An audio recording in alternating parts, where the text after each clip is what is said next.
What is going on YouTube? He's Steve. I'm Dave.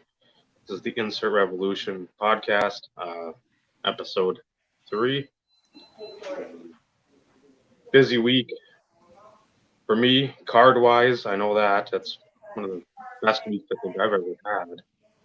I can't say many other weeks. Probably going to top this unless something else is popped out of the boxes that's going to demand more money than what I was able to part with. But how's your week been, Steve? Could always be better, but still breathing, still working, still enjoying the hobby, even though don't pick up stuff as frequent. Still finding ways to enjoy it. That's kind of what keeps you going. You gotta circle back to the things that you love, that kind of put a smile on your face, that don't just make you dread what happened during the day. Yeah, try to put the daytime, the job, or whatever other life behind you for the time being and just decompress and take a Don West card bath and just sit there and swim in the cards for a while and try to forget the woes of the real life. Absolutely. Yeah, I'll have stuff coming in. Next week we won't have a show. I'll tell everybody that right out of the gate. So there's no hopes for next week. But yeah, you won't have to put up with us for a week. So sorry. Yeah, I think we've got a few hours that you can go back and listen to. You might have missed something or fallen asleep, or I mean, we got what about Almost 8 hours. Almost 8 hours. Yeah, almost 8 hours. So try finding that somewhere else. Yeah, I was able to sell a few things.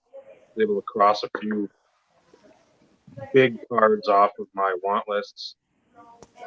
I may have paid more than I should have, but at the same time, that's sort of the market and what you're looking at paying, and I'm comfortable with the price. I mean, I might say, "Oh, that's a lot," but at the same time, if the card is off the list, and that's As long as you don't have buyer's remorse, then it's worth it. And that's we talked about that many a times. It's one of those in which, unless you go, "Oh crap, man, I really shouldn't have done that," then that's when the problem is. And yeah. I can't say I've ever done that. So There's been times when you're just like, get that sort of, should I have really spent that much? More feeling than, oh, fuck, I paid way more than I should have for this. 2 are going off in an hour. I could have probably got those other 2 for half the price. It's nothing like that. So that's sort of where I stand, and I'm like, okay, it's both are graded. We're doing the chalkboard now. And I'm doing a picture I've looked tonight. at other cards too. I want a picture of the two of you in the morning. I'm doing first day of 8th grade on the chalkboard wall. There hasn't been anything in the price range that I've been really able to make a deal for, which, again, you're going to get that. But yeah, it's the one card I really wanted to pick up was 97, 98, the totally certified Brodeur. I already know because I used them. I used them at work on the chalkboard. 159, and then the platinum to 25. I haven't seen that ever. So the guy has it up for like 1,100 or best offer. I said, the gold or the platinum? Just the regular gold, totally certified gold. So I said, realistically, what's your best price? He says, I bought it for 1,200 a few years ago. I can go 900. That's not a card I'm going to get from you. He said, well, we'll get to that card I paid 900 for in a while, and that card's a little better than Broker. And then I've tried picking up a Nagurski cut. I just can't at the price where I'm comfortable. Everybody's about a couple hundred, 200, 300 above what I want. And then there's Ernie Nevers. I want to get one of his cut autos, one up from the 02 SP Legendary Cuts, but they want 9. I've offered, I think, 4. And even that, I'm just like, You're kind of pushing it. That's one of the groaners right there. And I'm like, come on now. So I've seen some of the NT things from 07, I think, sell in the 350 range. Again, they might be a little more prominent serial number wise, but at the same time, it's like, oh, yeah, it's a problem, but I guess right now it's a good problem to have. Well, it's one of those in which you had a good opportunity to get rid of some stuff that has no significance whatsoever, and you have the opportunity to focus on some of those large wants. And at the same time, we'll get into the subject later on about kid cards, or what you quote as kid cards. It's not the same concept for those specific ones per se, because they're later products. Mm-hmm. But at the same time, they still can somewhat fit in the same category, because it's one of those in which even you wanting them 10 years ago, 15 years ago, it still can kind of fit the same philosophy to a certain degree, but at the same time, it's a lot more substantial of an impact, so to speak. But even then, some of the cards that we'll end up showing a little bit later on when it comes to what we've quoted as kid cards. Now, mind you, I wasn't a kid, so to speak. I was still, I was in high school at the time when I came across these, or noticed or knew about them, or saw them pulled and things along those lines. But, at the same time, I have others on my list. We've talked about those earlier 90s stuff. And for me, I've stayed true to form. I always allude to this. I've always stayed with TD up to this point. And when I get to a point to where it's like, okay, I need to take a break. Hey, Aaron, take a break from trying to focus on Terrell Davis stuff. Then I'll go back to, looking at some of the sets that I've wanted to pick up over the years, because I've always done that as well. And then maybe look at some of those other ones, the Upper Deck Pro Bowls that you and I have talked about, that I freaking love. Mm-hmm. The 95, the 94, and the 95 SP Hullabues. Love them. The 93 Pinnacle Rookie, which I still hate that you have that. Now, if you would, since I know you have a few things, if you just want to slip that into the care package, I won't be disappointed. I'm just throwing that out there. That's another one I can pull out too. Thank you for reminding me about that, because that one was one, again, that whole set. It didn't matter if you picked up Glenn Milburn, Stubblefield. I mean, it didn't matter if you were on the low end of the spectrum or the high end. Terry Kirby, if you were a Bledsoe at the time, Meyer, Bettis, Natron. If you were at those guys, even Curtis Conway. So that set, you didn't see him. You just didn't see him. No. So I mean, those were cards again that would. And it's kind of interesting. So Daniel, I'm going to circle back to your comment. You're not ready for the 90s inserts to completely blow up. From a football perspective, I just responded in the chat. I still think there's time, unless you want to identify, with the iconic inserts of the 90s. You still have time. You may pay close to high book value on some of them just because of the rarity, and depending on how somebody lists them for auction or for sale, for that matter. We're not in football season yet. If you really think about it, baseball, basketball, and hockey are still going, and that's where the bubble is right now. That's where the focus is, and that's why you're seeing some of the higher price stuff within those three sports. If you stay away from the essential credentials, the Crusades, the PMGs, the precious metals, even some of the rare insert like mirror golds, the 96, the 97, you can sort of still get a fair prices, I'd say. if you see like a 98 destination Honolulu, you're gonna pay out the nose for this. That's a 1 per case. Yep. Cut Never above. fully topped Yep. insert. Cut above. Yep. Cut above is another one. So I mean, there's still a lot of room for growth, but right now you still can get it in the basement. You can still Yes. get on the floor. You're not going to pay penthouse prices yet. Yeah. So Daniel, Basketball, you're in Abu Dhabi or United Arab Emirates on those tall buildings. You're not gonna. Unless you want to go card broke, you just want to be poor, flat out poor. You can go buy even like a Garnett. If you get like a Jambalaya, you're gonna probably pay $1,200-1,500 just for that. Yep. And it's a great card, but still, it's not $1,500 card. So again, at the same time, that's why the football bucket I like the most with the hockey. The baseball one sort of excludes some of the score inserts and some of the genre stuff.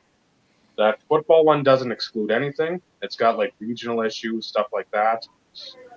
Same with that hockey. That's just packed to the brim. Both of those are the ones I'd say get before the basketball and the baseball. But again, get those. And he's talking about these.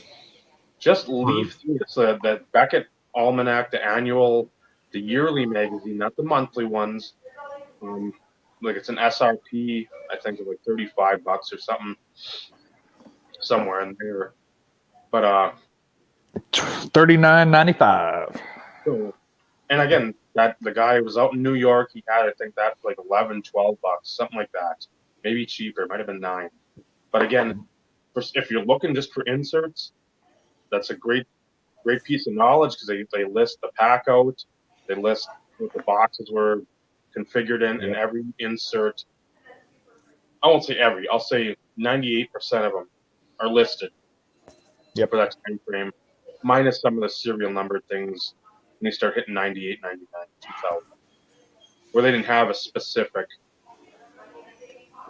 ratio at that point in time. I mean, you still had other stuff that was, okay, you're going to get this zoning commission. You might get like 1 a box or 2 a box. But it wasn't like 1 per 18 or 1 per 36. You still had information. You still had an understanding and an idea of what you could expect. And I haven't dove into mine near as much per se, I know, as you have, because I know you refer a lot to them at times when you make your videos, whether or not you're looking at it in real time or you prep yourself before making your video type situation. Something that I kind of have on my, I'll call it a want list, because I don't want to call it a to-do list because it'll never get done. But to take the opportunity and look through, my checklist and, sit there and go, okay, of what I have, who gives a crap about pricing? Who cares about high book value? I don't care. It's always as a gauge anyways. Of what I have, what's some of the more rare stuff that maybe I don't realize that I have? And it's because during that time span, so many products, so many parallels, so many inserts,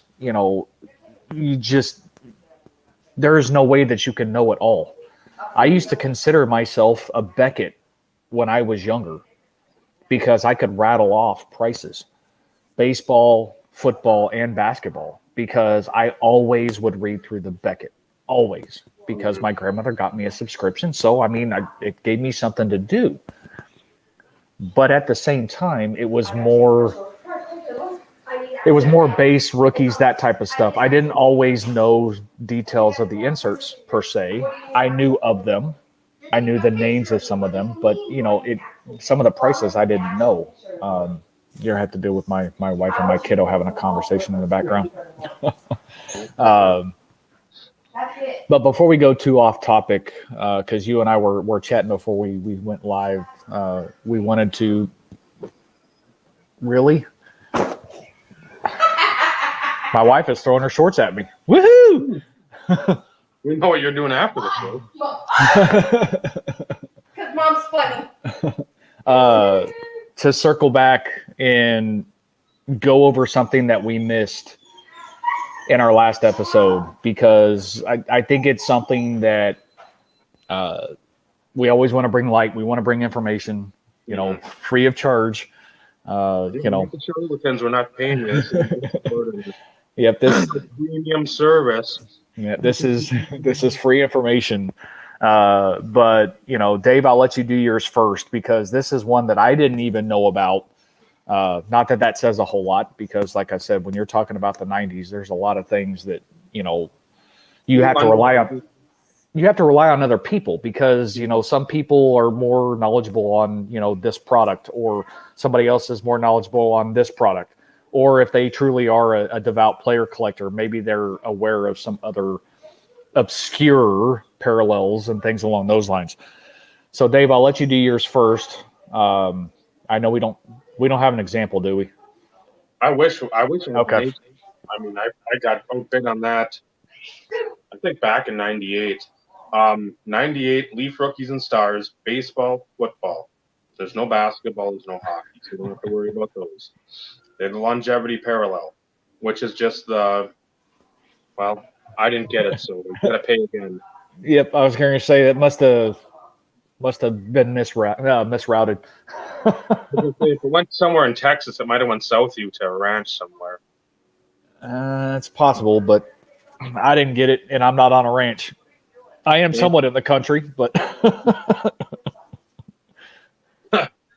they had the longevity parallel, which is just the foily parallel, and I think the background was either I want to say it was like the team logo. Well, and if you give me a second, I may be able to pull the regular. And I should have thought about this, Dave, when we were talking. I should have pulled it out, because I have just a regular. Because TV would have put a couple of them anyway. Probably like the regular. There might be a team card, like a checklist.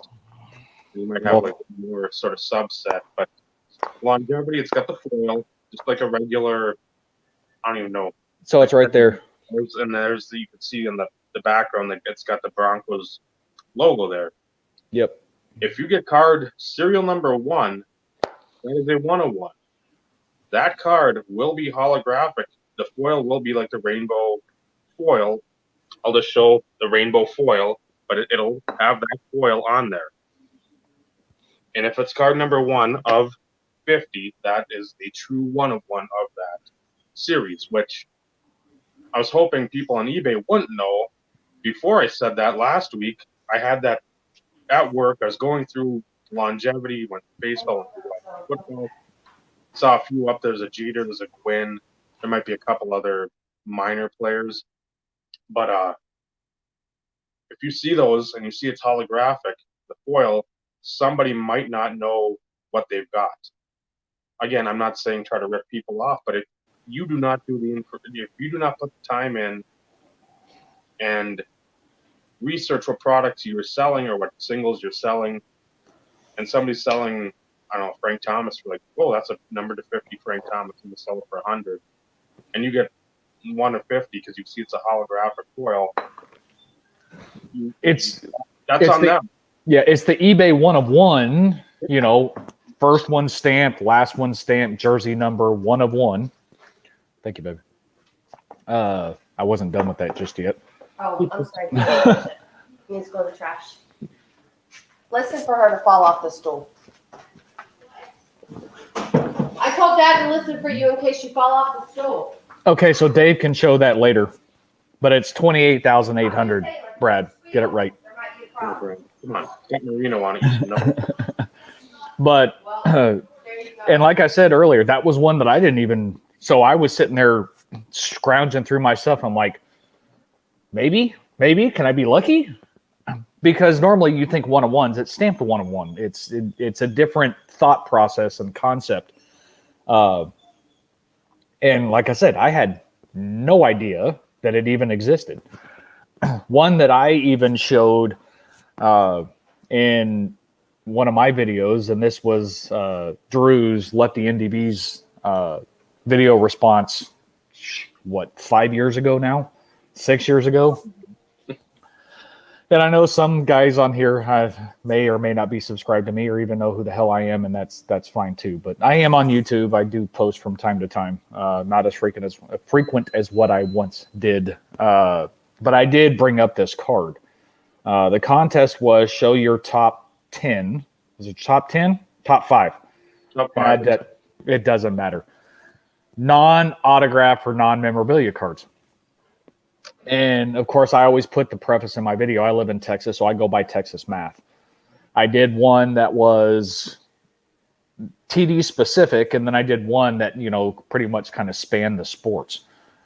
And one card that I showed, and most people, and I even brought it up in my video, and, for the few people that are here, if you collected in 97, it was not a Skybox Premium,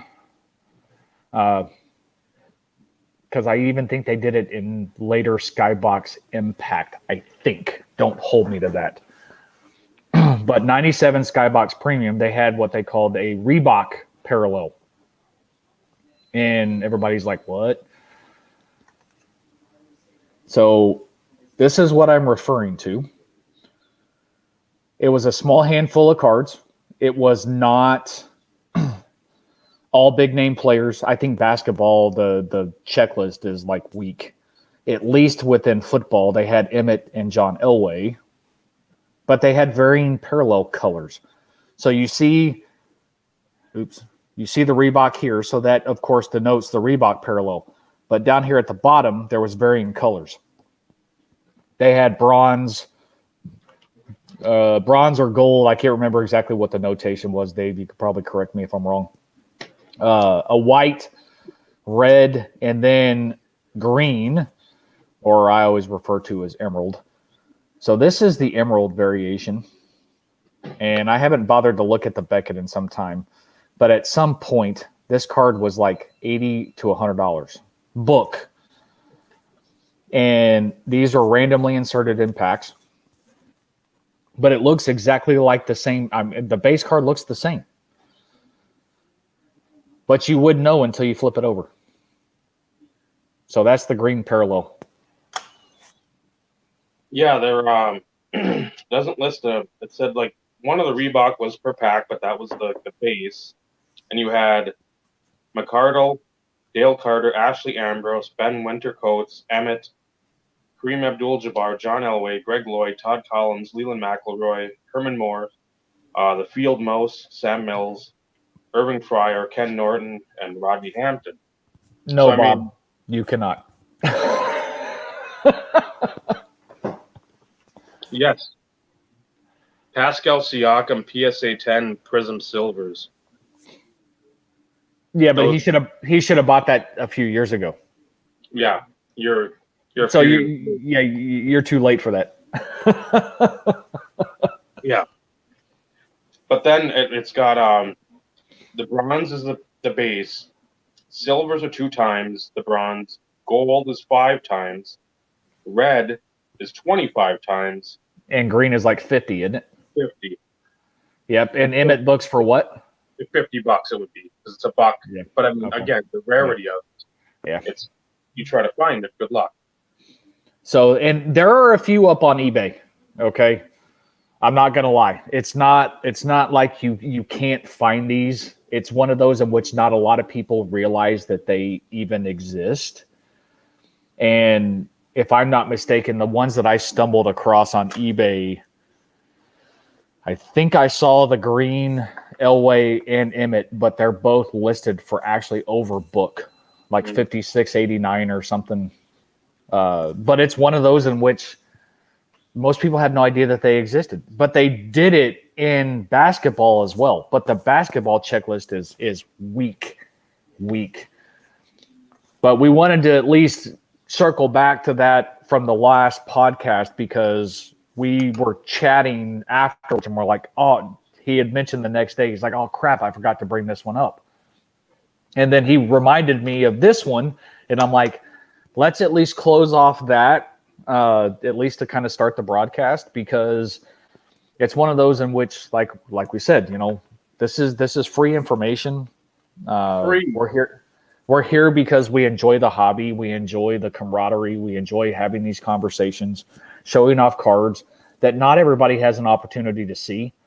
And, you know, Dave's got a crap ton of videos posted over the years. I mean, I have quite a few. I think I have a little over 200 videos, nothing compared to Dave. But, you know, him and his crappy player collections that he had, you know, he was picking up stuff for a few dollars. Yeah, I wouldn't go that far, Bob. No, there are things that are free. You're not paying for this. Yeah, you're not paying for this. But anyways, yet. Oh, so there's an ulterior motive. Okay, well. Oh, we're gonna start a new channel, and I'm not gonna make videos on here, and we're just gonna make videos on there and pump and dump, baby, pump and dump. Works for me. And I got some oceanfront property in Arizona I'd like to sell too. Okay. But anyways, so I know we have a few topics that Dave outlined in the placeholder for the podcast.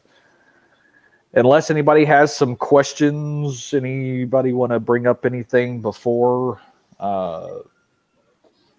we start diving into topics for the evening? It's possible. I mean, it's probable, but at the same time, now you look at like a lot of those chrome cards. Like, let's say you're pulling some refractor. Let's say a Kobe rookie refractor. That stuff is all stuck together because that gloss back then it was like lacquer. They just slathered it on, and you pretty much have to be, I don't know, you have to be a jeweler to try to separate the cards without any damage occurring. That's why you see like a lot of that SP 93 stuff for baseball being busted. You want to get that Jeter out. You want to try to grade it because guess what? Everything was stuck together. Yeah, you keep on waiting. It's not going to get better. So, I mean, they exist, but at the same time, when I see some of these older box breaks, I'm just like, oh, please don't pull something huge, or please be gentle with the cards and not do the old where you, oh man, I can feel it's a brick, and then you start like shuffling the sides to try to break them up, and then like the top, you start like rubbing everything together like a pack of like a 52 card deck. You're sitting there and you're just playing with it. I'm like, don't do that. I mean, it's very hard not to, because I've done it before just out of habit. But yeah, when you're trying to bust something and pull something that's possibly a $15,000 to $30,000 card or more, yeah, you gotta pretty much be careful. But again, people don't know because the charlatans have brought them into the hobby.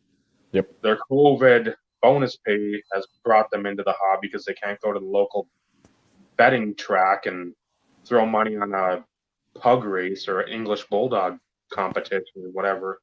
So now you have something that's burning up your time, burning up your money. No, that's for sure. Leaf was notorious for sticking together. That was all. 93. I know, with like the little logo with the hologram on back. Oh, yeah. You look at the back of the card in front of it, and you saw part of the goal. Oh, that was bad. That was bad. I think somewhere I've got a box, but I don't know if it's series 1 or 2 of the baseball. One of my coworkers gave me. He's like, "Oh, I got all this stuff. I don't want it." So I'm like, "Well, do I open it or do I just let it sit and just say, hey, this was a box back then, instead of pack one card now?" Yeah, let it sit and depreciate in value, not appreciate, but depreciate in value. Even if you pulled something good, I don't even know. I don't think Frank Thomas had an auto that. Yeah, I don't know. Because I know there's like a Frank Thomas set. I remember that. I think 93 with like the big hologram or the holographic strength, power, guile, stuff like that. It's like it's not Street Fighter. Sure, it is. Outside of Gary Vee's house, maybe it's Street Fighter for all the charlatans. So this will be the first topic we'll jump into because you can do it. Ouch. Ouch. Oh, Benny, ouch. That hurts. That hurts me. Yeah, that hurts. That hurts. Like to the nether regions. But yeah, collecting on a budget and having fun on every level that you can collect at. You don't have to be. Was it Nat? Was it Nat? Nat Turner, Nat Moore, Nat Webster? Somebody on Instagram that has seemingly the Scrooge McDuck vault of money. He's dropping tons of money on like those old Jordan inserts.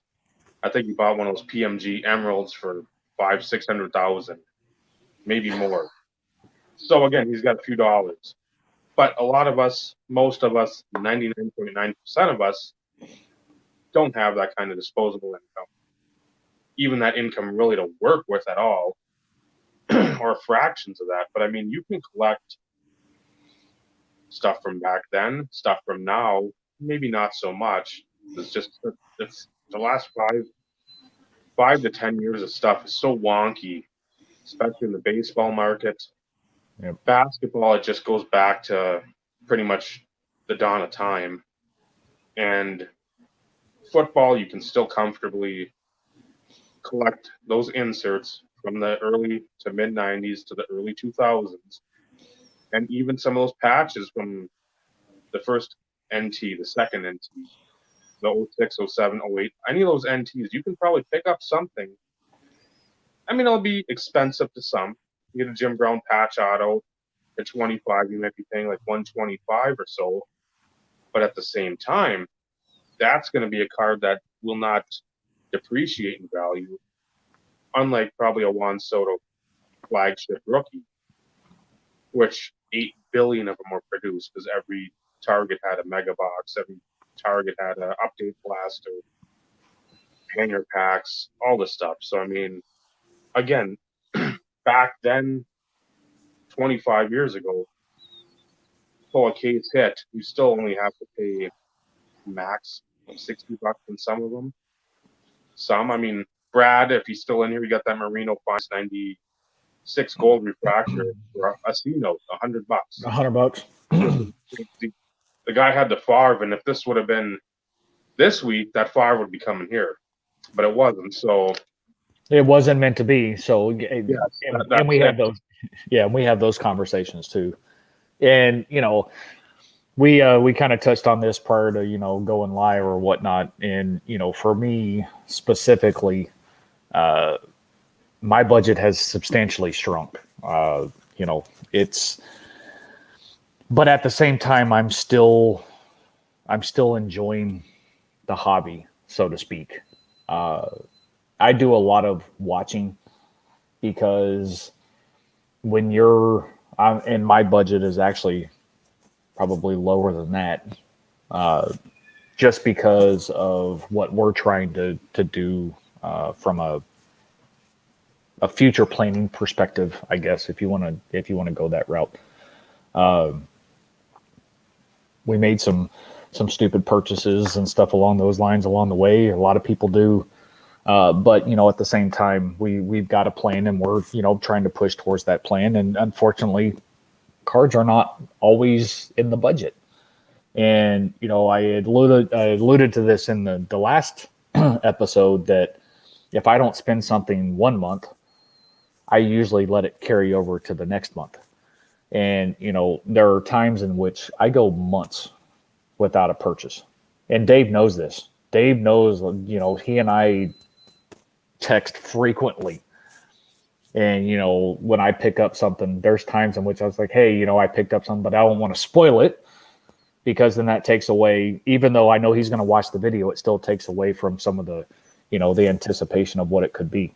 And that's because we share the same love of the 90s inserts. And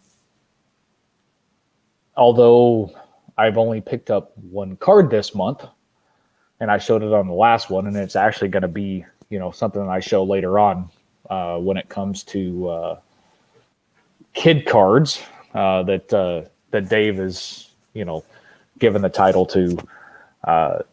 It's one of those in which it still keeps me in the hobby. It's still, I don't have to have something all the time. I could buy a lot of the newer stuff, the base stuff, the simple, inserts, for a few bucks here and there, and actually have something. But to me right now, that's not enjoyable.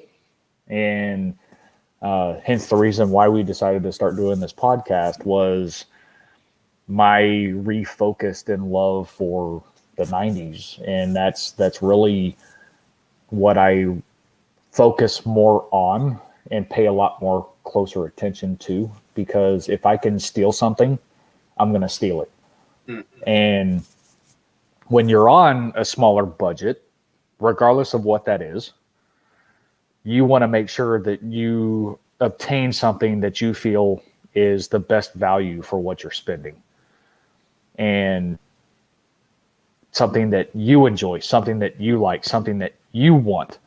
And you can still do that on a small, minimal budget, especially if you have a fondness for the 90s.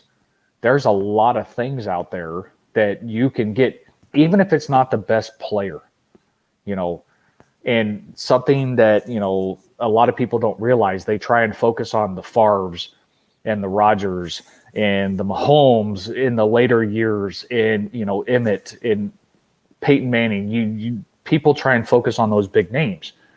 But at the same time, if you come across something that is aesthetically pleasing to you, and through information and research that it's a 1 per case, 2 per case insert type situation, if it's something that you like and it's something that you wouldn't mind picking up, pick it up.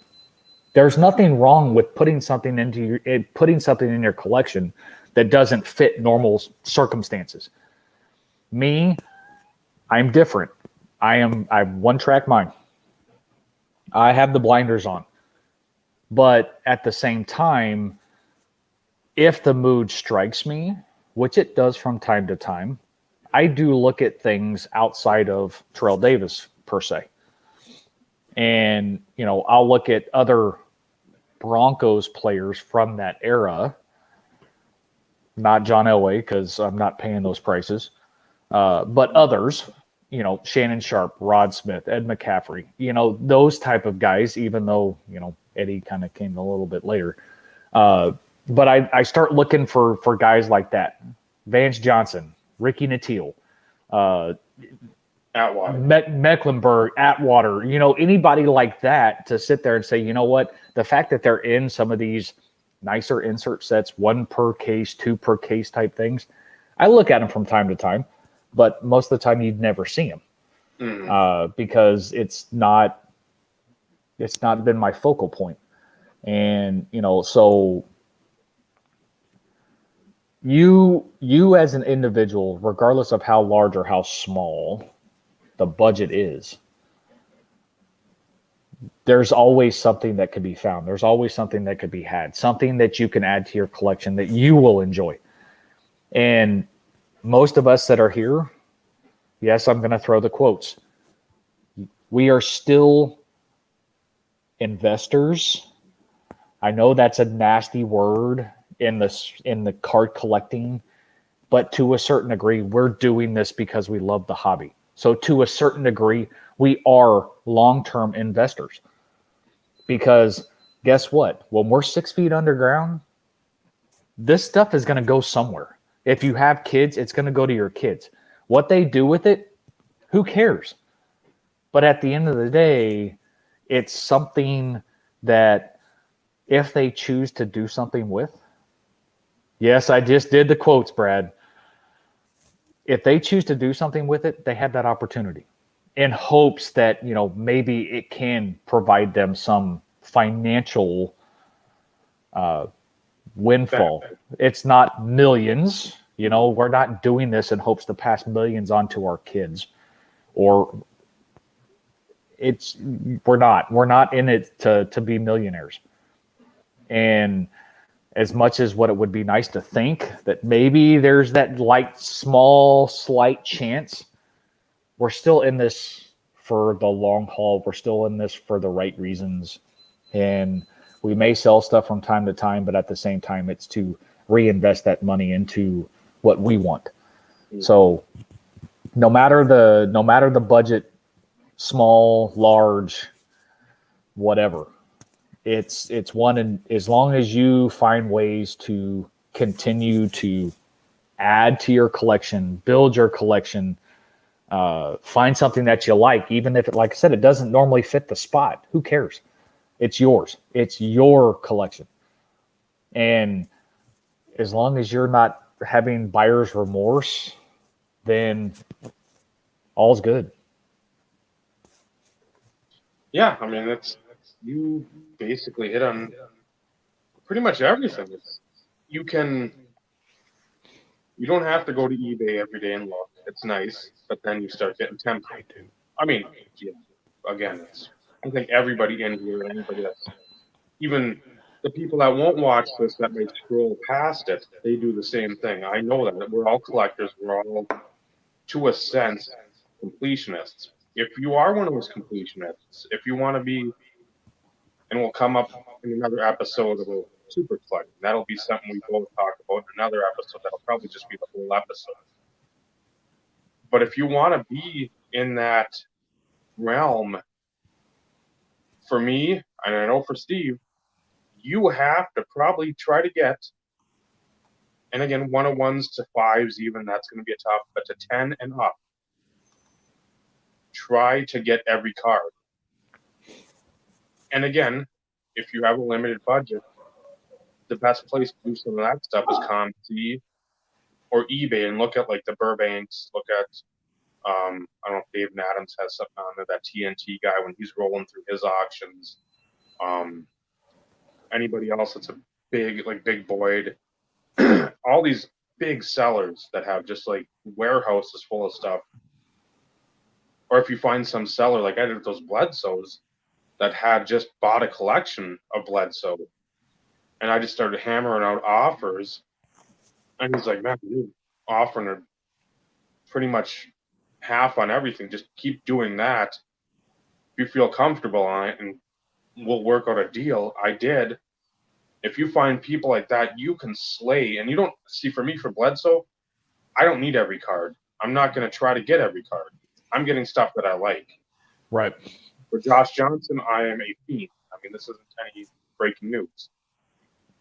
But if you're trying to be the completionist, you're trying to be the super collector, you want to get one copy of every card within reason of your player, ComC, some of these eBay sellers, some of these other sites, that's going to be your best place to do it.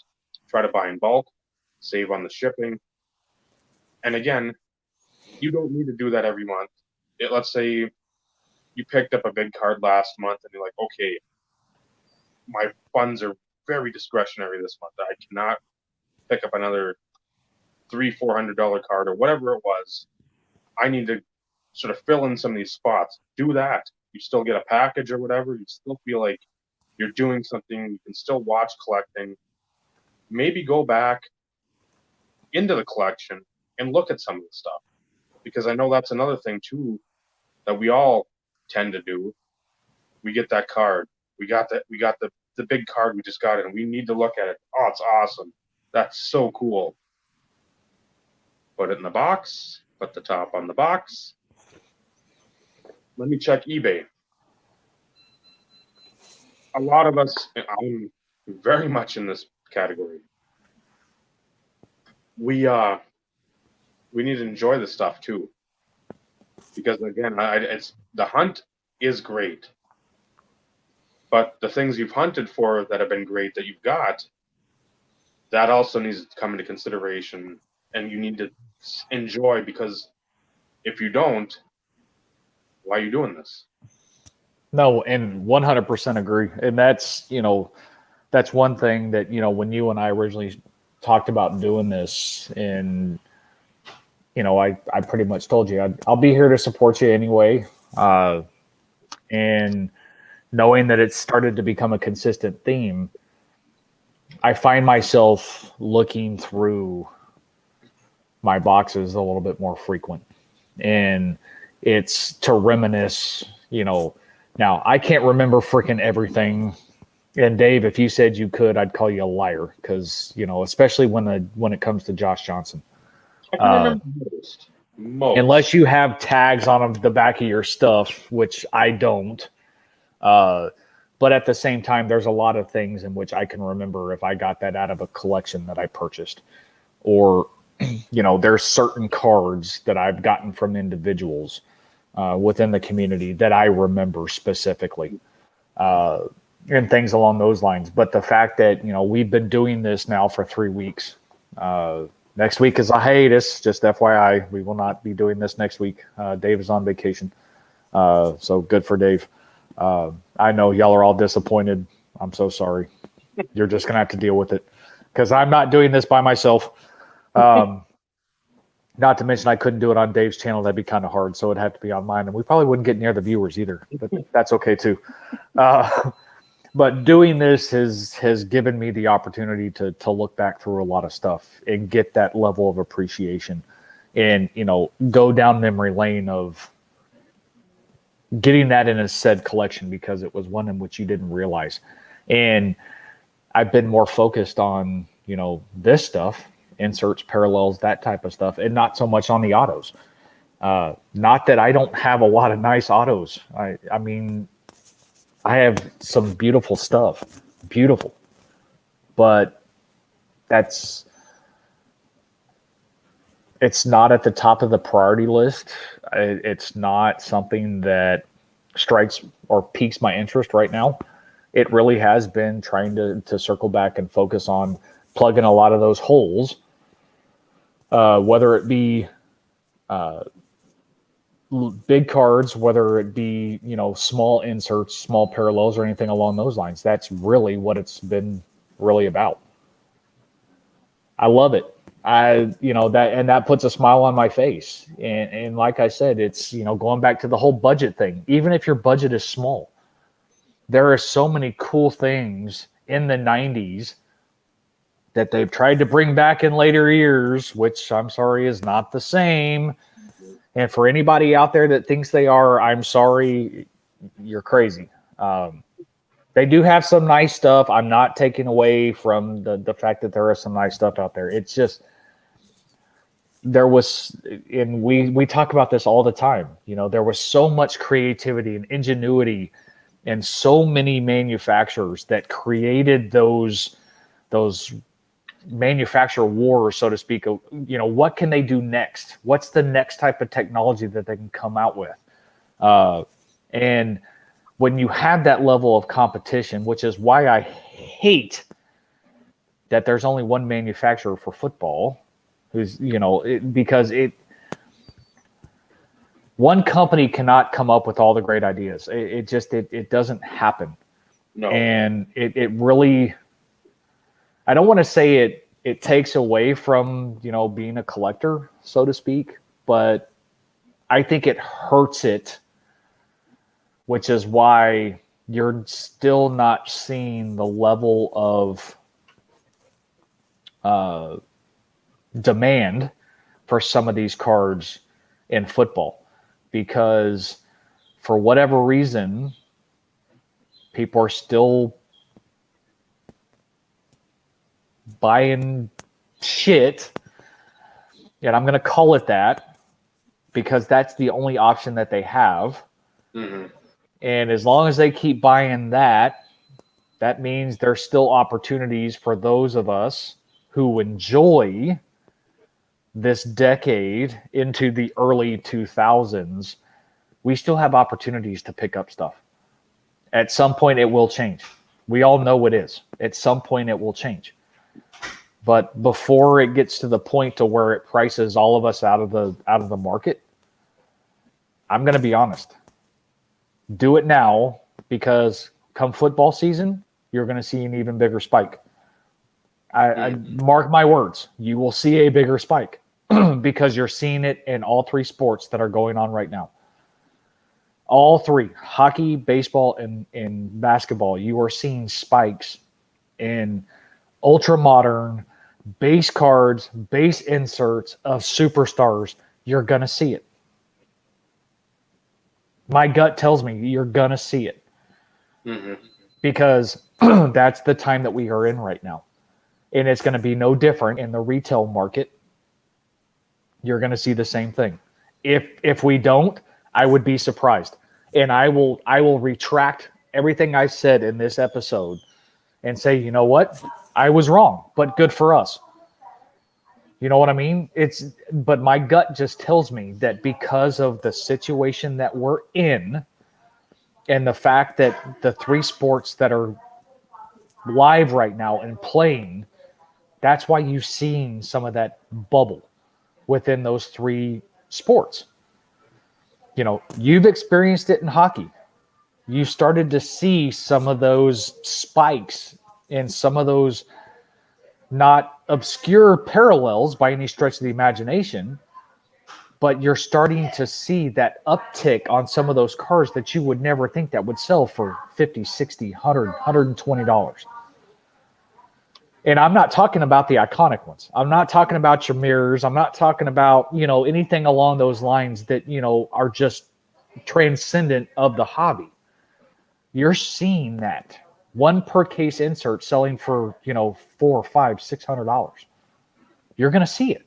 You're going to see it in football. And that's with football coming up. If you've got any of the ultra modern, be ready to listen. Sorry, I didn't realize I was hitting the table. Be ready to listen because everything is going nuts.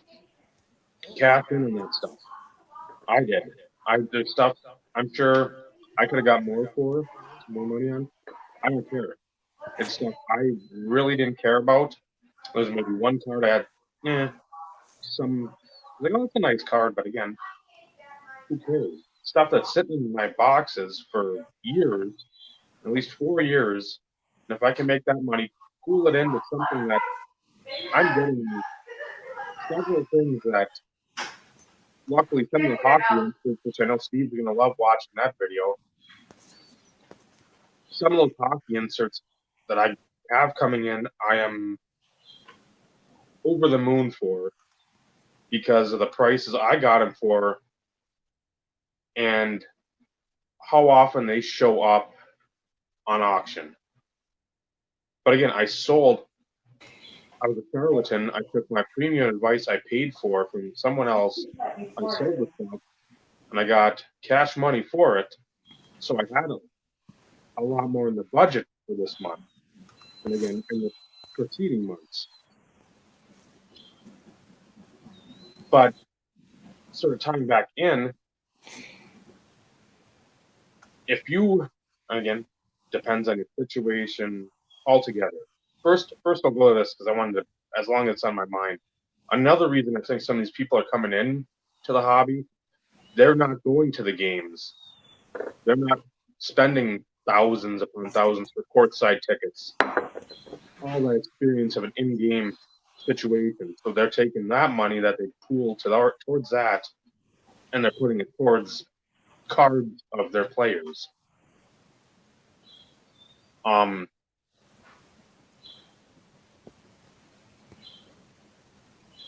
Now I got you, Vinny. Depending on your situation, financially, family-wise, whatever, if you can pool money away and then have it, like last year, I wanted to go national, that wasn't going to work out. That's fine. So I had money set aside. Because every month, a certain amount comes out of, or every week, a certain amount comes out of my check, goes into a savings account type thing, Christmas club, we call it. So, and I talked, I think, with Michael Phillips, this film not yet rated, and Joey, Birdcat 8, about a card that had popped up. I'm like, Give me information on it. I know it's a print run of like 221. What about the grades? I don't care about them per se. This auto is about as good as you can get of this guy of a cut signature. And Joey's like, well, I paid 700, I think, at Cleveland National 2016, I think. And then he said Ryan, RBI Crew 7, also had one, same grade, but there was only, I think there's us three, or there's 7 total of the grade. So it was a Monday. I remember that. Again, that's where my memory seems to work best on shit that nobody should ever remember. It went off about 12:30, so I was about a half hour left of my shift. Slipped down to the bathroom, hop on eBay, do my business. I'm sitting there, put my max bid on because I told Joey and I told Michael it went off that day. I think they were watching, and I got it for the minimum, or the opening bid, not the minimum, the opening bid. And I was just like, no way. One of the cards that referenced back in, and again, I've said this before as well, make that January sort of like goal list just to hold yourself somewhat accountable.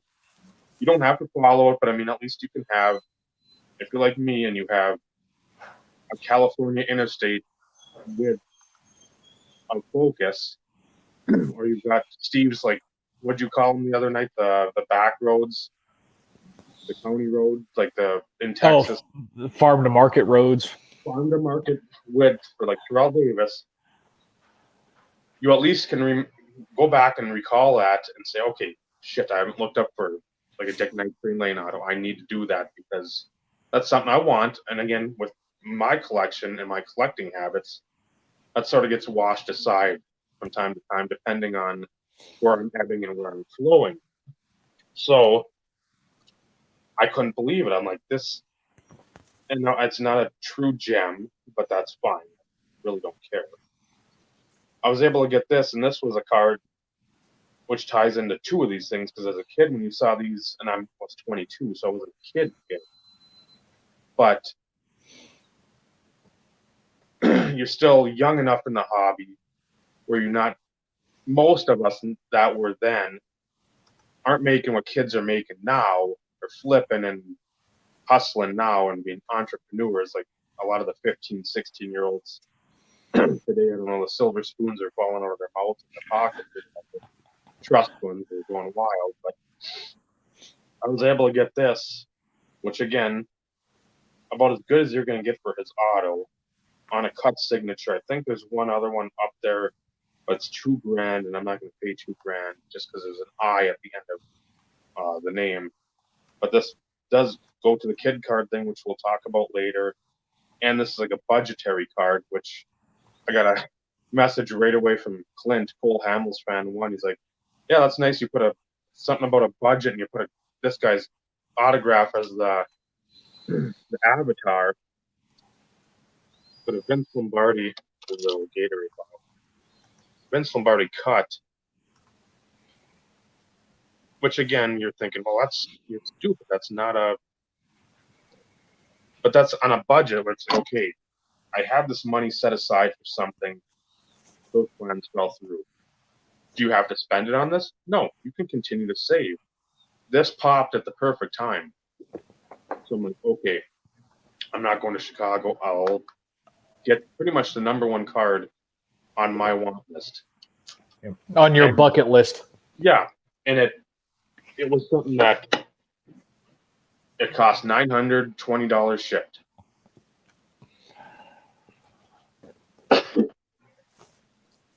Which is crazy when you think about it. But something like that, it's hard to put a number. It's hard to put a price tag on it. You know, did you overpay? Did you not overpay? Did you steal it? You know, are you freaking crazy to spend something like that on a piece of cardboard? But that's how I am with sets, though. Mm-hmm. I don't have card lists. I have set lists.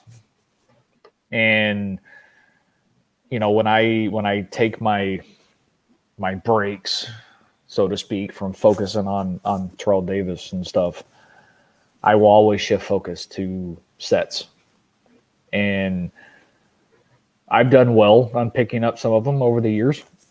And I've talked about the whole Topps Chrome thing, and that's not even what I was alluding to when I'm referring to sets. But there's still some of them high on my list. 76 Topps. For those who collect football, that's Peyton's rookie year. But I want a decent condition. I don't need it graded.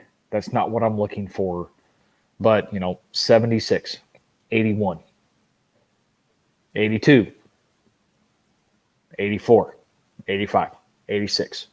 And just down the list. And then you've got, I even have the USFL ones too. But 92 Stadium Club is another one on my list. But, I go through and I look through like the Beckett per se, maybe not this one, but, in years past, so it's like, okay, since I like the whole set thing. Yes, I like to put them together myself by opening packs and stuff like that. I mean, that is fun for me, but that's not feasible. Looking through the Beckett, okay, looking at all these various sets,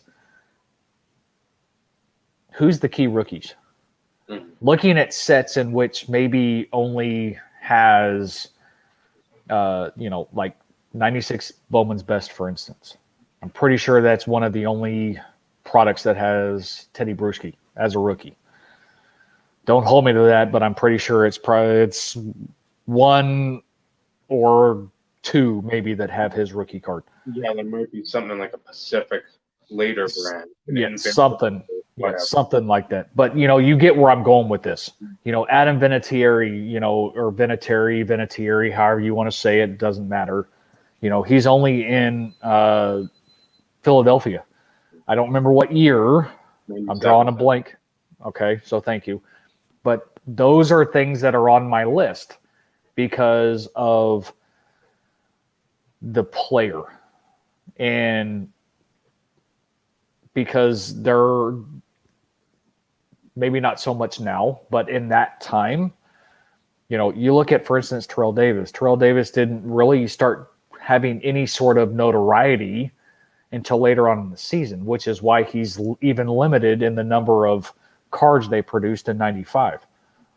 If he would have, really been a standout from the beginning, then he probably would have been in more products in 95, more insert sets, so on and so forth. But he wasn't. If he would have been a year sooner, that's doubt he would have made the Pro Bowl. But, you get where I'm going with this because I would love to have the 94. You know where I'm going with that. But, that's beside the point.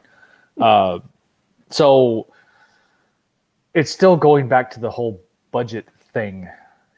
As long as you do your research and you wait and you're patient, patience is key in all this.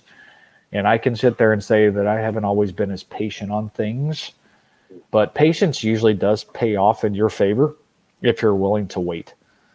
And that has definitely been the case when it comes to some of the cards that I'll show later on when we get to the kid card portion, and even from the set perspective.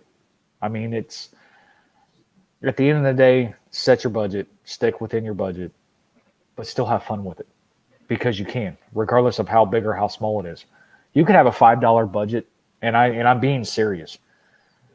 I know it's a lot harder these days, but if you go back some years, even on a $5 budget, you can still find something that you love and that you like and that you would love to add. So just throwing that out there.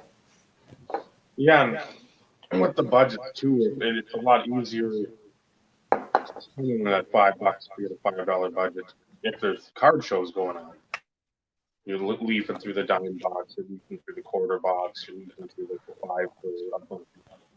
I mean, if you're doing it online, that may be a little more difficult. But there again, if you've got stuff,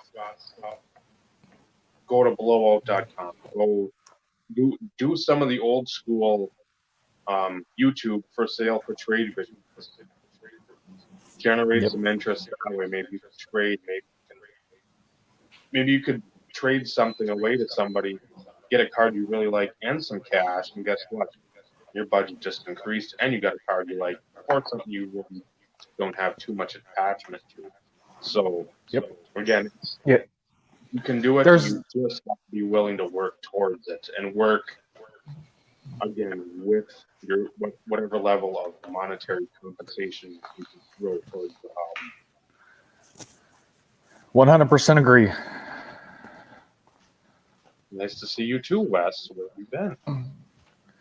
We're a figment of your imagination. You're not actually seeing us live tonight. This is a replay of episode 2. Hopefully not that long. I want no. it to be that long. Yeah, let's try to keep this one a little bit shorter. My kiddo starts back to school tomorrow, so We'll roll into the next topic.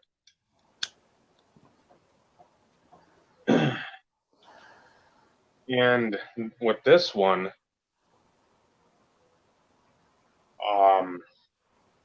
no, Daniel, I would disagree with that. no, yeah, that's No.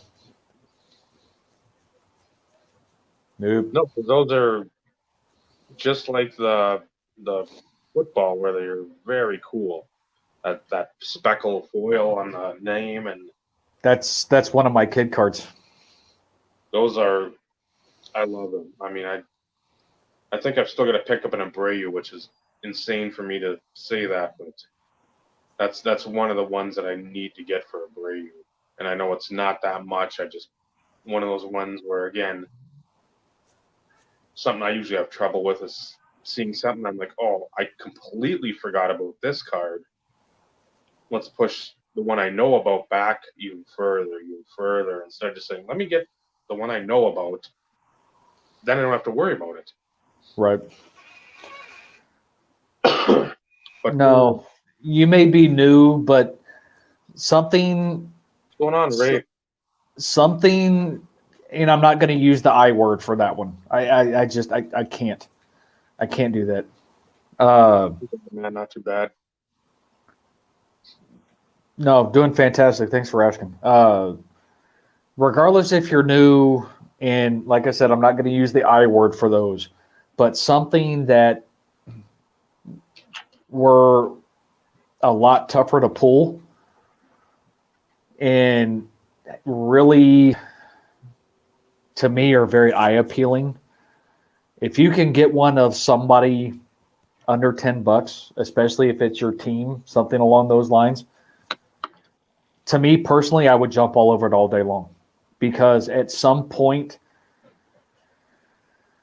those will continue, and I hate to use this, but they will continue to appreciate in value, just because they are condition sensitive first and foremost, and you don't see them very often. So the fact that you were able to get that for under $10, and if you like the guy, if it's somebody from your team, fantastic. I think that's fantastic. Well, that Renteria had a pretty decent career too. With Florida, and then later with St. Louis. So it wasn't like he was a schlub for one season and that was it. And they spent $10 delivered on it, like I did with another card I'll show off in a later mail video. But again, I wanted to get one of those copies of the card. What I refer to, like with the condition, and again, I'm going to show one baseball, which I know Steve loves. Ray might. But I don't know if you're going to be able to see on this card. See if I can. Nope, I see it. Nope, I can see it. There looks to be like some indentions up there at the top right hand corner. Yep, right where that black's at. Yep, I can see them. You can see the shadows. That foil came through the back. to the front. But again, being an Abreu guy, thankfully got this before the stuff popped. Super Rave. Yeah, you're not gonna be paying $5 pretty much for any of those. But what I got it for is what I consider a steal. I mean, it's still like $30, but again, you don't see it.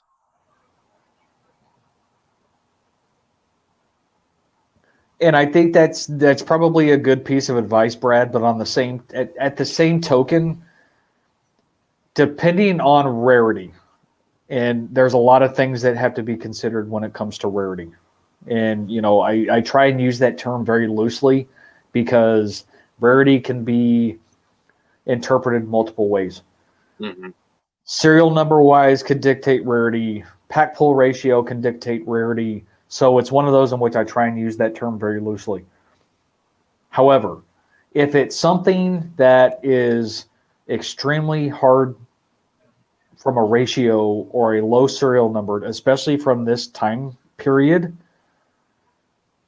hopefully the seller has the common courtesy to notate any condition sensitivity. Because in the 90s, there's a lot of base rookies, parallels, because of a lot of the foil board that was used, and even some of the die cutting and the laser cuts. They're a lot more condition sensitive during that time span. And if the seller has any common courtesy, and I'm using that term instead of others because a few other choice words come to mind, they need to notate them. And I can understand that from a vintage perspective. It's corners on a vintage card, I think, are a little more acceptable. I'm not a vintage guy, but to me personally, corner issues would be a lot more acceptable for me than creases. Creases to me just really, they take away from the visual aspect of the card. Just depending on where it's at. If it's like through the face of the card, then you're like, that's just too much. I mean, if it's off to the side or the centering for me on those, but with a vintage card, most of the time, I'm not gonna say all, most of the time, you can see right away. At least there's something wrong with it. Like, and that's well, yeah, no, absolutely, because people didn't, we look back on our younger years and the junk wax era, we didn't take care of our stuff. Well, okay, maybe not all of us, but most of us probably didn't take care of our stuff like we do today. Mm-hmm. Because we understand, we know, that's something that we need to focus on. But you're right. But I mean, not to the level now where it's like another child. Well, and that's true too. I mean, I'll be honest. All my base cards are in 5,000 comp boxes. They're not, and even some of my rookies, inserts, parallels, and some of that stuff, they're not all in sleeves either. Now I probably need to get off my ass and do something with it because I just never know. But when you're looking at something from the 90s perspective, some of that stuff is very difficult to notice. Mm-hmm. Unless they're showing like the sides of the cards and things along those lines. The coloring, the technology is different. So you have edge issues, you have some potential corner issues and things along those lines. But when you look at your vintage stuff, it's very easy to sit there and look at the picture of the scan, as long as it's the actual scan of the card, which, sometimes that does happen. It's very easy to pick up. 90s stuff, some things it's easier, sometimes it's not. But like I said, you hope for somebody who's honest when they're selling their stuff and they're at least giving you true condition of said card. Now, Dave, I'm hoping that before you bought that, something was notated in that listing for you to even try and go after that card. I mean, the Abreu I saw that foil on the back, but I was like, you know what? For the price, the rarity, $30, I'll pay that every day of the week. maybe even twice on Sundays when I go to my ranch. But again, that's where it comes into play. It's not the worst thing in the world. If that corner was peeling, then I'm like, oh, okay, that's something I might stray away from. If there's like foil everywhere coming through, it's a lot more prominent. Then I'm like, maybe. But again, the corners, when it's corners and chipping on the edges or creases, those are the three things. I mean, the foil placement. I mean, you had so many errors and numbers from that foil perspective because you're layering so many cards in the 90s. It wasn't just like, here's a card, let's get the cutter out, boom, boom, boom, slice. It's like you're stacking. It's like a cake maker. You're just placing stuff on top of more stuff. So it's like there's bound to be errors. There's like you'll see a Bledsoe in the video from last night. There's a distinct error in the production of that card because the foil top piece that went over where the ball was to like where it had like a decoy part. I saw that. That's the collector. Was that the collector's edge football one specific? Yep, I remember seeing that. So I'm like, again, they don't pop. I didn't pay a ton. So case in point, and this may not show, but there is a very distinct refractor line. Right? I mean, it's right here. I mean, you can see it all the way through the card. But, 96, select certified, mirror red. I don't care. Refractor lines, to me, is not a turnoff, and I'm going to use that term for something like that because just of the... And I'm not going to you from going correct. And we were talking about this earlier. It's condition.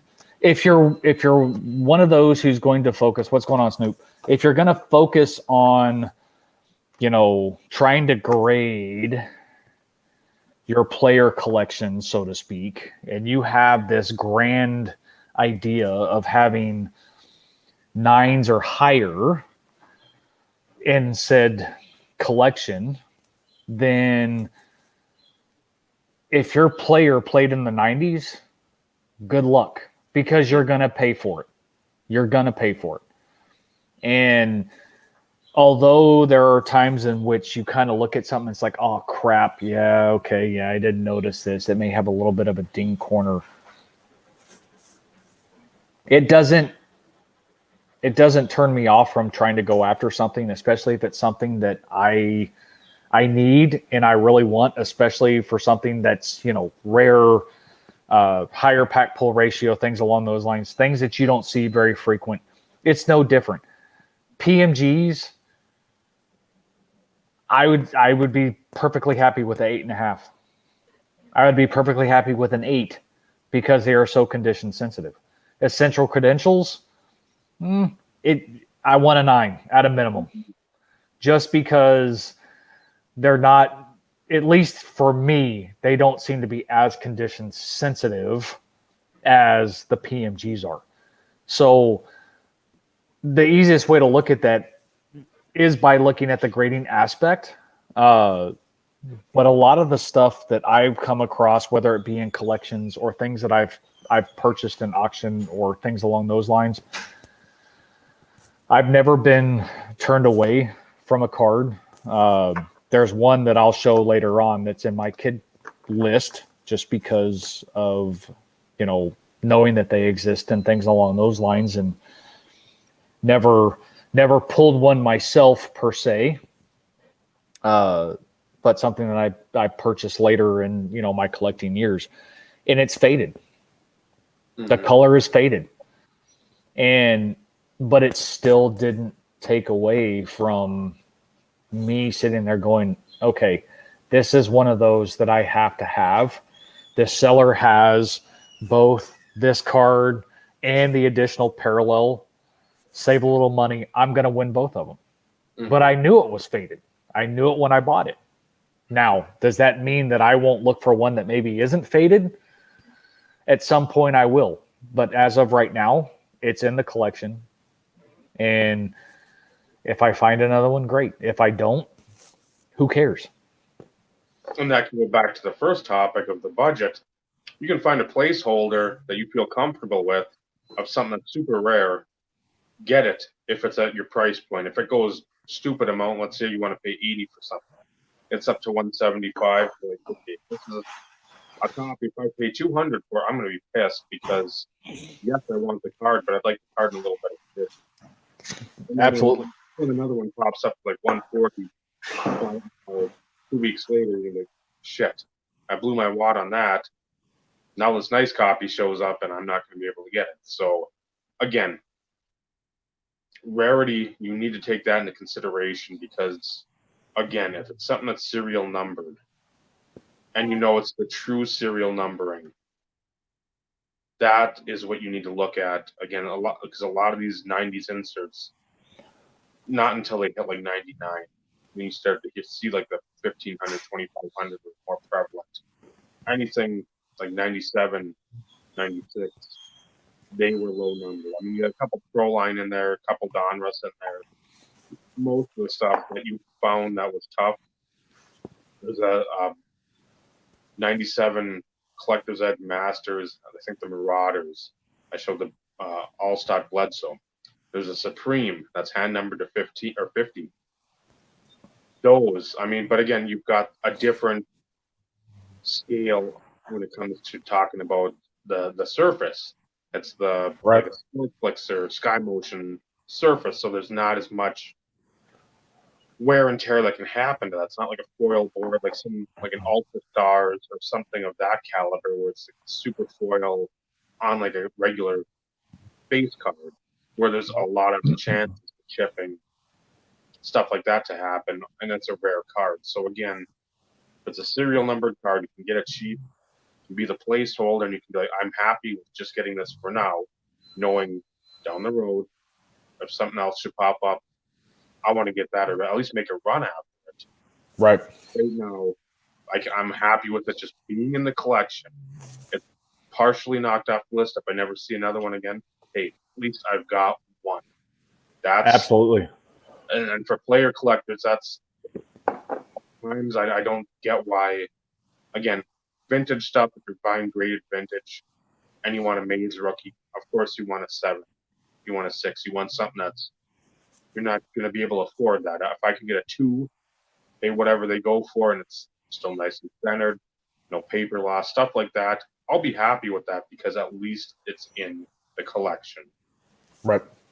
Well, it's no different than, being a set collector, so to speak. And I'm more referring to jersey patch autos, patch auto, those type of set collections. Depending on varying numbering and things along those lines, everybody wants a multicolor patch. That's just what we want. I mean, let's be real. Everybody wants multicolors, and of course you want the most amount of colors you can get with the most amount of breaks. And if you can get a logo patch, of course, that's just like freaking Holy Grail. Yeah. So I get it. But when you're looking at sets, especially when you're talking about jersey patches, stuff along those lines, and I guess I should more refer to patches. There probably are some jersey sets out there that may have some funky numbering. But if you've got short prints, if they pop up and you want to complete that set, you buy that card and you hope for an upgrade later. Because if not, there's always that possibility that you will never see it again. And I've only collected 2 patch sets in my life, and I will never do it again. Ever. I agree, Brad. I'm in that same Which way are we going with that statement, though? All right, then. I think all of us can agree with that. But I've only collected 2 patch sets in my life, and I will never do it again. At least one of them, they were all numbered to 25, so it wasn't that big of a deal. But the other one, there was 5 or 6 short prints, one of them being numbered to 5. And when I first thought about doing the set, I didn't bother to look at the checklist. And I thought about saying, yeah, this is stupid. It'll probably never happen. And I was at least fortunate enough to complete the set.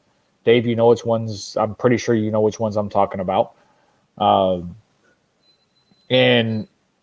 I'm the proud owner of a patch set in which there's only 5 sets that can ever be completed, period. And almost all of them are at least 2 color.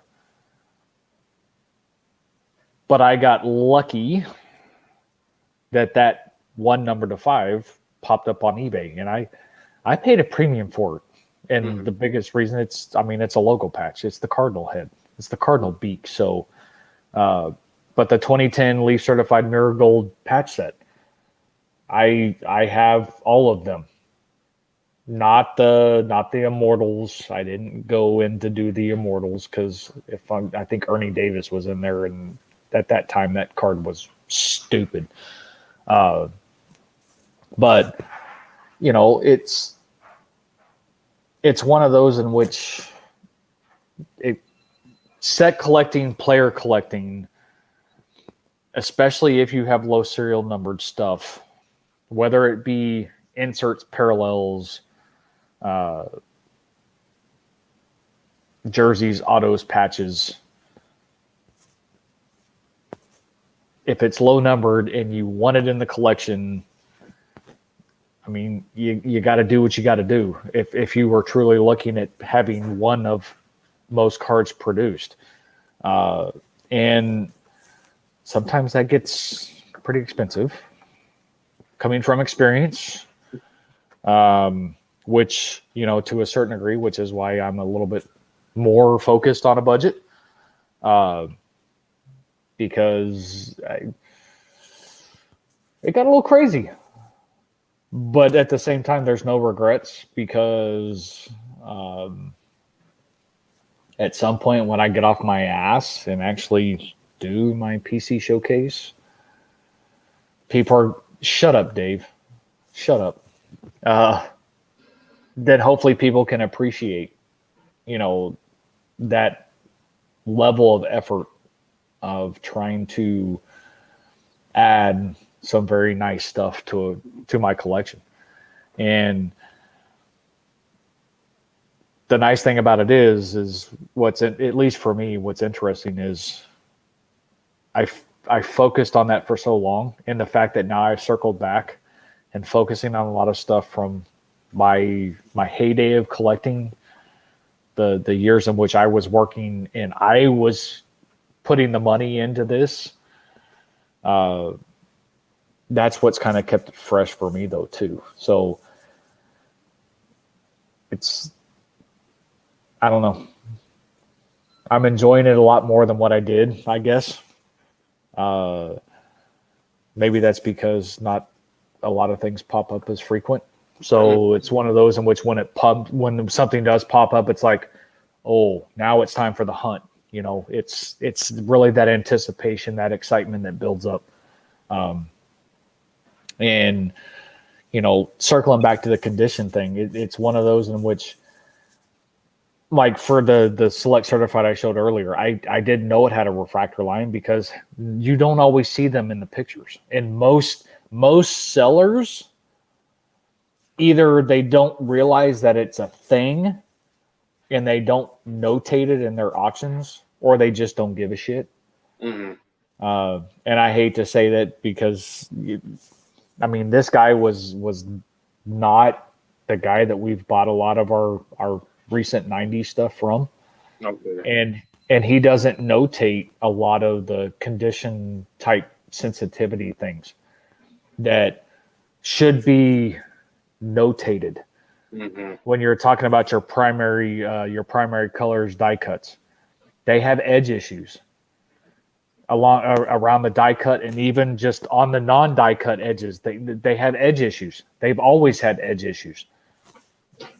And I know you were disappointed when you ended up getting one, and I identified the edge where, and it wasn't notated in the listing. And that's not the way stuff is supposed to be. If you're going to sell stuff, now there are going to be times in which you may miss something. You know, we're not professional graders. Well, at least I don't think any of us are. We're not going to look over these with a freaking, you know, eye loop and look at things along those lines. We're not going to get to that level of granularity. But for something that is glaring when it comes to edge wear, freaking call it out. It's not going to hurt anything, especially if it's something that's rare or serial number to 25 or less, even 50 or less. Be honest. Take the time. Do what you're supposed to. That's what brings people coming back to you, so to speak, if you are trying to be an honest seller. Yeah, and I'm sure you were trying to find it. I'm guessing you were trying to look for it. I've got two of them. One I knew, one I didn't. And one is that primary colors blood silver. And I remember you calling that out specifically when you got it. Yep. Yeah, they were known for that. And you can't tell me as a seller, you can see you're not looking over them visually. But this one did. This one was good, which I knew about it. But again, to 25, I'm like, I know I'm not going to find another one. And if I do, I'll jump on that one too. But I mean, that's not the only place on the card where it's peeling. But again, I knew that. But they told you that. So, and that's what I was alluding to. The fact that they did state it. And then on this one, it's a 2001, numbered to 75. But on the top, the roller lines. Yeah, the crimping. Yeah. That's where like they crimp the pack closed. So up there, yep. Yeah, and again, I didn't pay a ton, but again, at the same point, I want to know, hey, don't put your generic every card is in like new condition. It's not. I mean, it might be everywhere else, but say, hey, roller lines, crimp lines on top. And for stuff in the 90s, with so much of it being condition sensitive, people should be taking the opportunity, unless it's graded, you know, people should take that time to review stuff, because there are individuals out there that are perfectionists as it pertains to what they add to their collection. And some people may be willing to reduce that perfectionist mentality for something that is extremely rare. But at the same time, you need to call out the specific flaws. If you can notice them, but take the time to visually observe them and make sure that you are calling out something specific. Yeah, I'll give you you can see something and you're like, okay, I got to put this in the listing. Because again, if I'm seeing it just casually looking at it, guess what? Well, and I'll give you nobody are going to see the same thing and be like, hey, why isn't it listed like this? Well, I'll give you a prime example. And I'm glad that somebody called this out, because, you know, now I still have it. I had listed a 96, 97 SPX Kobe Bryant rookie. Mm-hmm. And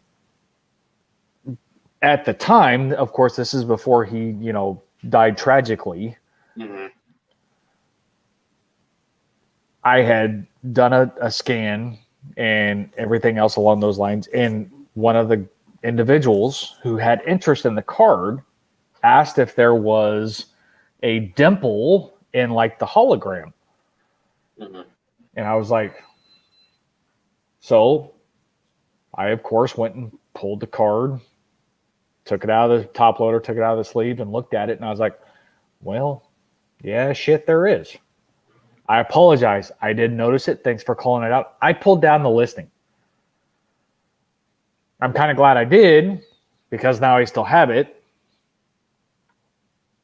And if for any reason I choose to get rid of it, then, you know, it'll fetch me a little bit more money. Mm-hmm. However, I pulled that card. And at the time, I was trying to get rid of some stuff for a substantial purchase that didn't come to fruition.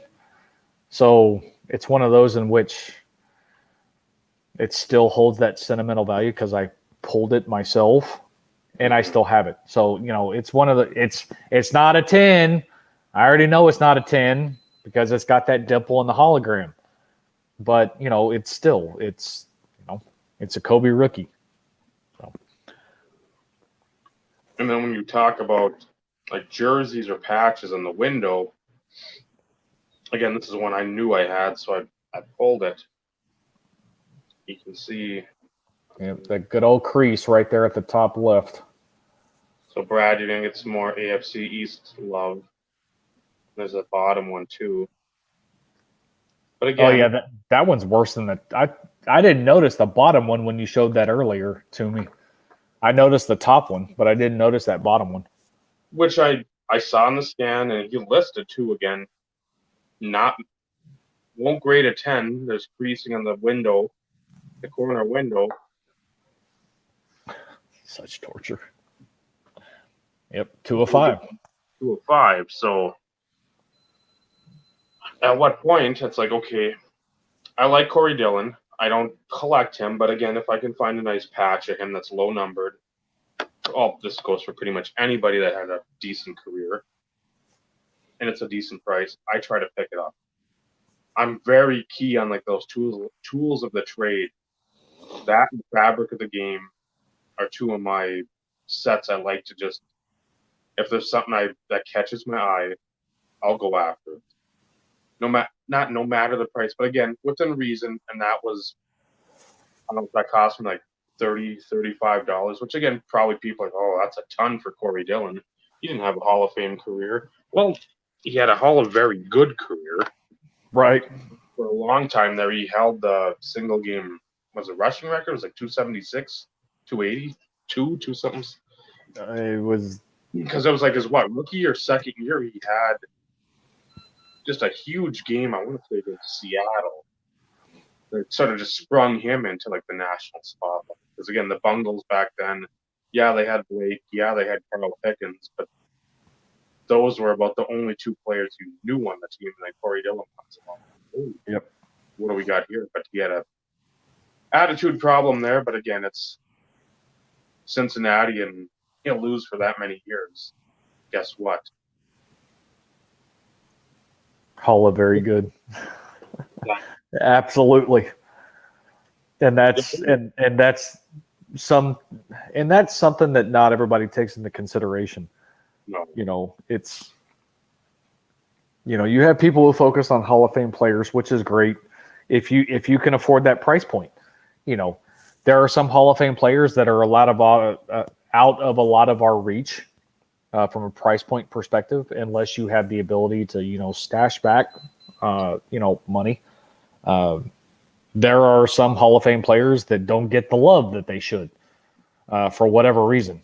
But at the end of the day, as Dave usually alludes to, collect what you love what you collect. And regardless of if it's Hall of Fame, Hall of Very Good, even if it's just somebody that you liked who, I don't want to say puts mediocre numbers up, because that could be, insulting,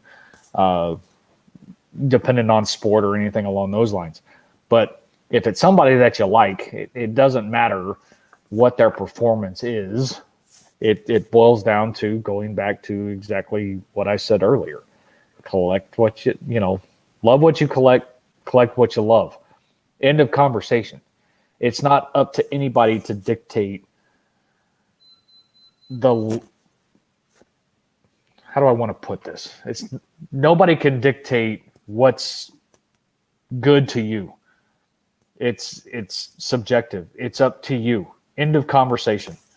And at the end of the day, if you love what you have and you still love to show it off, and you do it because you want to, because you enjoy it, you want to share that collection, it doesn't matter.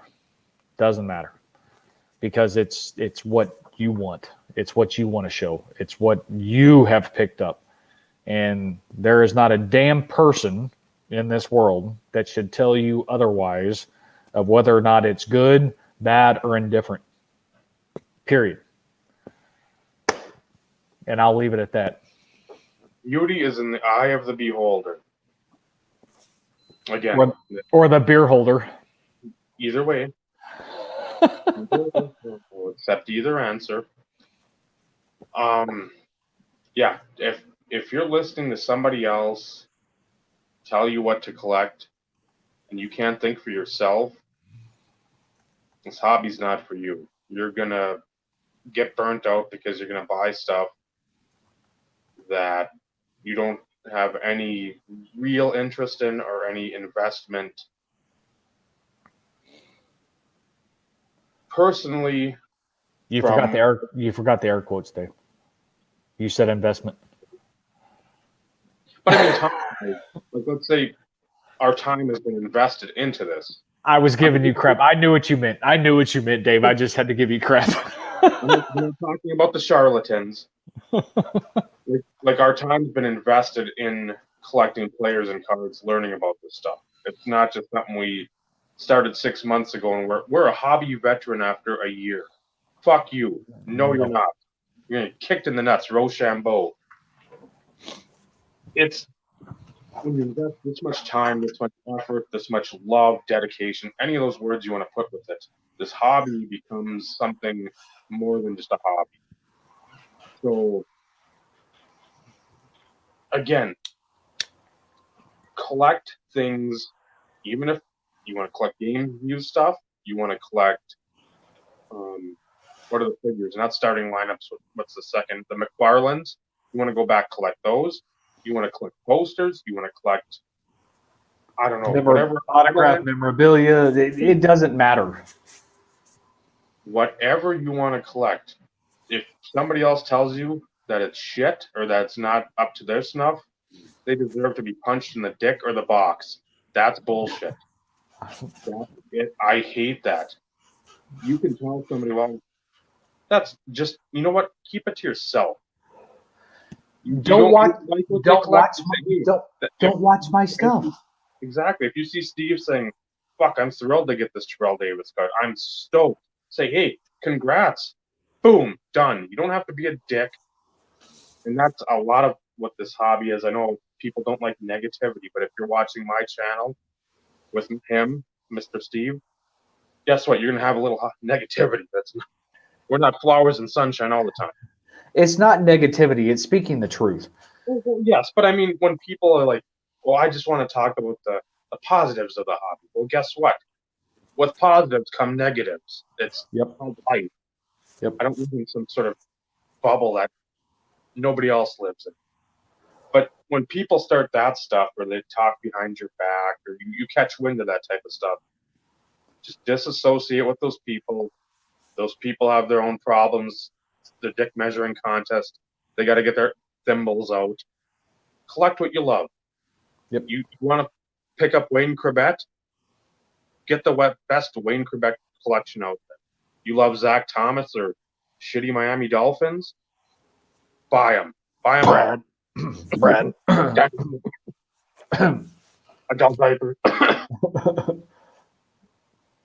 If you find a 1 in 4 insert to be the best looking insert, if you put them all in a row, if you've got all of them, like, I really like that one the best. Put together that set. Yep. Don't let anybody else dictate what you believe in or what your preference is, ever. Your collecting goals, your collecting vision should be of your own accord. You can take advice from other people. You can say, hey, Jojo Shabadoo over here, man, that's a great thing. I didn't really think of that. Go down that avenue for a bit. If you like that way, keep going. If you don't, guess what? You don't have to. Well, and find people that share the same, I don't want to say share the same vision, but find ways to continue to push you towards your collecting goals. regardless of what that is. Mhm. I'm not going to sit here and neither is Dave to sit there and say, you know what, focus on the 90s inserts. We're not here to do that either. We're here to share things from that era that not everybody has had the opportunity to see or experience or even realize that maybe they're out there. It's opening people's eyes to get away from just focusing on the ultra modern stuff, because for those who are collectors, there are missing decades. People are missing decades of great innovation, great cards, and that's really what we've tried to focus when it comes to doing these podcasts. And yes, it's our favorite, but that doesn't mean it's everybody's favorite. Nor are we going to sit there and try and force feed you and say, this is what you need to do. No, it's giving a different perspective on an era in the hobby that doesn't always get the love that maybe it should. And at the end of the day, you need to find people who can support you, give you some advice, point you in directions, bounce things off of each other, that type of stuff, to where you feel invigorated to do what you want to do when it comes to your collection. That's the reality of this. I have a very small select individuals in which I converse with as it pertains to the hobby. And that's because we are like-minded. We piggyback off of each other, and we have conversations, and that's what I do. I surround people with like-minded collecting philosophies, I guess, or interests. And when you find those niche people that can help you build what you want in your collection, those are the people you need to surround yourself with. Because regardless if it's a 1 in 4 insert, if it's a $1 insert that you picked up that maybe books for $20 or $25, and hell, maybe you stole it and it normally sells for $20 and $20, you want those people to sit there and be like, you know what? Keep it going. You're doing freaking fantastic. That is, and Dave and I have those conversations frequently. It's like, hey, we always the good lucks when it comes to stuff that we're going after, especially for something that we consider big. It may not be big to everybody, but it's big to us. And I'm never going to tell Dave, dude, why are you going after this? This isn't nothing. I mean, really? You're jonesing over this? No. That find people who share the same interests. Surround yourself with those people. Build those relationships, build those friendships, because in the end, this is really what the hobby is about. And Dave says this a lot in his videos. Building friendships, lifelong friendships, because of a shared interest, there is no value on that. You can't put a value on that. And I consider Dave one of my closest friends, and I'm pretty sure he would reciprocate that feeling. Fuck you, Dave. Yeah, we talk all the time, and it's not just about cards. That's the thing. When you can get past the just talking about card shit, which again, it's I guess I've never done it before, but I guess it'd be like speed dating, where it's like, okay, what do you like? Well, I love inserts. Well, so do I. Boom. We can go from there instead of, well, what do you like? Cards? Yeah. Well, what do you like? Sports cards? Well, no shit, Sherlock. Well, bring it up to speed here. So, and again, Steve's one of the first guys when he got on YouTube back in, was summer 2010-ish? I think I want to just say I eclipsed the 10-year mark technically. I think. So midsummer, so somewhere in there, when he started showing like Terrell Davis, I'm like, oh, Good. This is what I like to see. I want to see people that don't sit there, show off their vintage, don't really care about it, show off the new stuff just because Gary Vee or whatever fucking investment tool, because all these people are tools, is used because, oh, the Juan Soto whatever is going up 333% this day. I must get it immediately. No, you're not thinking for yourself. You're watching some person that has no fucking concept of this hobby tell you what to do. That's why when YouTube was YouTube at its prime, you see a lot of the people there. And I mean, some of these guys are periphery guys. I don't talk to a lot of them all the time. Joe, the Cardman64, I'll like his stuff on Instagram. We haven't talked a ton, but I know Joe Panic was his guy. Yep, I remember him. Patch to 10 because I found it in a Facebook group, and I mean, it knocked his socks off. When you can do something like that for anyone that you value as a friend, no matter constant, I bought all of them, every one. I figured PSA 10 Panini Prism base cards, they've got the biggest room to grow because there's not many greater than a 10. When you can have all these people, see, they're. Yep. And again, you can go a while without talking to these people. But you remember it. You remember them. And that's what means something. When you can do something like that, make somebody's life, like Brad, I made his life, I completed it. He could have died the next day when I sent him that Daniel Thomas logo shield. When something like that, when you just drop people's jaws because you know what? You know them, because you listen to them, yep, because you care about them, and then when you have that care package at Christmas, or hey, this is, oh boy, a bunch of shit. Something was about to fall. I'm good. You have a ton of stuff that's piled up, and you're like, you know what?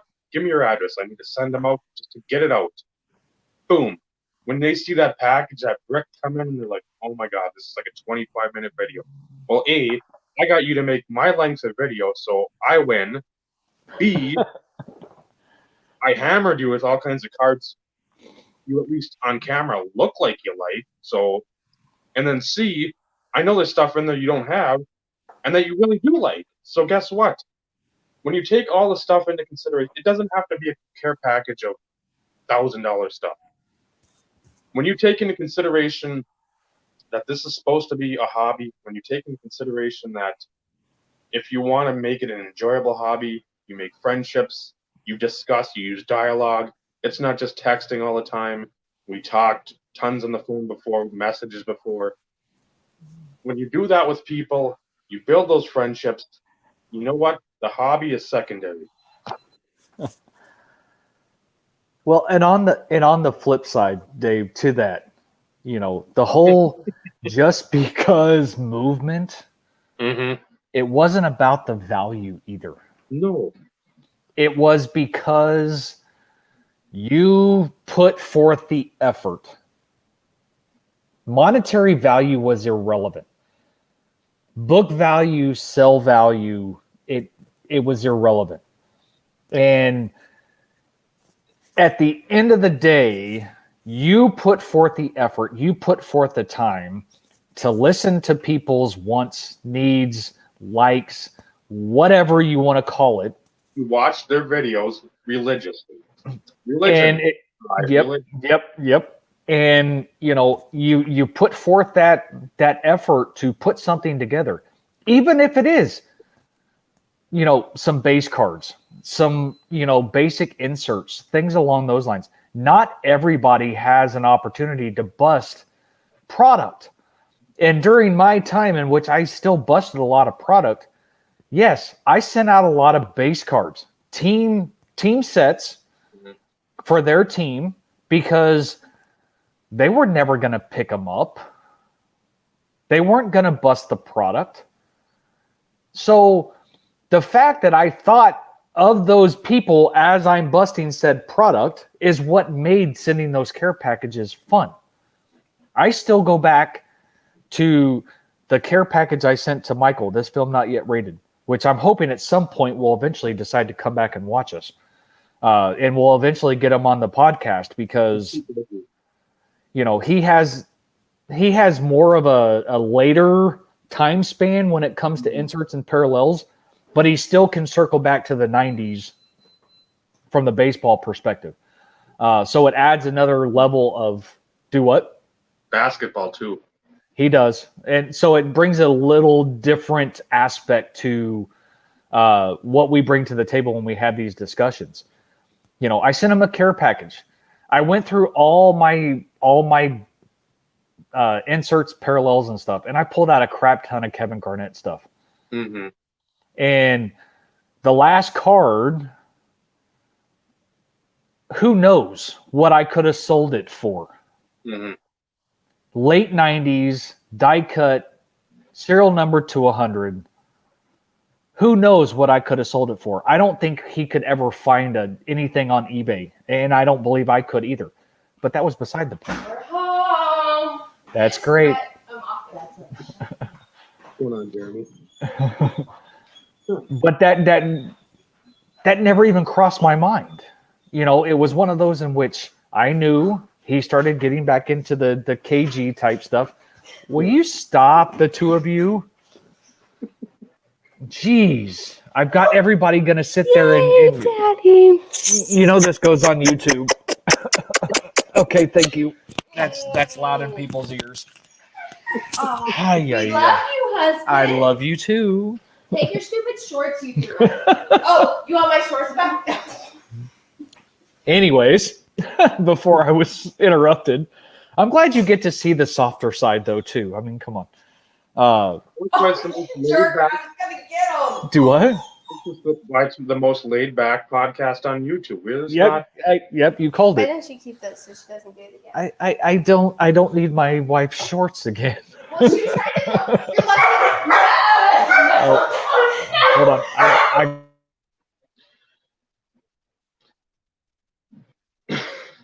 But yeah, that Michael, if we get him on, he's a big comic book guy. And he's Clay Matthews.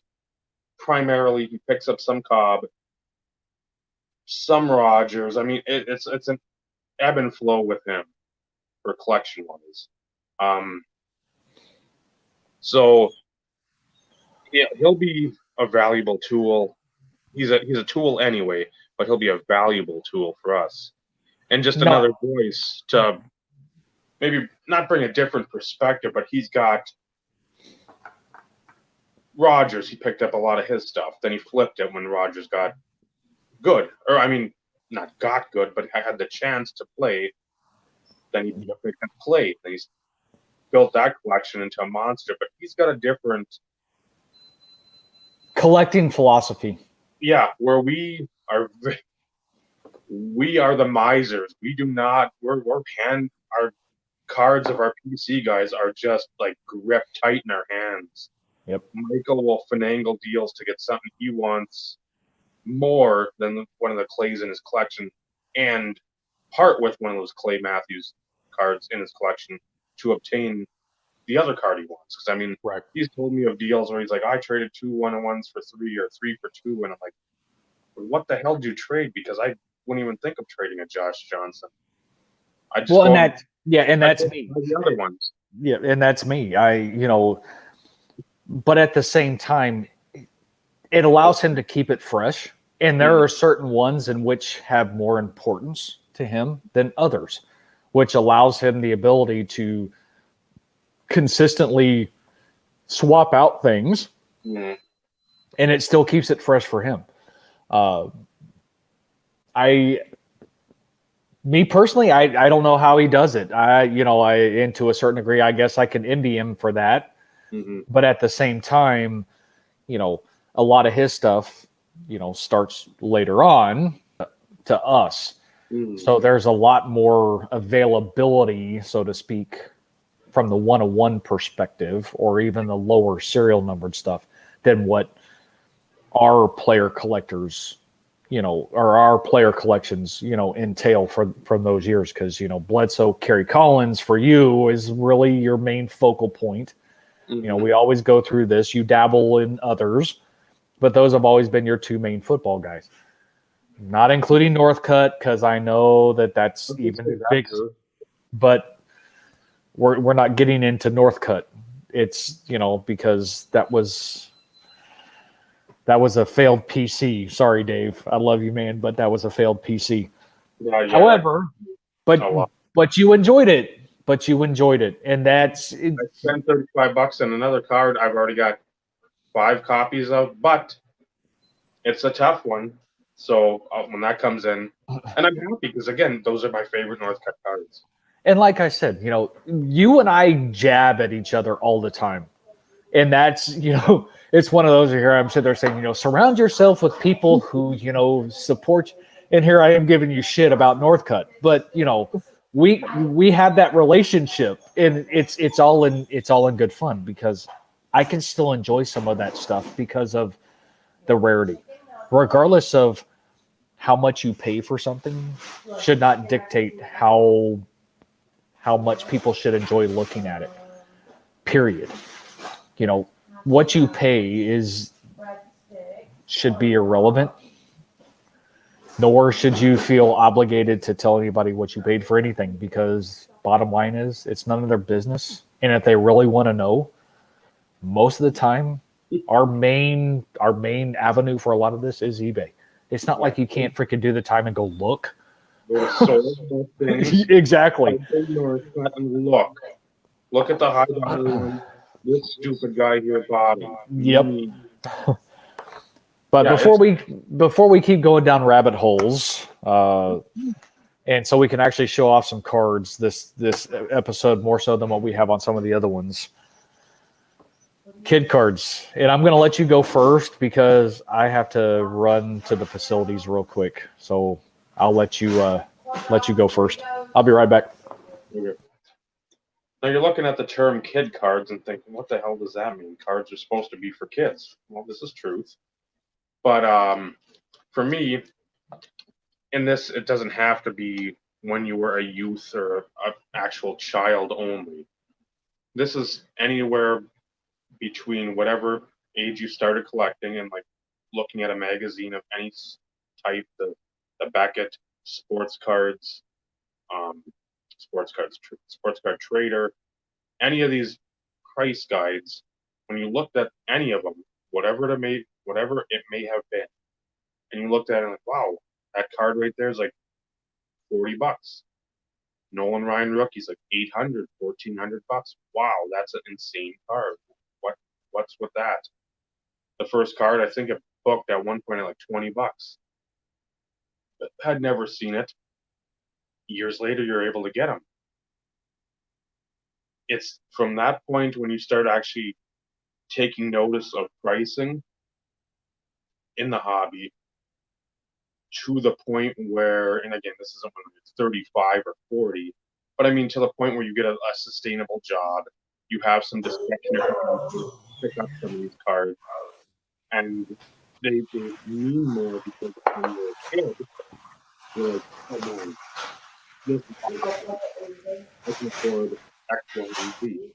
So the first card, it's not a good card by any stretch of the imagination unless you're Alan Hardy, Bill Zephyr, and you have a PSA 10. He wants that. But I remember this card, the Juan Gonzalez reverse negative, 90 done. So he's batting left-handed. He's not left-handed. So the next is a card, like $20. Why is that $20? The regular was like 3, so it's like, who cares? The next two I'm going to show together are just because they're a big interest in remember that sports cards magazine. There's a lot of color when I went through all the sport. It would tell you give you a player to watch, like a Jason Kendall or somebody of that nature, like, hey, here's the rookie card. There's a couple of inputs to take a peek at. They go through the new listings, and down on the bottom they have a $2 code. with whatever they pulled. And that's 2 pages off the back. They'd have the top 10 insert sets. They'd have the top 10 insert cards. The right-hand side, they'd have the top 20 of each. Then they'd have the top 20, I want to say rookies or base cards, and then the top 20 regular sets. And then have the hot cold a year ago or whatever. I remember that. It was all colored. So that trumped the Beckett in my mind because of like color, I can see what it actually looks like. So these Beckett did that later on though. The hot Yeah. and cold list.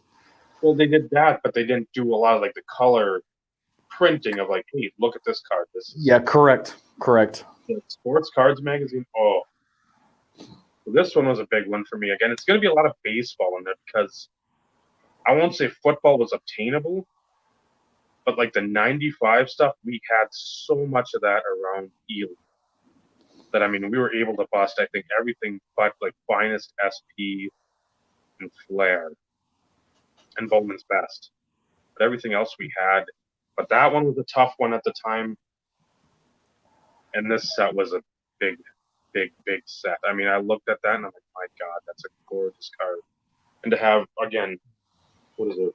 I don't know if it was like 10 or 15 players, but it wasn't like 40 players. So again, you had the creme de la creme in the set. It wasn't like, oh man, Ray Langford, yippee, yay. Of course, I did tell Dave, I was like, don't be showing too much other sports. I was like, this is supposed to be a football podcast, but you see how well he listens, right? Just saying. I'm a year older, so again, now my hearing is completely bad. Excuses, Dave. This one was a God, huge I want that so bad for TD. That is one of my top 5 still out there. That one, I think I bought a pack of Brilliance. I mean, I pulled a blue. I don't even know who it was, like Michael Ricks for football. And I was like, well, that's pretty cool. And then you look on eBay, and I guess this was not in the infancy of eBay, but I guess in the infancy of eBay becoming popular in like 98. So I looked at that, and I'm like, there's a gold one on there too. What the hell was that number? 299? You never thought, no matter who it was. So again, to get the Abreu and again on the back, 24 carats, so it's 8 of 24. Yep. Beautiful card. Beautiful. Even though it is baseball. Sorry for all those baseball folks out there. Sorry. Like I said, I got a couple football. I know you do. Later on, get some of this other mishmash out of the way.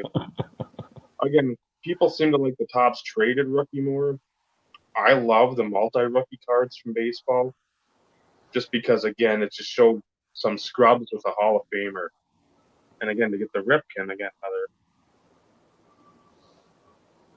I like the top space more than the upgrade.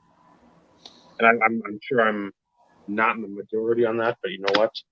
That's pretty much how my collection has been since day one. I showed this to you before we went on. I wish I had the 92-93. This is the 93-94, so it's not as much, but it's got Clarence Weatherspoon there. I don't know if that's Andrew Lang. He's dunking over, trying to dunk over. But a Beam Team Shack. I mean, those were always out of Stadium Club, or pretty much out of basketball then. Beam teams were it. It wasn't until like a couple of years later when a couple like those Fleer, like the Total O or Total D. No, not in that connotation. Those became like rare, or they were like more sought after because again, they're like a rack pack only or some odd pack out. And I would consider Beam Team iconic. Oh yeah. Others may disagree with me, but I consider that an iconic insert set. Yeah, when they went away from making that like one of their focal point inserts, that's when it was sad times for Stadium Club. And I like that and the super team or whatever those were. When you got like you could send them in Yep. and then get whatever. If they went to like the Super Bowl, you get like the foil stamp thing. Yep. That was cool. Yep. This was one of the first, besides Elite or Donruss, again for baseball, that I took notice of. And I think Rookie Sensations might have been at the same time as these came out. So I mean, they're both fairly popular. Then Rookie Sensations took off, but I mean, these I like these more. Oh, the good old Pinnacle Idols. Yes, I remember those. Where it showed either a rookie or like a super young player. So Van Poppel was on there. Yep. Who was supposed to be the next Nolan Ryan. Ryan. That worked out well. But I mean, I've got two of them. I know I picked up one at a card show with Micah Distemic. God, it must have been 4 years ago. I still think I paid $10-12 for it. But again, when you start factoring in nostalgia, Yes, there is no price. when that price, it's like, okay, it's like $10. I'm like, fine, whatever. But I mean, that's a set I'd like to collect and put together. Just because, again, I think Ripken's on there with like Eddie Zosky, the former Blue Jay. I don't know, George Brett's in there. But I mean, you got a lot of these guys in Twilight, like Yount, Brett, Wallace. Hey, don't give me the lion. Yeah, I was going to say I'd have to look at the set listing. But there's a lot that I love. I mean, it's just so fun. Well, and something that for something like that, it's not overly expensive either. No. But again, back in the day, this was like a $60 card, $80 card. No embossing. It sort of has that, like the clear team leaders. I mean, if you put Van Poppel out there more, I think 97 Fleer in baseball had that, but it was like a die cut. So they die cut off the Van Poppel. Yeah, and there's nothing special about those either. I mean, really, there's not. There's nothing to them. Foil, and that's about it. So again, the back is just. And they did those for a few years too, if I'm not mistaken, didn't they, Dave? I don't know. I know that 92 they did. I don't know what happened in 93. I know they might have went away from these. They went to Rookie Team Pinnacle instead. Yeah, but for whatever reason, and I don't know why this sticks out in my head though, because 93 I flip-flop between all three sports, well, basketball, football, and baseball. And I want to say that the whole idol thing sticks out to me even in 93. I'd have to check. But yeah, I think maybe 94 was the first year for the Rookie Team Pinnacle. Because I remember Chipper Jones being on there with someone. What do you got? Because I still got a stack of stuff, but keep going. This is the big card, football-wise, and I've shown it probably in every Bledsoe video pickup that I've had in the last month, because I seem to pick up one a week. But again, this booked at, 120? I think is the top. Maybe 150. I think it's 120 is the high end. But again, you looked in that Beckett and you looked at 93 SP. There's that Bledsoe rookie, that foil. Still love it. Again, Still love it. Find that in a 10, good luck. You know, to know. I know Brad loved to see more Patriots cards. And they did do idols in 93. Okay. But they did black and white photos. Okay. So like the superstar or the experienced player was in black and white, and then the new player, the rookie or the newer player was in color. Okay. Well, this wasn't. So that would have been 23 when this set was released. But at the same time, seeing the depth of the patch, I guess, the steps in there, because there's a single, there's dual, stuff to 25. But seeing the prices then from this stuff, it's like they got multicolored patches of all these dudes, all kinds of wonky combinations. I wasn't gonna pour one of these, I figured. I got to think two in the span of like, what's it, a month or two last year.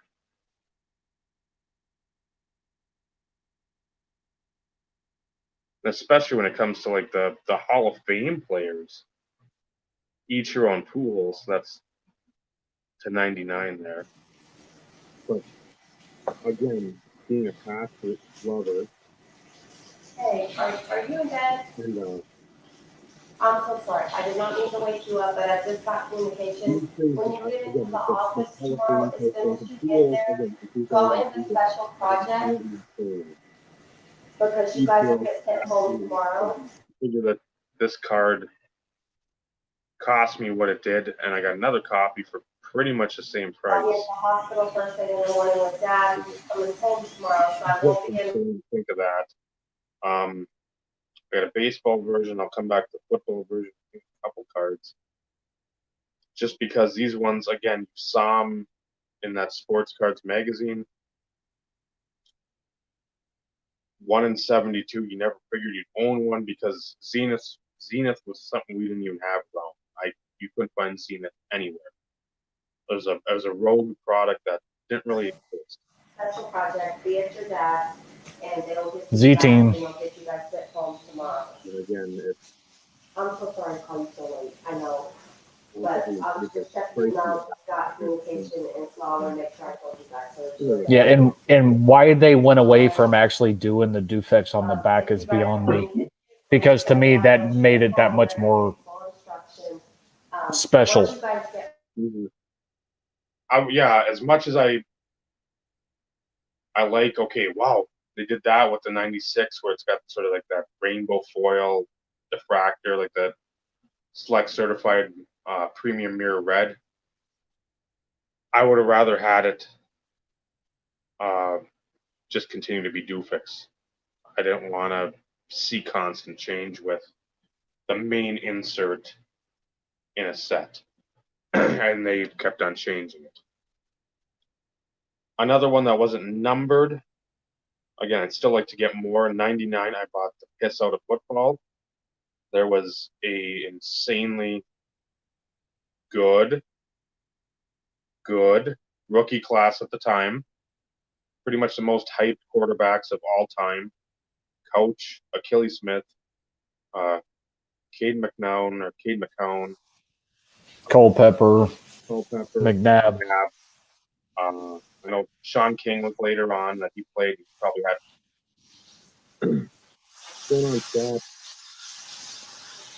See, you're noticing that I'm a nobody with a lot of these people. Well, it's all this new blood in here. You're the old guard. With me, you gotta make more videos. You gotta start collecting Elway and picking up all the good Elway stuff. So, YouTube famous. Yeah, that's what I was going for. That's right. That was that email you sent earlier. Do what? That was that email you sent to me earlier about becoming YouTube famous. And yeah, check the name on that because that was spam because it sure the hell didn't come from me. From Mike. But these were, you'd see them maybe listed once in a while. And again, it's a patch card, not numbered, but I know, God, I want to say there's less than 100 or less. And again, it's not super rare from the standpoint of not in serial number. You don't have, it's like, 20, 15. But again, one of my favorite patch sets. I remember when you got that. I remember when you lost out on the other ones that you were trying to go for. Yep. So again, so I wanted the Keyshawn. I think that was a Jets, but again, it was too color, but still, the Keyshawn, I like to put that in like the little Keyshawn PC. The Fred Taylor criminally underrated too. Him and Corey Dixon, two of the best backs of everybody that watches generation. They get zero hobby love, none. So again, that was one that I'm like, I want to pick one of these up again, try to find like the Leaf rookies and stars. You weren't finding any of it. How many more you got, Dave? You want to jump in because I got I got 6 more. Well, they not really from a patch perspective, but all mine are football guys. All mine are going to be. I love a well done game. Mine is all TD related. I didn't have a chance to go back through some of the other stuff by any stretch of the imagination, but this isn't a patch. However, since we are talking about kid cards.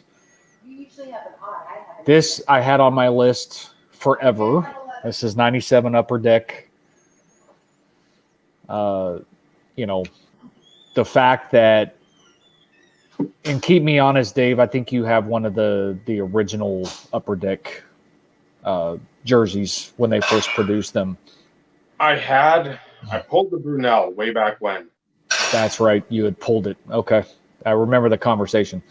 But this I considered somewhat of an Eleanor on my list because I remember when Upper Deck introduced the game used jersey card, and wasn't a fan of the jersey windows because I can't say patch windows because that was small. But then when 97 came around, they really took the card design to the next level because when you look at just the card design itself, this right here.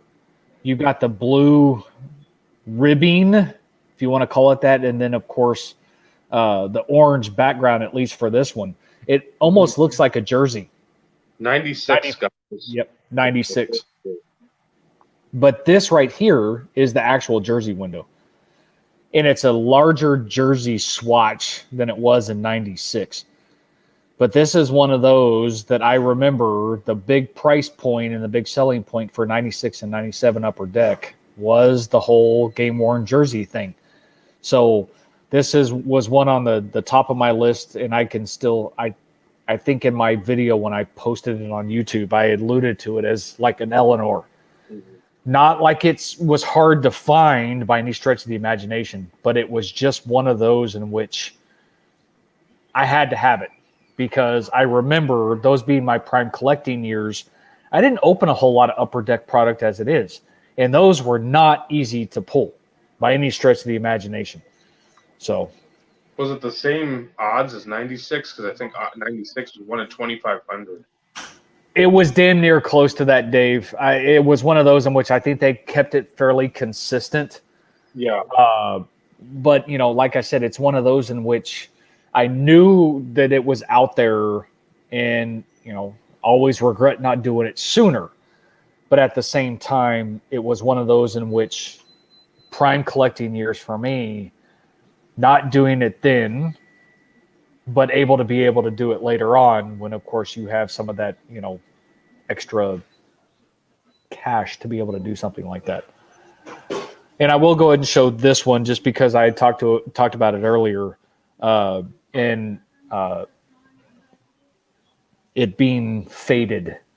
Mm-hmm. So most people know this set very well. Mirror images. Bowman's Best. Of course, I should have showed this side first. But you've got, Barry, Rasham Salam, Terrell Davis, Thurman Thomas. This is the atomic refractor, though. And being and seeing some of these cards getting pulled in your local card shop and knowing the rarity or the pack pull ratio, it was one thing. Atomic refractor was X, but actually pulling a mirror images atomic refractor was 4 times more difficult from a pack pull ratio perspective. But it's faded. I mean, you can, even if somebody had never seen this card before, you can tell it's faded. The colors are not vibrant at all. but one of those in which atomic refractor insert parallel, gotta have it. Gotta have it. One that I'm probably gonna, you'll probably think I'm crazy for including this, but Flair Ultra, the various parallels in '96. You had your blue, you had your bronze, all the varying color parallels. Everybody wanted the rainbow parallel. Stations? Yep, Those were tough. that's the rainbow. That's a sneaky tough car. Yep. And what's interesting is there's nothing other than the border you wouldn't know. And this one actually can get easily confused with like the bronze. Because there's only varying level differentiation in the color pattern that dictates the rainbow. You hold in your hand, you can sort of see it's like the oil and water type situation. Yep. But this is one in which not easy to pull by any stretch of the imagination. It's the rarest parallel of this. And it's one of those, like I said, you know, prime years of collecting, you see somebody pull one of these and you're like, holy shit. But yet you don't realize it until later on. It's like, oh crap, you know, I kind of forgot about that card. And, you know, this is not iconic by any stretch of the imagination, but there are so many variations. There's like 6 or 7, if I'm not mistaken, because you've got blue and silver and you had the marble, and I'm just throwing out names right now, but I mean there was multiple parallel versions, but the rainbow, of course, was in fact the most sought after because of the rarity. The silver, what was it called? Pewter.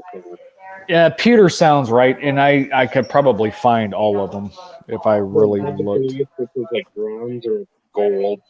Then you had the blue, the rainbow, which is 15 times the basic or the base card. So yeah, here you go, Dave. So blue. Let me get through the Ultra Chaos here. I think that was called the marble. Yep. And then there's the pewter or the silver. Yep. And then of course you had the rainbow. Yeah, the Creative Chaos set is just... That's funky. That's a funky one.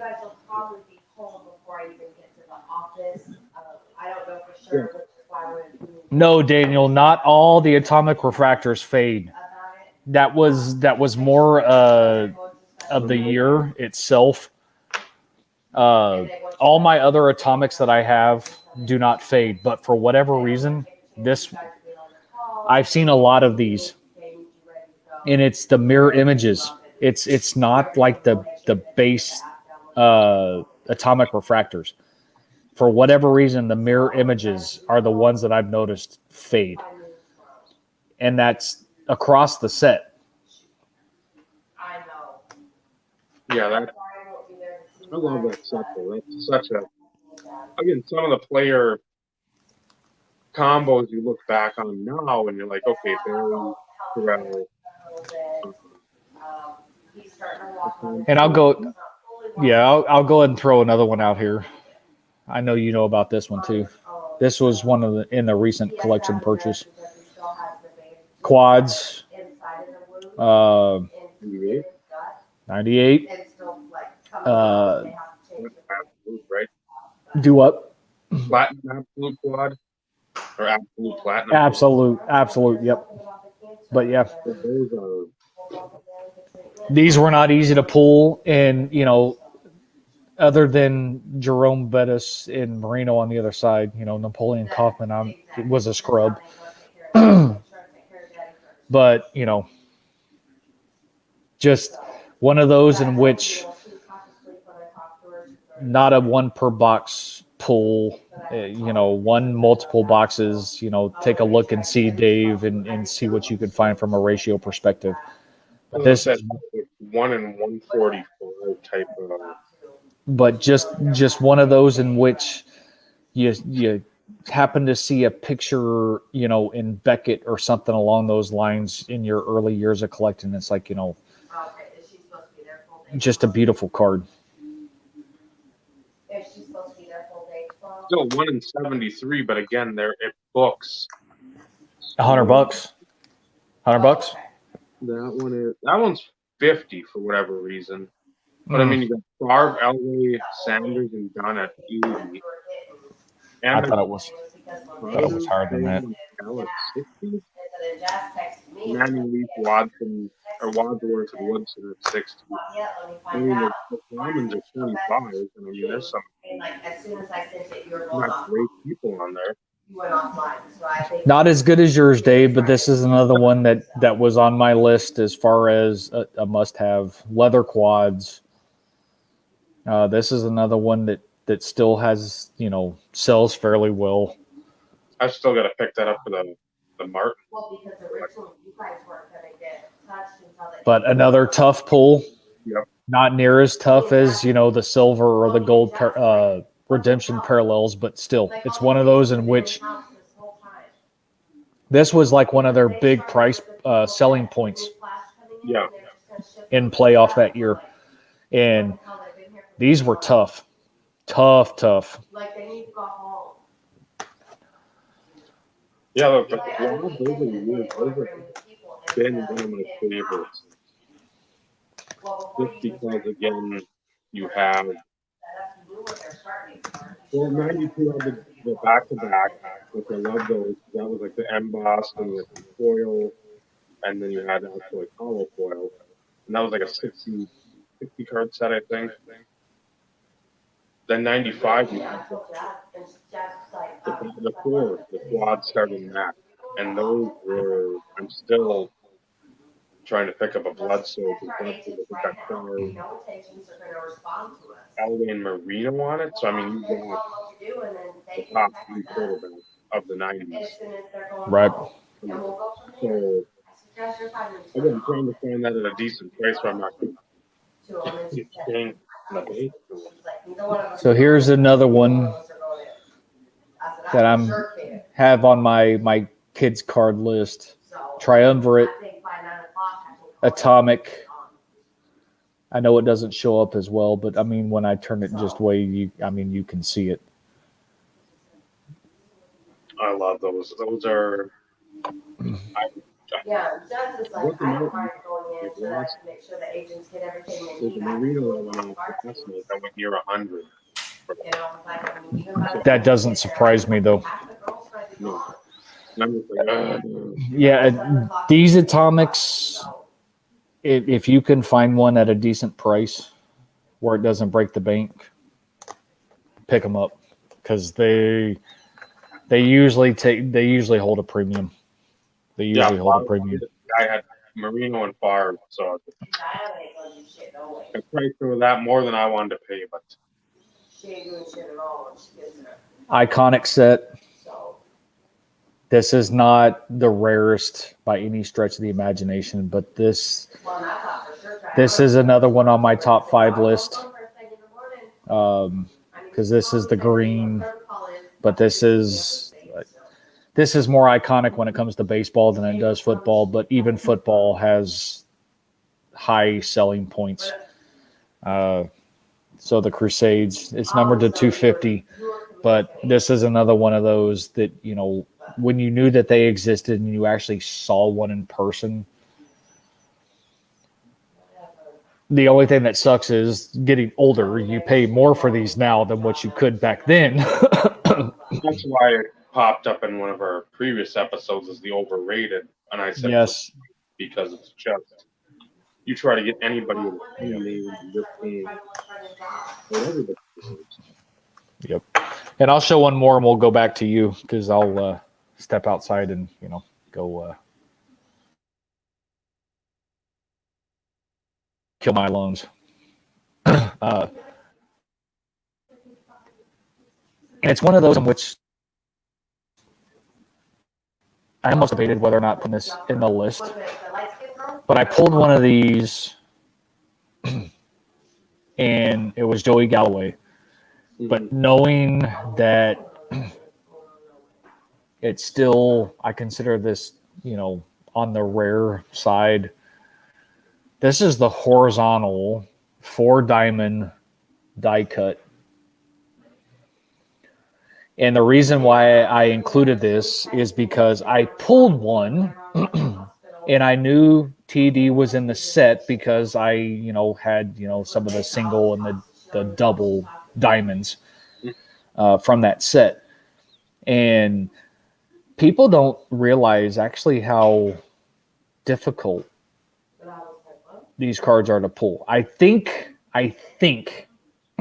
and Dave, check me. I think these were 1 per box. I'm pretty sure they were 1 per box. I know you have it there.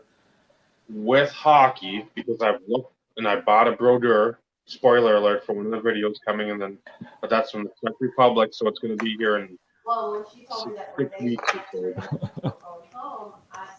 That was an interesting set because, again, if you don't know about that set, you could pick somebody at Merino. You could be like, oh, that's just like a $40 card. The better the player, I guess, over time, a lot of those, it was a different and a staggered ratio of, like, maybe that one, let's say Shannon Sharp was in the set. That would be like a 1 in 58. Marino, Brett Favre may be 1 in 300 and something. Or even more. Right. I mean, there was like a couple that were like in the 1,000. But one of the reasons why I wanted to show that card, Dave, is because there is a quad vertical. Supposedly. Okay. I have never seen one. And it's not a tough pull. I mean, hypothetically speaking, 1 in 180. What, the quad? The quad horizontal? vertical. The quad vertical.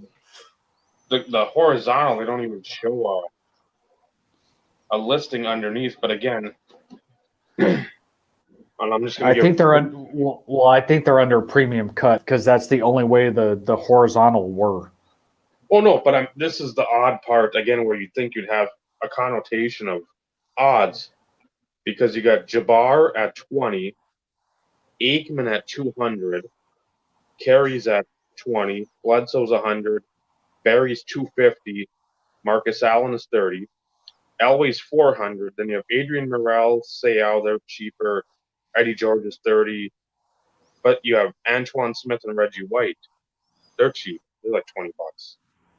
Then you've got Marino 300, Galloway 15, Cordell 40, Terry Allen, Kaufman, Curtis Martin cheaper, Steve Young's is 100, Rod Smith 15, Brunel 30, Emmett 250, Ray Caruth 15, Favre 300, George, Terry Glenn cheap, Dunn 250. So large disparity. And that's why, again, hockey, it listed like the card number like 14, 28, 29, 30. 1 in 2,800 packs. Card number 7, 13, 17, 18, 21. 1 in 1,100 packs.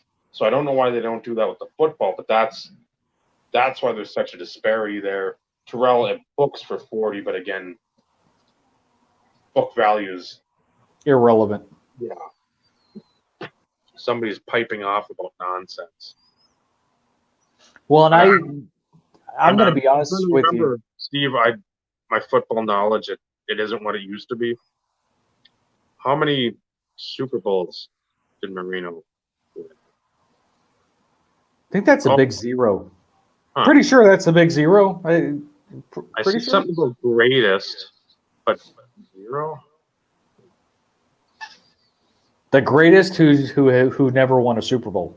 I'll give him that. I'll give him that moniker.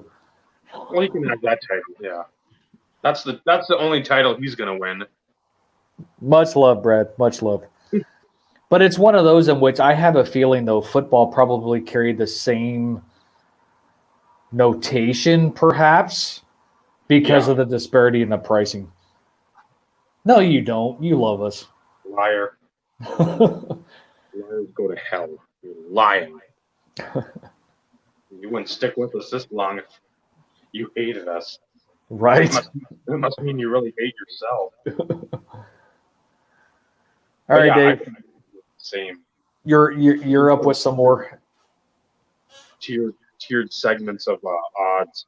It would have to be. It would have to be because that would be the only reason why there would be so much disparity. Yeah, work done should not be 250 if Steve Young is 100. Steve Young had a little better career. Good call 6, Matt, if you're watching. Well, that was his rookie year, though, too, FYI.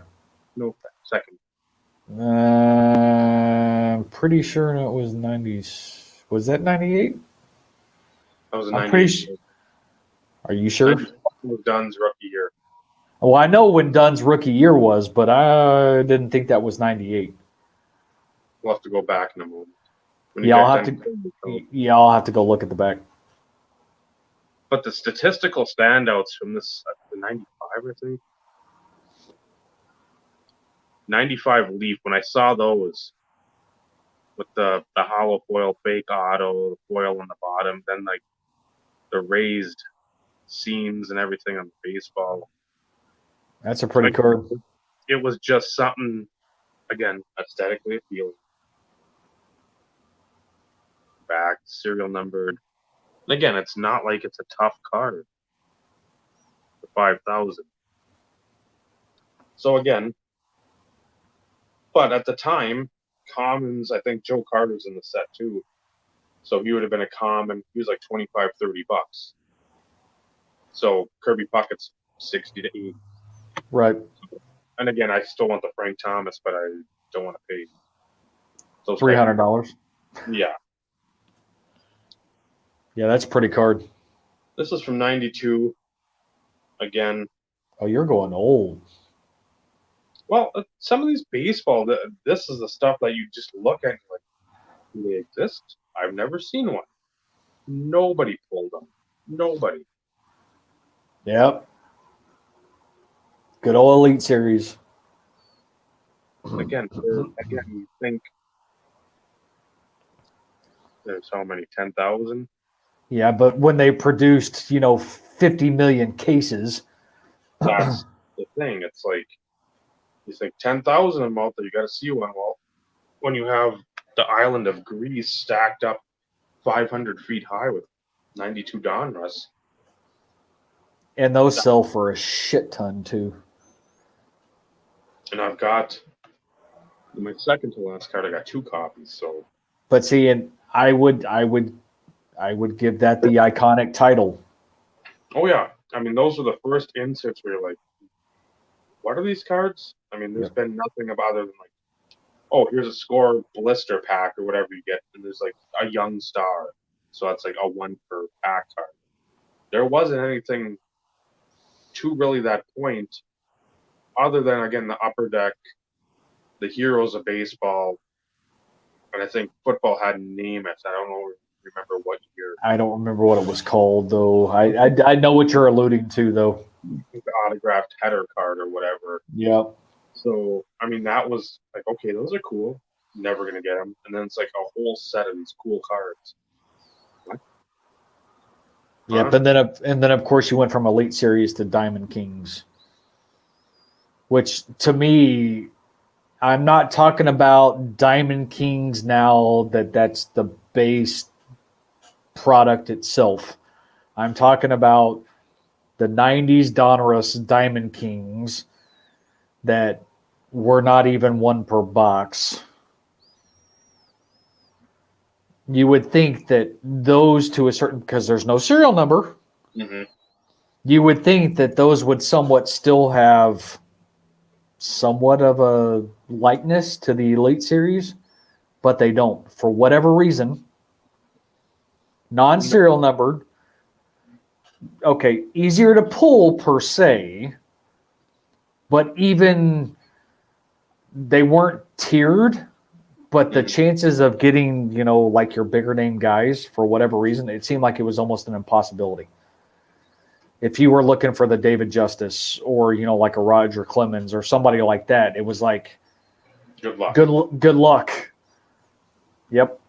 Sorry, I didn't mean to derail that, but that brings me back to going and buying retail early Donruss packs, hoping to pull that Diamond King, whether it be Series 1 or Series 2. I think I remember pulling Bagwell, and that was the blue back, so I think that was Series 1. I think the green was 2. I think there's a darker green border, or a darker green background. Yeah, and I don't remember the variation. And then not to change that, but then you had Gallery Stars that came out with triple play, Donruss triple play, and it was like, really, you're gonna try and redo something from Diamond Kings? This looks like shit. And those are super easy to pull. Yes. Couple blocks, so. But anyways, sorry. Go ahead. This set was another, I'm going to say iconic, because the pricing of it still holds fairly well. If you want to get an A-Rod or you want to get the Jordan version, you're going to pay out the nose. I picked this up, I think, for, what was it, $4? Again, it was just because I wanted a copy of the card, going back to what we said earlier, get a copy. Get to see what it's like in your hands. Even the base version is nice, but on the 94 SP. Stop it! I'm tired. Come on. The SP Hollow UFX die cut. Again, the base, it's not die cut. The border on the side is in blue. These are red.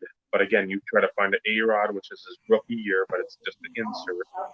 Or Michael Jordan's White Sox uniform. Get ready. You're not going to be paying like $40 for it.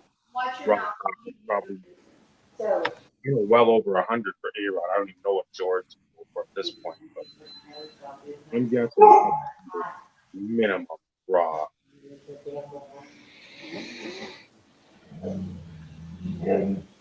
Football wise, I like these better than the baseball because it's a lot more dancing of the doofix. You could tell it's a little more colorful in the pictures. But once again, going back to the ZP, again, these are not expensive. You can put Merino up, Barb up for under 15 shipped. Try to do that with Griffey. Try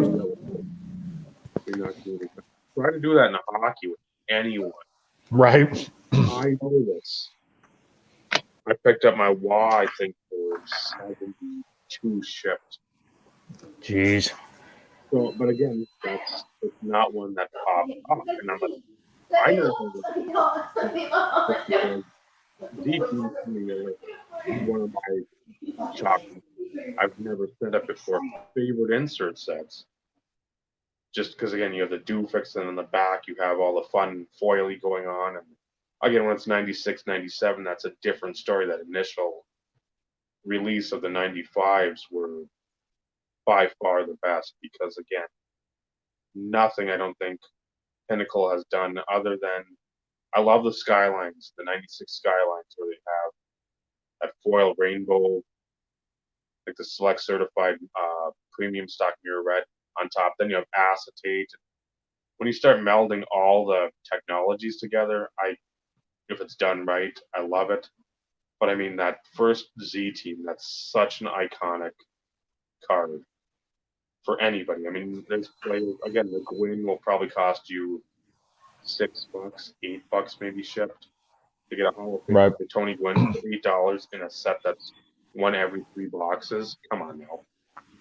Take my money. Take it all. Right. Well, this is one that you had shown earlier, not the specific set, but out of Flair Brilliance. And that was a recent edition? This was out of the collection. Yep. But this is the Pulsar. Knowing that these existed, but never seen one, and finally actually having one. Now, granted, I can't put because you can see what this is doing as the light is just bouncing off of it.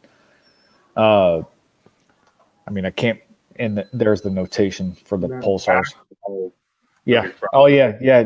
It carries over from front to back, but that goes along with like the Zenith Z team. The fact that the Dufex is on the front and the back. But I can't even put a price tag on this one because it was embedded in the collection purchase. I've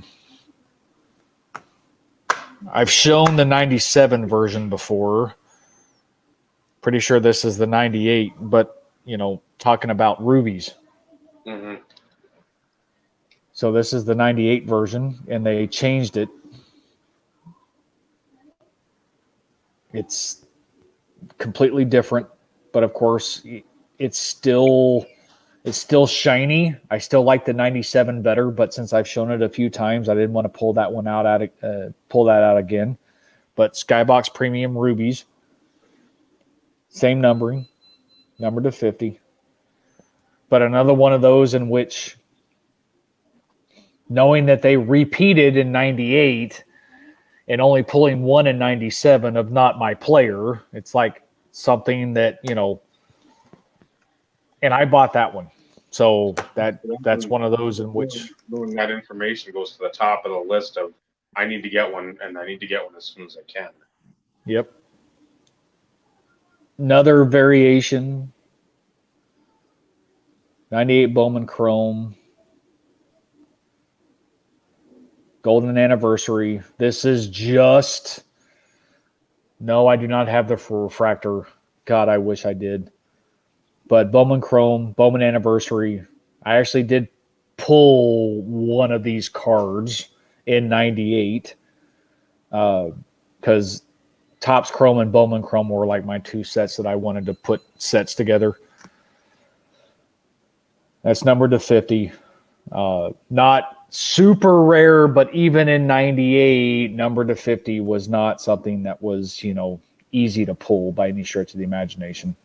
So, like I said, pulling one of these out of the box of 98 that I bought, actually the 3 boxes I think I bought to put together my set. Another one of those on the list of, knowing that you have to have it. I think only a few people may recall this one. Skybox Thunder. You know what this is, Dave. You can tell by looking at it. And what's interesting to me, looking at this card, this really isn't special. For something as rare as what this card is, because you showed one of these earlier from a baseball perspective, you would think there would be something more aesthetically appealing to this.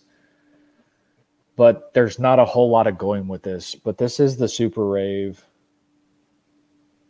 Number to 25. Yeah, I don't know why they didn't do. And again, you don't have to go balls out and go goofy, but still, those. And again, I like them just because they're 25 and they're not going to command as much as a lot of those other number 25 type parallels or insert parallels. You're not going to. You might knock on the bank store, but you're not going to break it down and steal everything. Absolutely. Another thing on my list. This is the Y and the Z axis die cut from 97 Leaf. And if anybody broke this product, there's bronze, which is this one here. You had silver and you had gold. And Y axis was, of course, easier than the Z axis. But this is one of those in which, oops, wrong one. Help if I put the right one on top.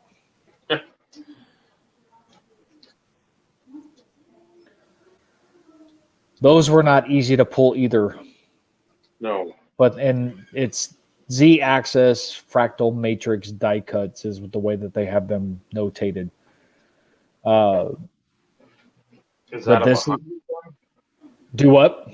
Is that out of 100 or not serial numbered to 100, but are those? I don't remember if they associated a print run or not, but if you look at baseball, for some of those, yes, fractal matrix. The Z-axis die cuts of like your superstars, good luck. Yeah. You better like give up your firstborn. Yeah, I don't know why they're not in the hockey box. I wonder if they're over there. I've got both brodeurs, and they're both C gold access.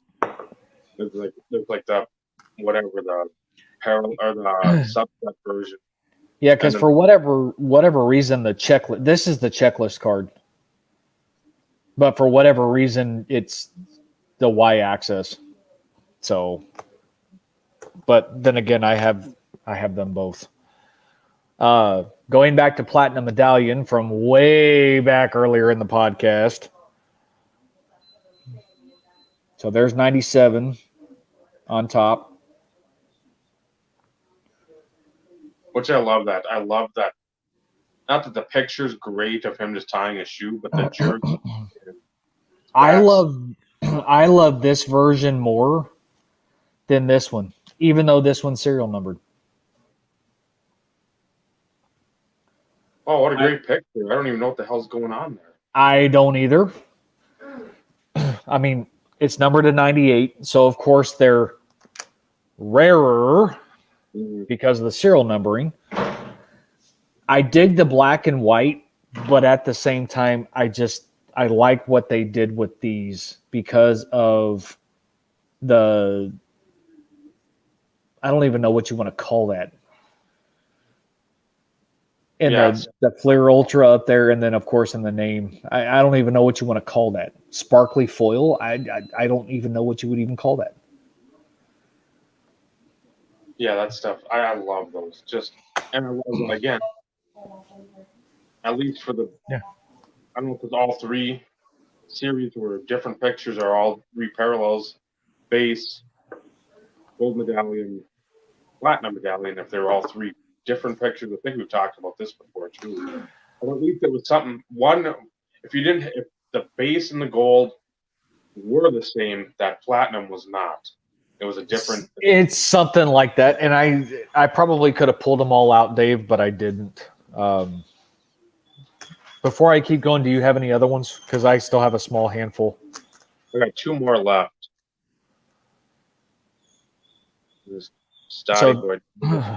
So this was a recent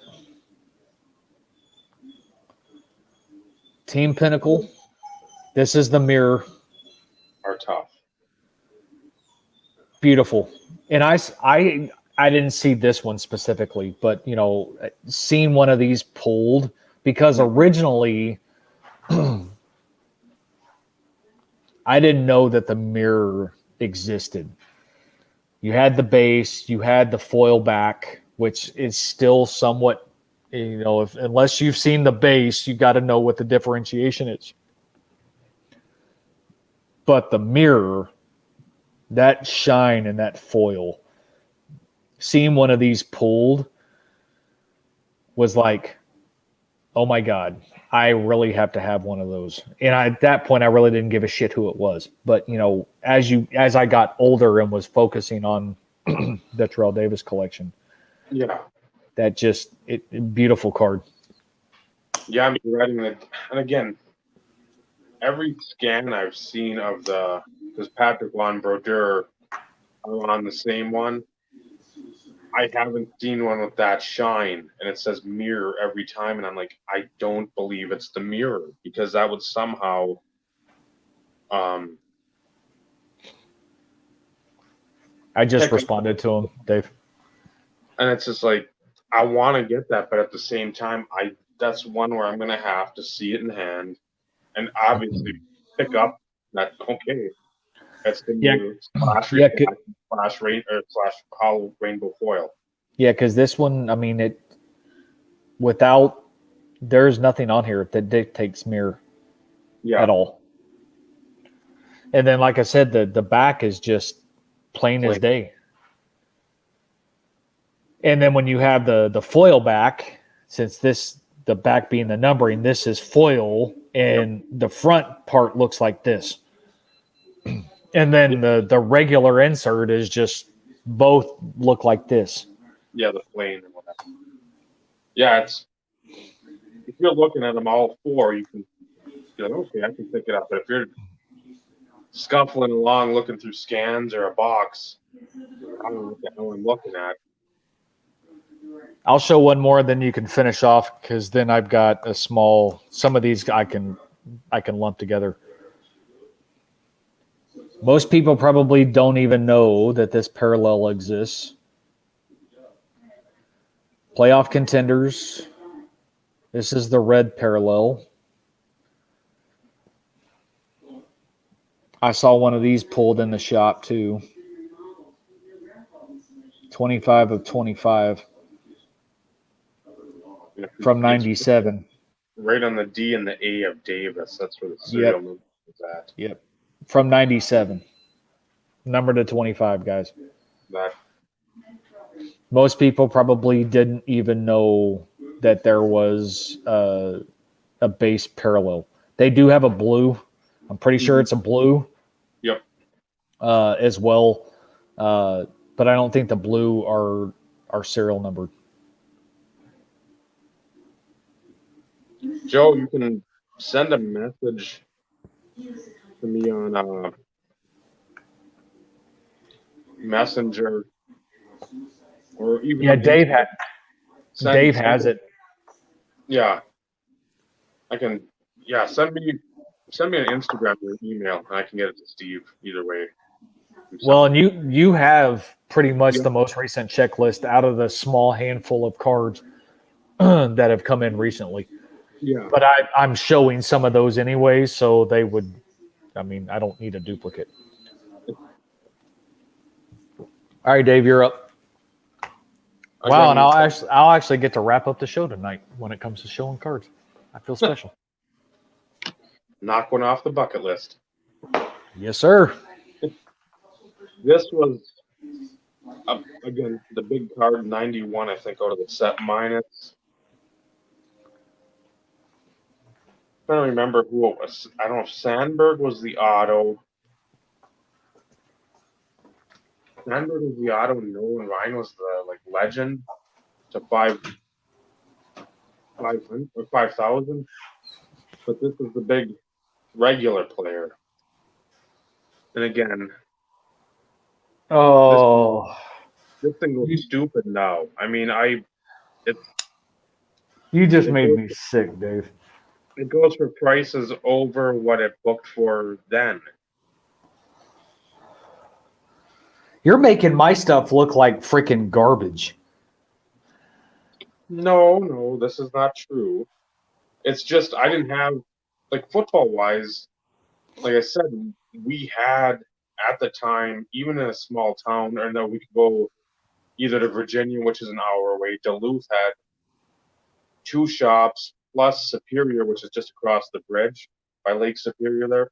They had 2 shops. So we had, anywhere you wanted to go, tons of product to rip. Football was white hot because the Vikings were, Warren Moon, we got Warren Moon now. And so they're carrying a lot more football. And then you had that class with McNair, Collins, Kajana Carter, lesser extent Kyle Brady, Terrell Davis, Curtis Martin, and there's another running back that was Ray Zellers. He was in there too. So you had all these football guys that it was a big draft for them. Plus, coming off of the strike, you didn't have baseball as popular. So I mean, people were just pumping the shit out of football. Like, okay, football ain't going on strike. They're not gonna screw us over. So there's, I don't want to say I had my pick of the litter because I didn't, but I mean, you could pick up pretty much any wax you wanted anywhere, anytime. Baseball at the time was still tough to find some of this stuff. I don't even have the 92 rookie sensations, Thomas. That's still a card I want to pick up. Bowman, I've got the Piazza, but I don't have it written. But again, that was another one that you looked at. Like, he jumped on the scene, and it's like, holy crap, a 62nd round pick is mashing the shit out of the ball. So, I mean, the baseball stuff was just harder to come by. Football stuff, it was except the Bledsoe, Pinnacle, and the SP were just two cards that you're just like, I want. Where are they? Good luck. And if you find them, you're not paying book, you're paying over book because nobody's got them. Yep. So that was the problem with that. But again, otherwise, my buddy pulled, I don't know how many Falks rookies from 94. I mean, he pulled Dilfer stuff, Schuler. He was ripping the shit out of packs constantly. 95, same way. 96, he was way deep in it because he wanted Terry Glenn, he wanted Terrell Owens, he wanted Marvin Harrison, and he wanted Keyshawn. He wanted all the receivers. That's all he wanted to get. So, I mean, he was buying the SP, the Select Certified, the Upper Deck, everything. So, I mean, it's like, okay, let's trade. And I could pick those cards up, and guess what? All I had to trade in was a Keyshawn. Maybe it was a building blocks out of 96 Select, 1 in 48. But guess what? It booked for like $25. So I could pick up something else because he put a premium. Right. But yeah, the baseball stuff, I mean, this was something I picked up, I think, probably in the Beautiful. late 2000s, early 2010s, teens. Beautiful. And again, this was like 25 then. Now it's like 150. Beautiful. And my last one, which is not even my favorite rookie card of him, it's the 90 score. But this one, Forever and a Day, too, because again, they're booked for so much. And the set used to be top. Better than that 89 Upper Deck, better than 92 Bowman. Now both. See, now I want that, Joe. That's the one I want. I've been trying to put offers in on that, and people are not budging on it. I might have to do some trading straight up for the Griffin because I've got one. But again, not fully centered. I don't care. Everything else looks nice on it. This card used to be, I think 80 was the ceiling. And again, with all my other collections, it gets lost that this guy, if I could do it all over again, I'd probably go so hard on him because I still am, such a huge Frank Thomas fan. That was the guy.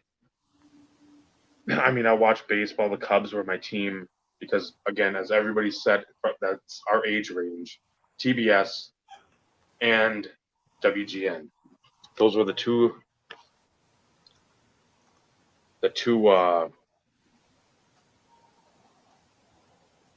stations that were like national syndicates that you could watch those teams on. But then you'd have Hawk Harrelson doing the games for the White Sox. And so I became a bigger White Sox fan because Harry Carey was drunk by the fifth inning. And he's talking about Marge and Joey over in Glendale, Arizona, and whatever their spring training people that he remembered in June. Why he did that, I don't know. But Hawk Harrelson, dang, I mean, he gets so mad, so upset, and I'm like, at least he's invested in the team. Right.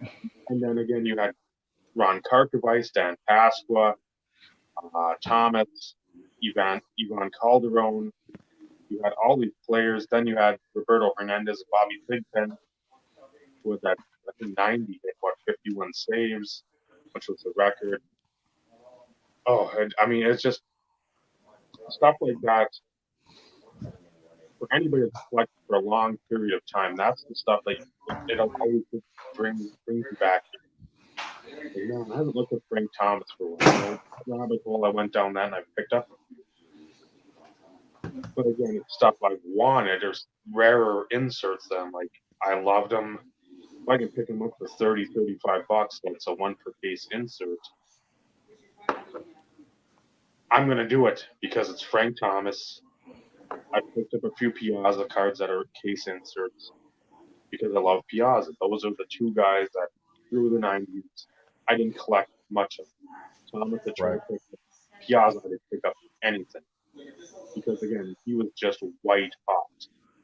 Right. Man, again, you're an all-star catcher, hitting 280, 300.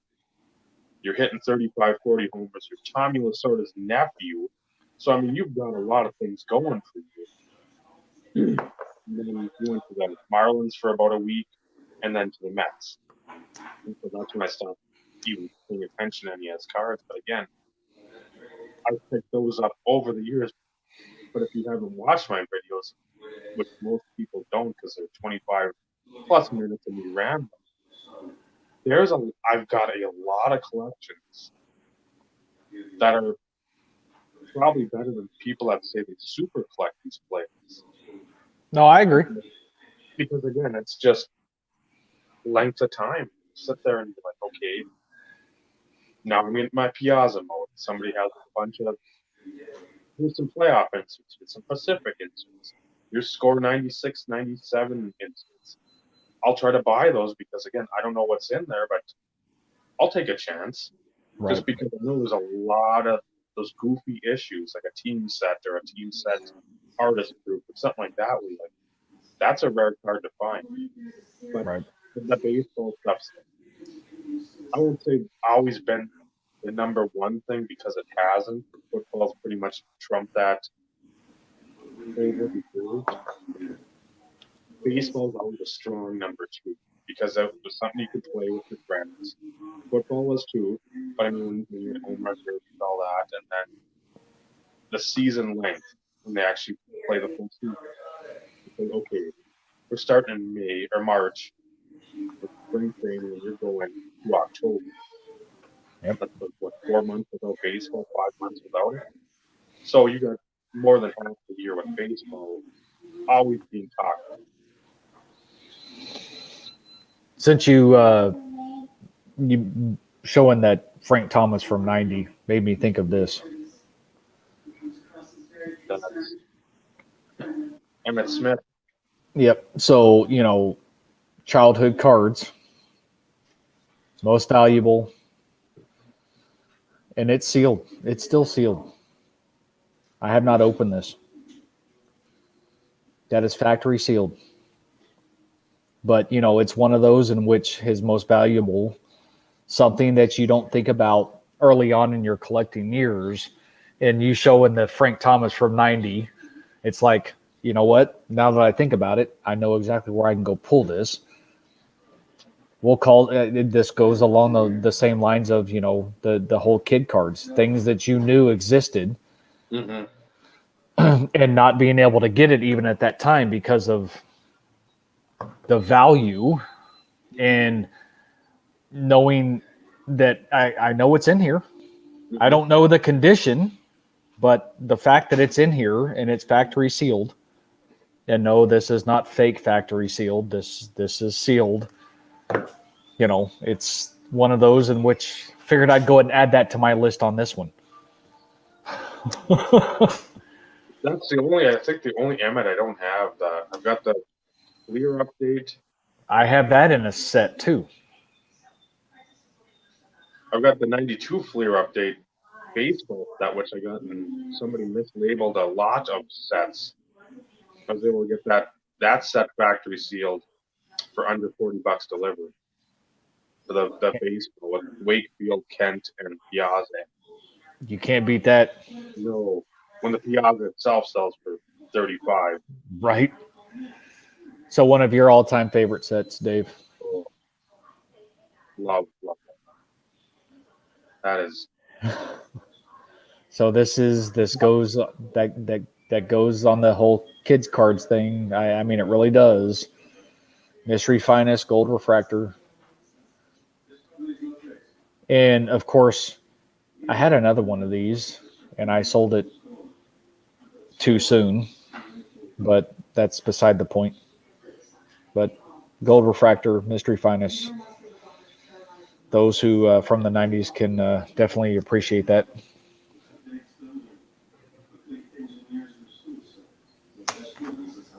We'll touch on that here in a minute.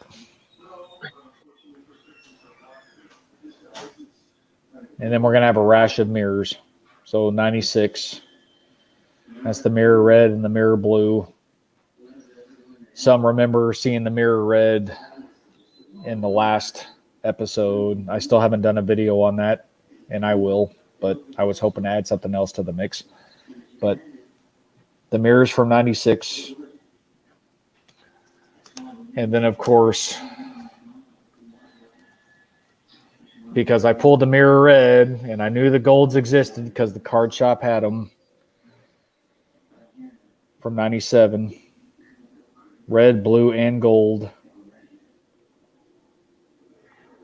By far some of my most favorite cards ever. The only mirror red I ever pulled was Reggie White, and that went to this film not yet rated, who I know appreciates it. Actually appreciates the hell out of it. And then totally certified, the mirror gold, which aren't mirrors, but yeah. Number to 30. And then, of course, I'm going to end it on this one, even though I've already shown this one, but some people may or may not remember seeing it. I'm ending with this one just because this is still one of those that has always been at the top of my list of when I knew that they existed. Never saw one pulled. Knew that they were extremely tough to pull, and the fact that I now finally own one. And I'm going to go and do the same thing that you did in your podcast with the essential credentials. When you buy these, make sure that they're still in the protective seal. That way you know that it's in the original state in which it was pulled. Mm-hmm. So that's my list that I was able to come up with, given the time I had today. Nothing over 1998, guys. Nothing. Everything that I showed was between 96 and 98. Yeah, I enjoyed. That would have been one too. The Bledsoe. Again, it wouldn't have mattered who it was back then. Davis would have been fine just to even know that those exist, instead of constantly reading about those precious metals. Yeah, that doesn't exist. That's not a card because nobody's got one. So you want to take a first stab at that question there, Dave?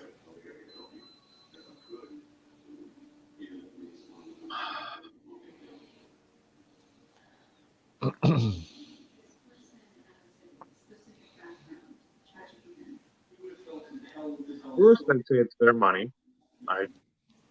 If that's what they want to collect, that's fine. Again, but no, let's get into the but here. There's always a but.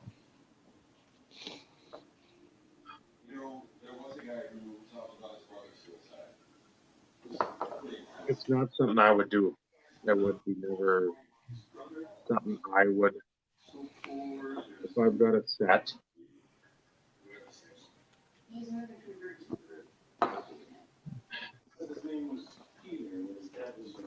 I wouldn't do it. It just. I'm trying to understand what the point would be. Well, that's the thing. Again, and you have to remember too that factory sets didn't come out until what, like 87-ish.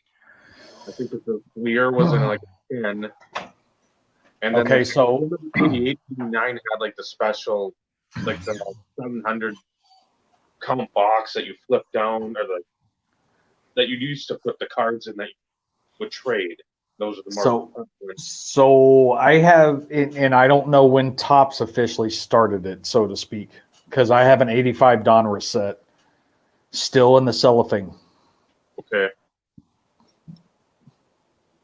So I know Donruss and Fleer, I think, started it earlier Okay. than what Topps did.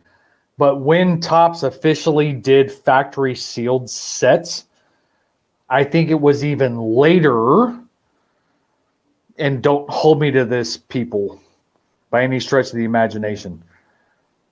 But I think they did it. They were a little bit late to the party with at least Donruss, because, and the reason I can at least speak for Donruss is because I do in fact own an 85 Donruss set that is still an individual cellophane bricks. Yeah, I remember seeing that for the 90s or the 86 one too. There's almost like the team sets for the minor league where it comes in like that little, or maybe a little bigger, but I mean, it was like X amount of cards per brick.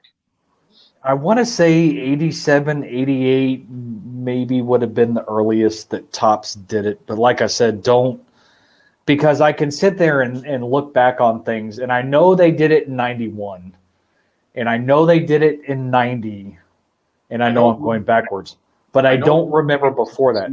I can remember the picture, or like the box, the 700 whatever count box. I remember the 89 one, but before that, I don't know. And see, you're like me. I remember 91, and I remember 90. Yep. But outside of that, and of course after 91, you know, I mean, of course they kept that progressing. But 90's the earliest that I can ever recall an actual factory sealed set. And you're saying 89, so that's definitely feasible. But to me, I would think that they would go back a little bit sooner. Yeah, we're not going in the 70s though.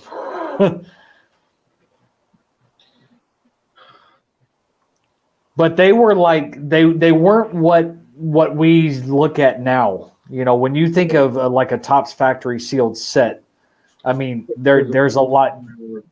Yeah, there's a lot more photography and you know, coloration and things along those lines though too.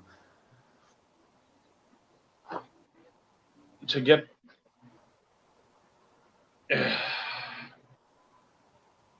and to find any of those in the 70s would probably cost you freaking your firstborn and your next born, if it was like a, you know, just a glint in your eye type situation. Yeah, you're paying through the butt on that one.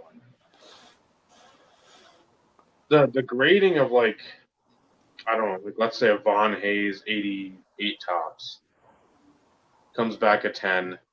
So instead of being a dime card, now it's $30 because the top report is so low. I don't know. The grading thing has gotten so, for me, out of hand. Where I get grading rookie cards. I get that. Yes. I get grading good Hall of Fame type vintage. Maybe some like the high number, because again, let's say in the 50s, 60s, early 70s, when you had Topps was released multiple times through the year, so like you'll have that high number series. Some of that stuff's a little tougher to find. I'm trying to think who a rookie. I want to say Steve Carlton for some reason, the higher number. But again, I'm not gonna. I'm gonna rip you off. Don't hold me to it.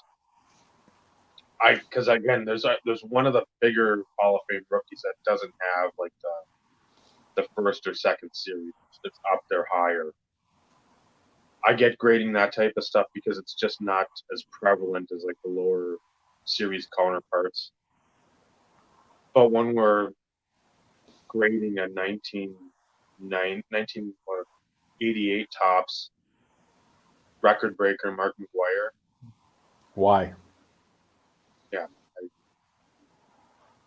And again, everybody's gonna have their own philosophy and what they envision for their end game for the hobby. I want to make friends. I want to share my knowledge. I want to keep learning and always enjoy my collection, no matter who's looking in from the outside. Like, oh fuck, he's buying more Drew Bledsoe cards. He's stupid as shit. It's not 1996, buddy. Nobody cares. But then at the same time, I'm looking at like a Bob Gibson 70 tops, whatever. That's rounded corners. You want to get it graded. Why?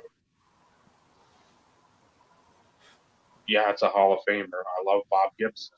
Believe me, that's one of my favorite pitchers that just was dominant in the 50s and 60s. But there's a throwback card from like whatever tops, late 80s, early 90s. Got to grade that. Why? Because the pop report's super low. You want to catch in. I mean, I don't know. I don't get the grading part other than key rookies, even if it's like a cup or exquisite or an SP authentic that's serial numbered or autoed or patched. I wouldn't, but I don't mind it because I can see you want to keep the top rookie or the most, not even expensive, but the one that holds the most appeal, even to you, in great condition or whatever. You want to encase it. But again, like a Randy Moss 2004 Topps Chrome Refractor, why? It doesn't make sense to me. It can to the charlatans, the Investor. pumpers, the investors. They can preach that to the high heavens or the depths of hell, wherever they're preaching. Well, and that's makes sense to me. And that's what's the sorry, I didn't mean to interrupt you, Dave, but that's the interesting part that you kind of alluded to. You know, Topps Chrome refractors being something that has, you know, spanned multiple years within the hobby across, you know, 3 sports. Mm-hmm. And, you know, you got your big name guys. You know, you're always going to have your big name guys from said year, always in the set. They're going to hold the highest value or book value perspective and even the resale perspective because of collector base. But on the flip side, you kind of alluded to, you know, people paying attention to pop reports. It seems as though that's what is the focal point of these individuals grading these cards, because there's a small handful that are on the pop report. And the lower the population, typically the higher price that they can command. But that's also looking at things from a different perspective. We as collectors don't look at it from that perspective. Those people who are investors look at return on investment, even if it's minuscule for their initial investment value. How can they spin it in their favor to dictate what they can sell something for? And that is kind of the reason why that's one of the reasons why the hobby is the way that it is right now, is because people finding ways to market stuff in a way to where they can bring visibility to something that normally most collectors would give 2 shits about. For somebody who's a Tom Brady collector, and I'm always referring to football typically, you look at those sold listings of finest refractors, X-fractors, Topps Chrome refractors, and you look at these high grades and you're looking at what they're selling for and you're like, why? There is no significance to a 2007 Topps Chrome white refractor Tom Brady, there's no significance. None.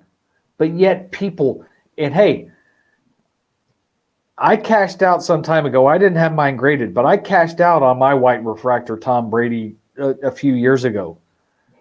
I had nothing into it. I pulled it technically, but yet it sold for like $90.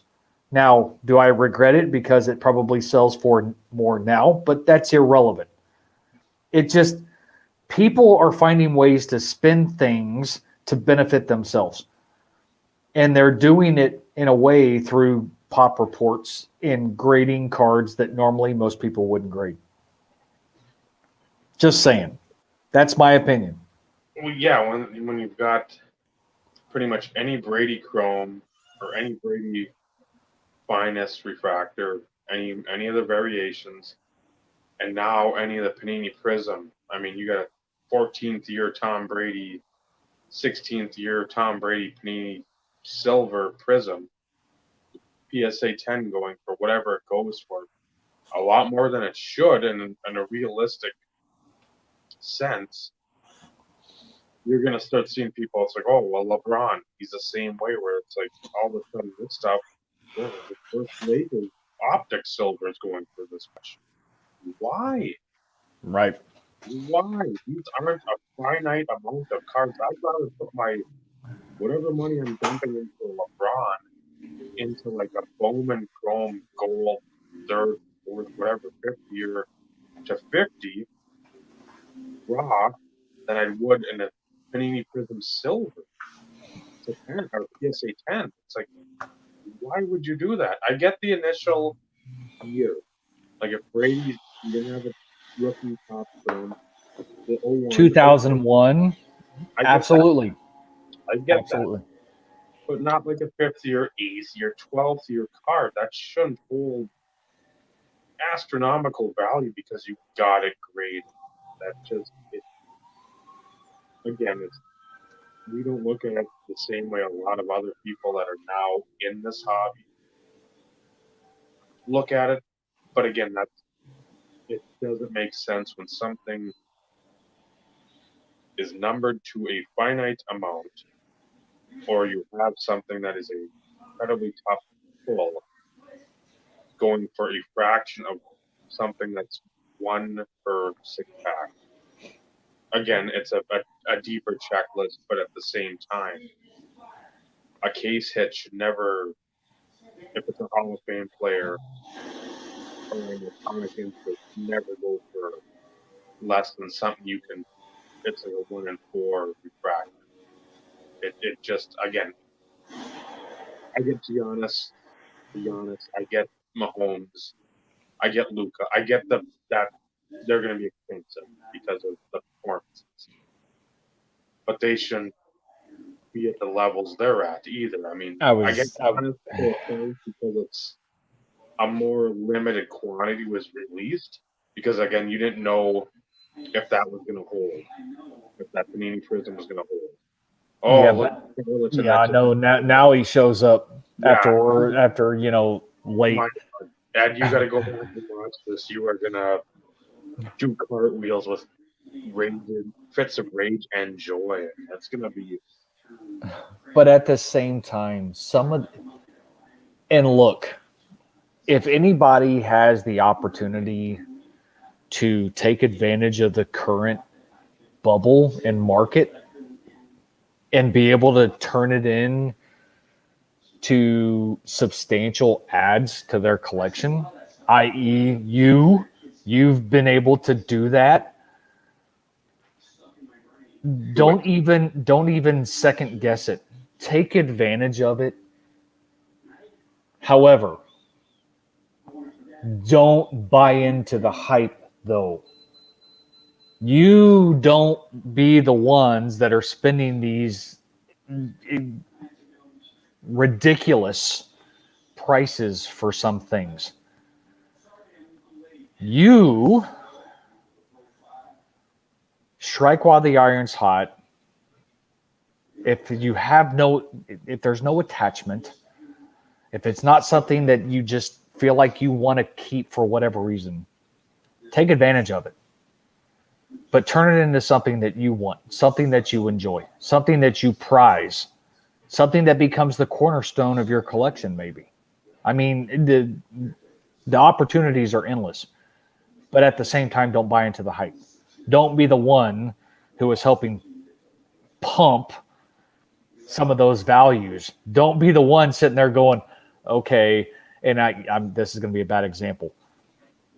If you could, make a killing on selling, I don't know, Mahomes or whatever. Mm-hmm. Because let's be real, if Mahomes freaking tears an ACL, you're going to see a drop. Mm-hmm. It's the nature of the beast. You're going to see it. But don't take that and go turn around and spend, $1,500-$1,600 on a Luka rookie. I'm sorry. I get it. The kid is good. I live in Dallas. Okay, I live north of Dallas. Luka is phenomenal. I would love to own a Luka rookie. But I'm not paying into that. No, I don't care if I won the lottery tomorrow. And I mean this. If I won the lottery tomorrow, I still would not buy into the hype, even if I could afford it. It is not worth it. No, and then you see, like, I'd shove my foot up their ass and say, dude, what the fuck are you doing?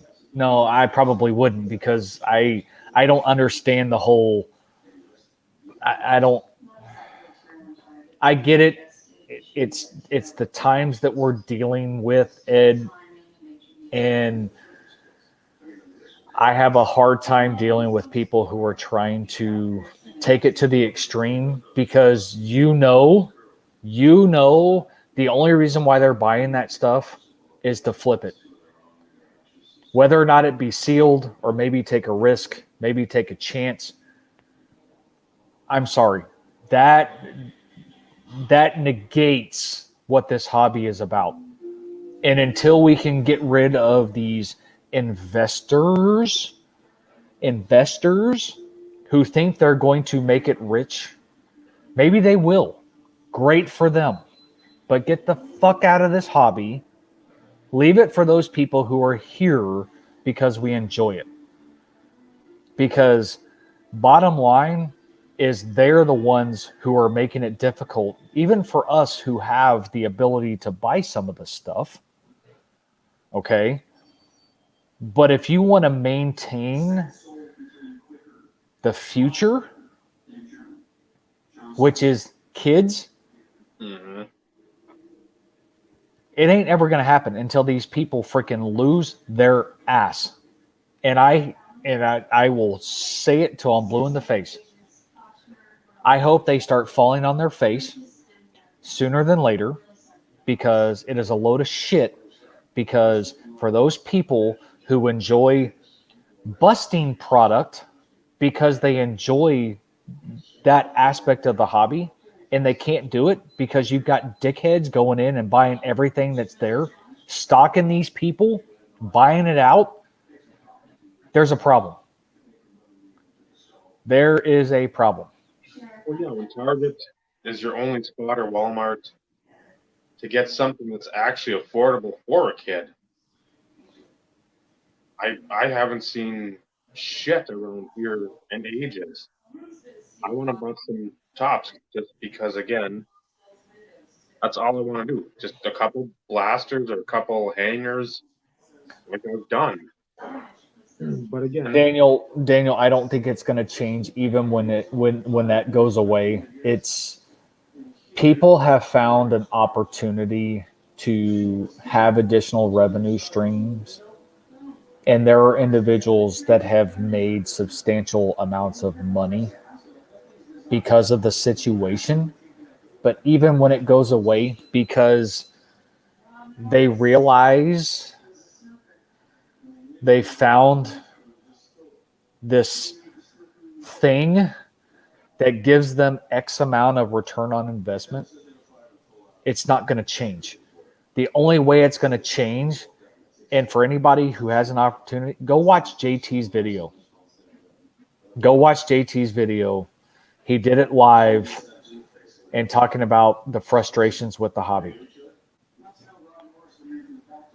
Is don't buy into the hype. We can control the possibility of stuff changing. And you're right, Ed, that does help the possibility. But the problem is if people can't obtain the product, even if it tanks, people are still going to take advantage of the situation. And until we, as collectors, find ways to stop buying into it and creating the excess amounts of money for these people to make, that's the only way it's going to change. I don't buy retail. I've never bought retail. I've strictly bought hobby. But even on the hobby front, because retail prices are driven to the freaking extreme, that is also driving the hobby prices.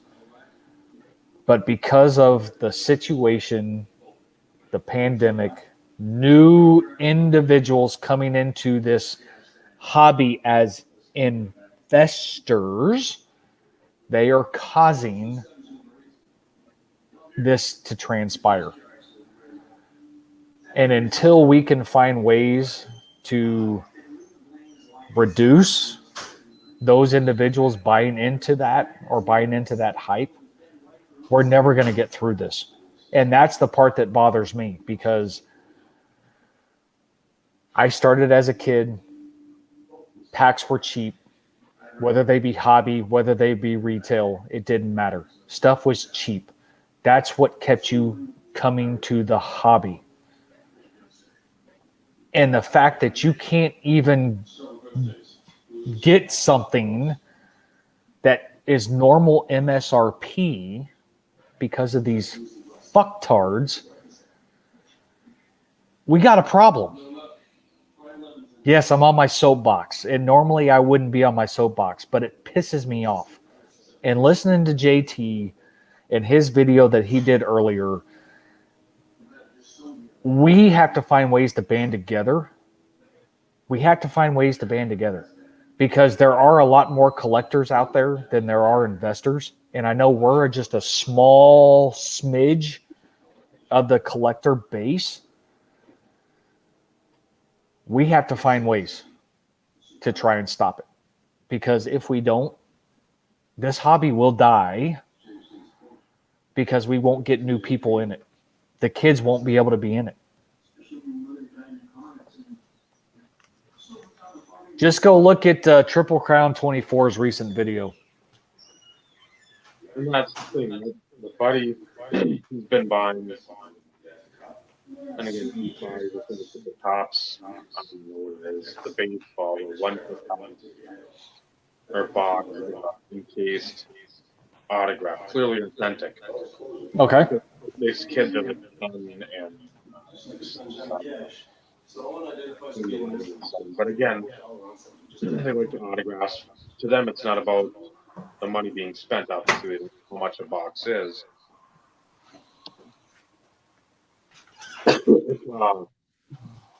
because he wants them to be in the hobby, have them have an appreciation and stuff. But again, they don't have an appreciation, or they can't, because anytime you go to Target, anytime you go to Walmart, anytime you go to any of these big box stores, what's up, Carlos? They can't even rip a box of tops, where again you can learn more. You're getting actual players. They like looking at the cards, looking at the stats, looking, hey, look at the career. You went here, here, and here.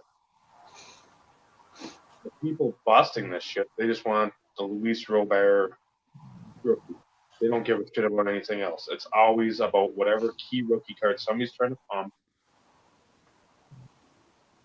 And it's horrendous to the fact, or to the point of, people obviously not in this hobby for the right reasons. That's the worst part.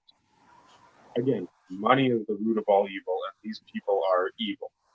I'll say it. I don't care if people like me or not. Again, you try to manipulate the market And that's what fucks with the hobby. Well, and that's the bottom Your line. people, your little groups, which we've said before, it's been documented. They go to buy one card for 120. They go and get something else for like 150, the same card. Then they go to 200. So you're seeing that market move up. It's not moving up because they're all the inner circle buying from each other, fucking with market manipulation. And it's all because of Joey Jojo Shabadoo, Mr. Gary V, and his like, I don't like these people. I just don't. They're saying, hey, go buy Matt Williams. Go buy fucking Curtis Martin. Do whatever. No. Shut up. You don't know anything. Stay in your lane. Get the fuck out of ours. Eventually you'll get run over. Because people don't like people like these investors and ladders, stock movements. These are cards. These aren't day by day trading. But they're trading they're treating it as if it is. It's not day trading here. We're not at the New York Stock Exchange. It is. Well, yes, and it's stuff. insider trading. If you really want to think about it, if you put it into stock terms, it's insider trading. Yeah. And people, okay, so prime example, go read the article about Vegas Dave and selling the frickin' Trout Superfractor.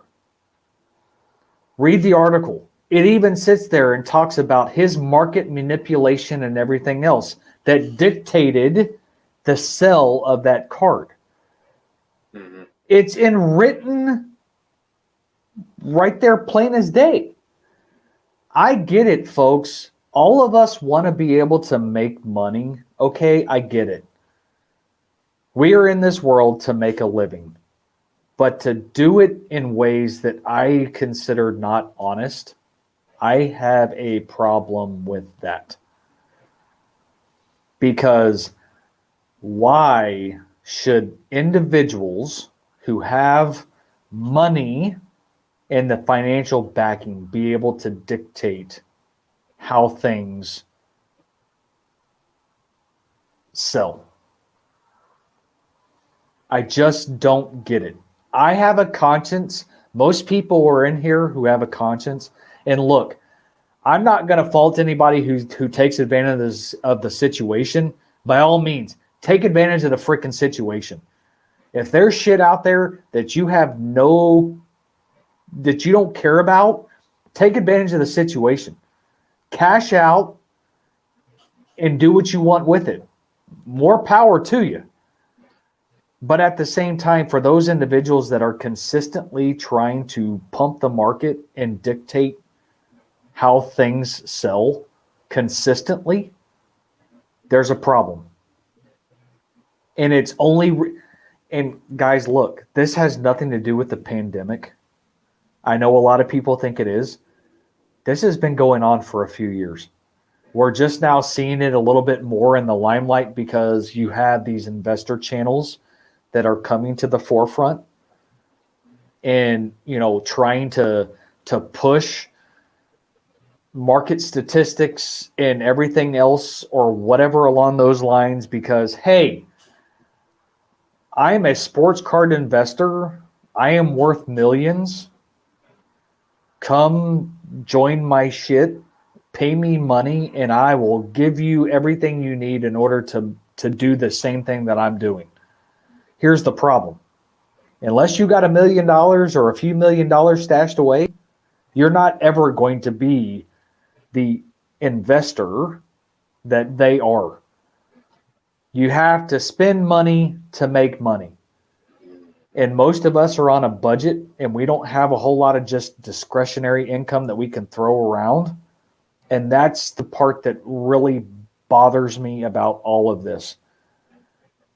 Certain subset of people should not dictate how things sell or how much things should sell for. That's a problem.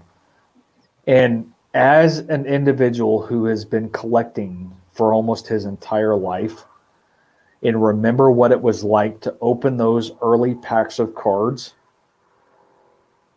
the fact that they are literally taking it away from the future of the hobby, this hobby will die if it continues. Ty, some of that is true.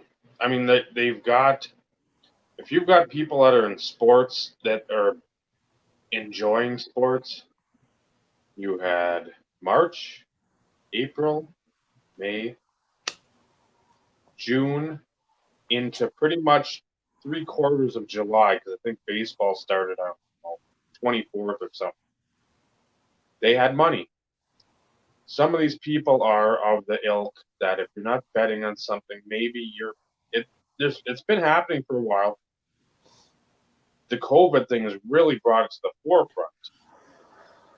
Because again, you have a lot of these people that lost their jobs, 600 extra bucks a week.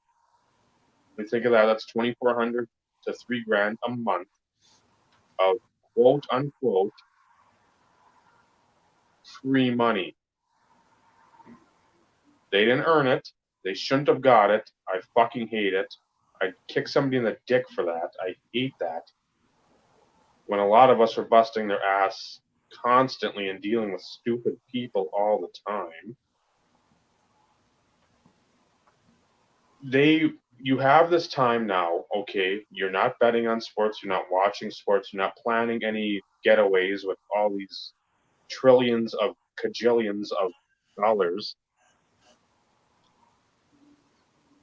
You have time to just sit there on YouTube or whatever medium you watch, Twitter, Discord, Instagram, Snapchat, MySpace, AOL, MSN Messenger, whatever you're watching, Facebook, and you see all this stuff going on, you're like, well, hey, I know Gary Vaynerchuk.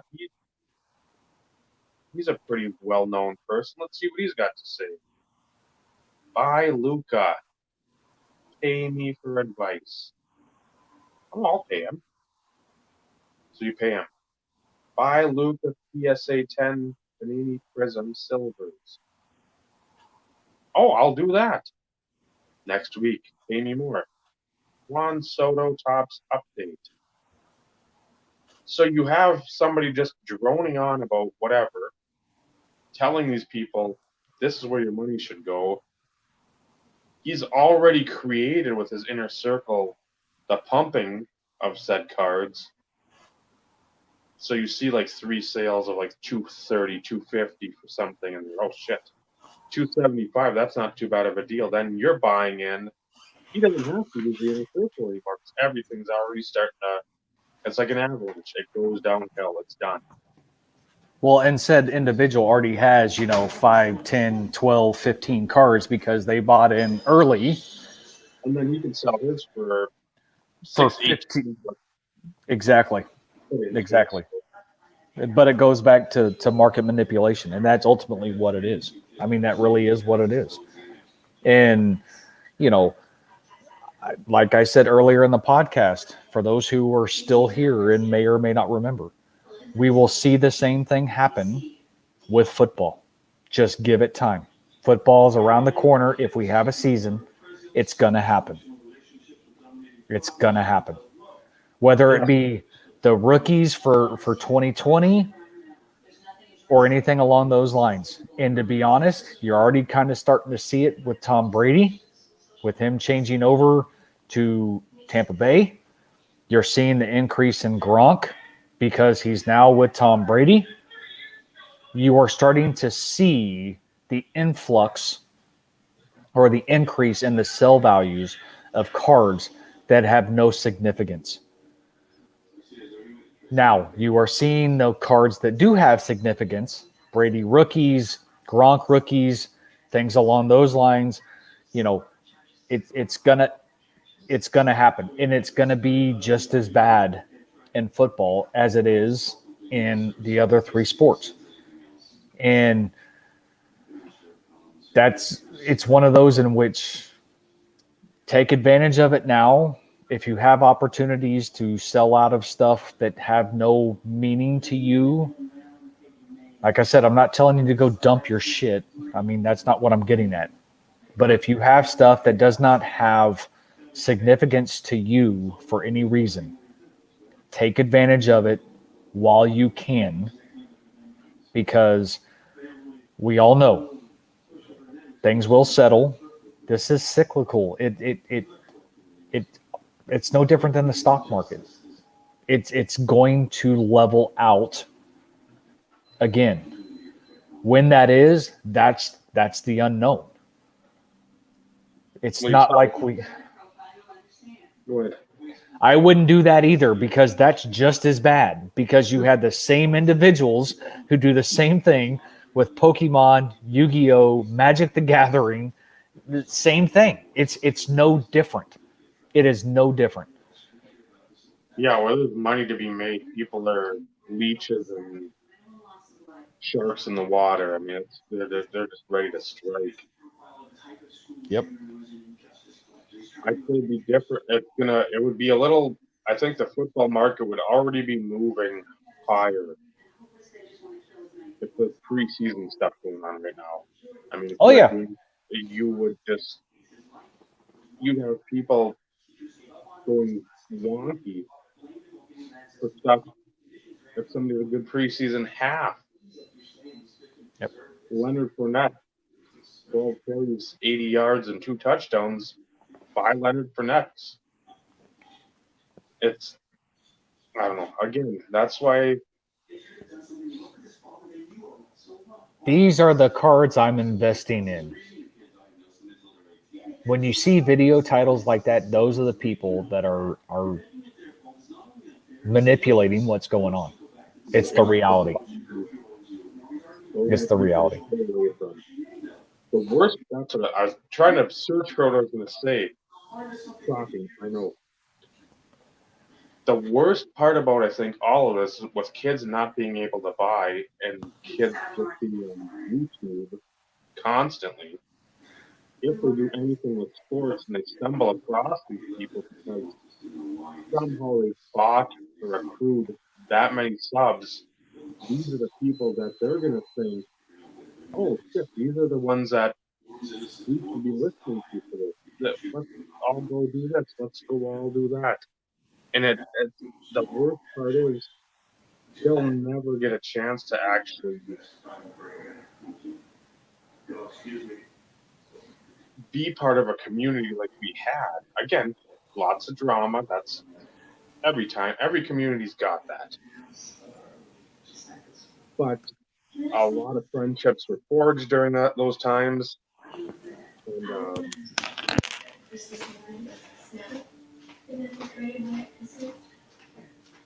so, I don't know. It's just when you have these influencers, charlatans, pumpers, and dumpers as your flag bearers for this community, it just, you wonder what the future holds. Again, the basic human being, like a YouTuber.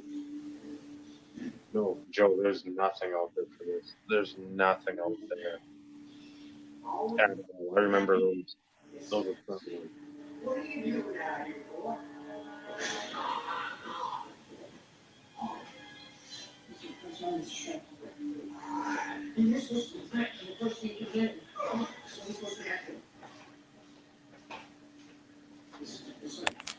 Yeah, I don't get where these kids are getting their money.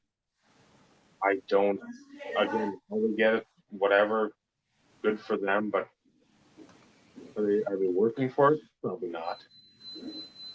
Mom and Dad take out their suitcases from their right next to the suit, take out a stack of money, and then give it to them. I mean, again, nobody.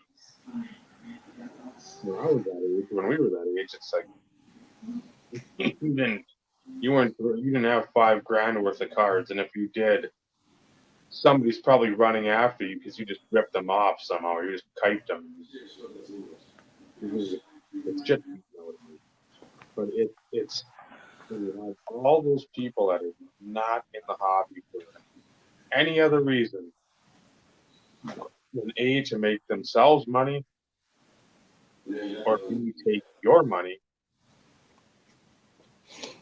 That's the people. If you just type in sports cards, guess what? Those will be the people on top of the list. It won't be us. It won't be people like Joey Burkhead. It won't be this film not yet rated. It won't be All Star Jersey Shop or Card Face Central Manny. It's gonna be the charlatans. It's gonna be the people that are just wanting you to pay for something that you can fucking find so goddamn easily on the internet. And if you pay for it, you need to be by a switch in both your eyes so you can never look at anybody else. So I need everybody here to start in their videos.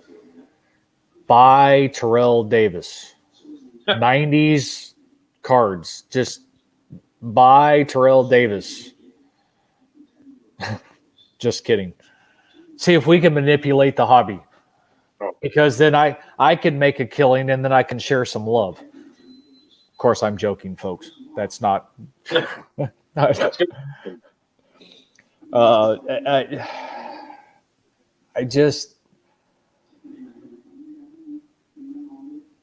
I'm flabbergasted with everything that has transpired, but at the same time, like I said, this isn't new. It's just more easily visible because of the current situation. But at the same time, good night, Joe. Later, Joe. Yeah, it's good to see you, man. I don't get it. I know why it's transpiring. It's no different than, other people trying to find ways to make ends meet. And this is just like the stock market. Things rise and fall with popularity or having a good game or notoriety or anything along those lines. It's the same in the stock market.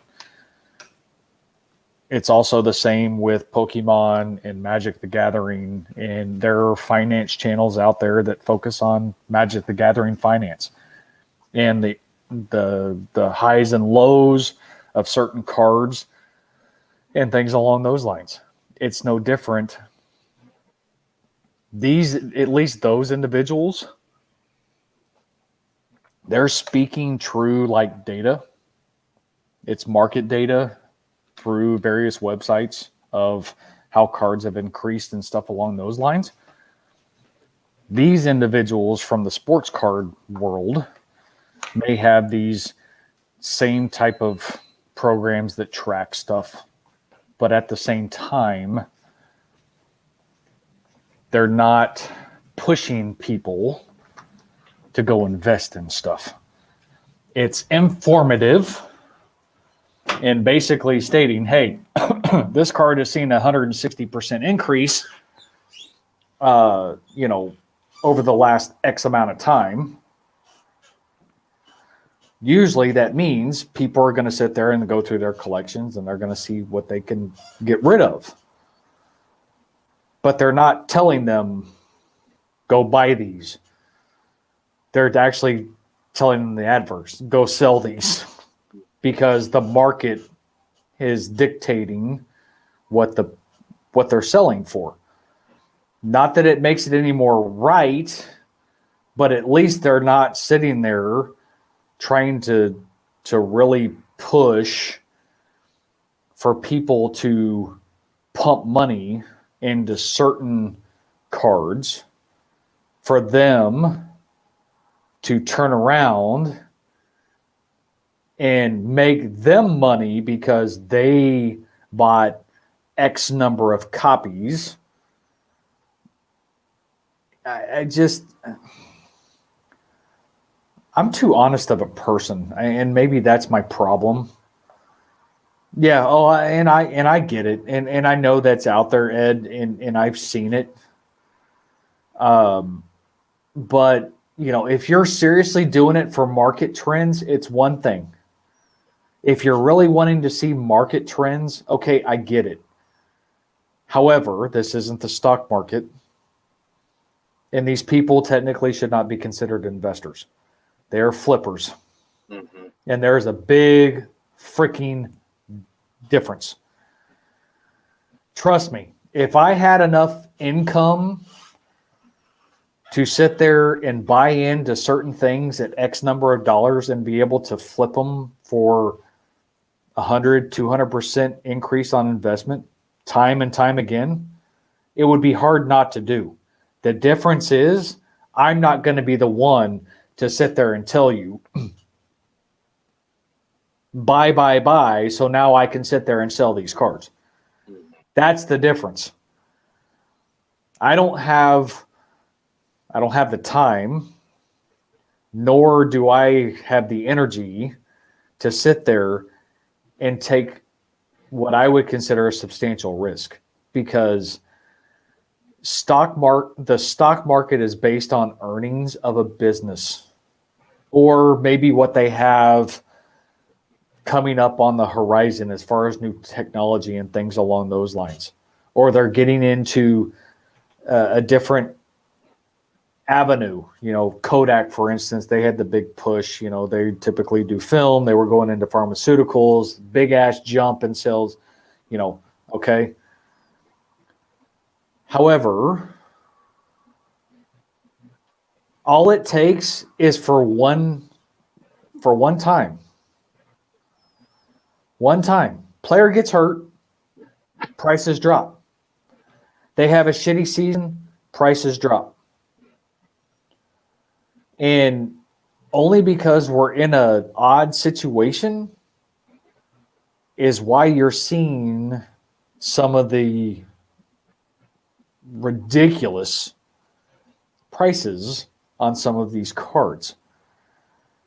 The only difference is, from a basketball perspective, LeBron James being in the whole GOAT conversation. We're not going to go into that, but LeBron stuff is holding a premium. I get it. But you go back and you see a substantial increase, let's say in LeBron rookie stuff. Kobe rookie stuff, of course, Kobe's different, tragically passing.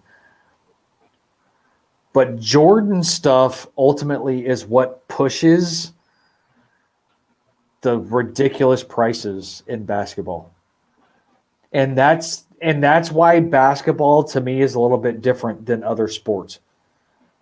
You can't sit there and say Mike Trout dictates baseball. You can't say Steven Strasburg dictates baseball. You can't say Bryce Harper dictates baseball. You can't say Tatis dictates baseball. Baseball is its own different animal. But basketball all stems from Jordan. Period. Mm-hmm. From the beginning of time. And the more years pass in basketball, the higher price Jordan stuff gets, which means the higher price other stuff is going to get. But on the flip side, for whatever reason, people don't realize is a distributor can say they have limited the print production. How do you know they ain't full of shit? Just saying. Just saying. All the stuff now has gotten to the point where you're not, and again, this has never been about making your money back on a box, on a pack, whatever you buy, if you're buying to rip.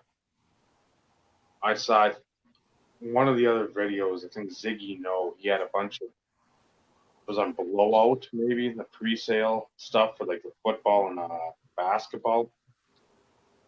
Guess how much a 2020 box of Donruss is pre-selling for?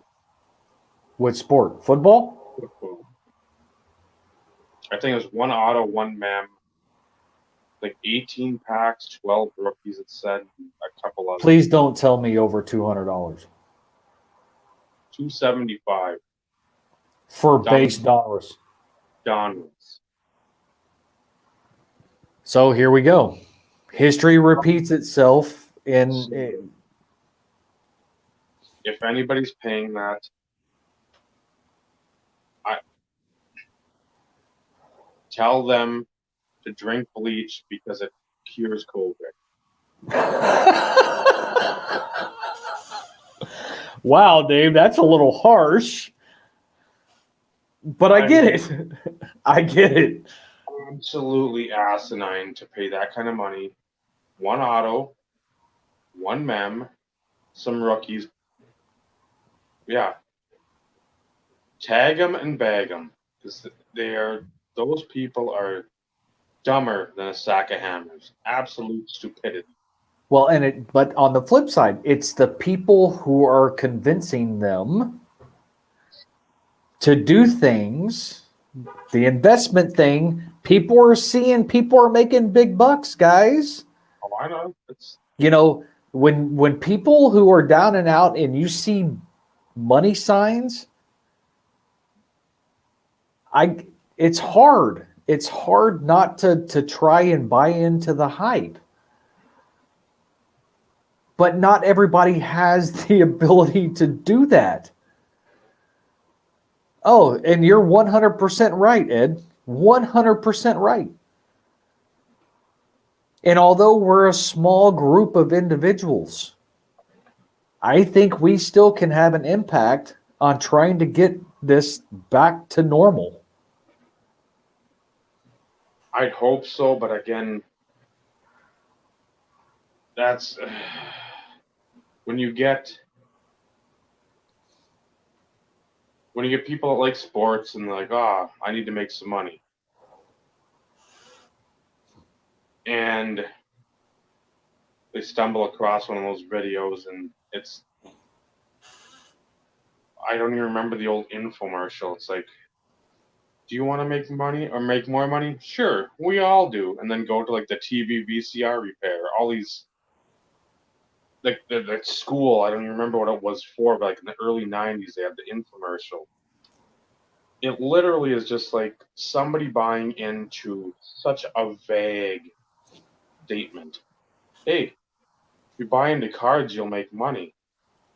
And you can. What? And money? You can. And you can. Well, no, but that I'm not even going with like look into it further. It's just a statement. No, no connotation. I can make money by buying cards. Bring back Don West. All you no, that would be an even bigger problem. And let's not go there. But yeah, I don't. It's people wanting the quick buck, the people not wanting to put work in for their money, the people always not able to think for themselves if they hear somebody. So, No, I was talking about the other one. He's back with different names.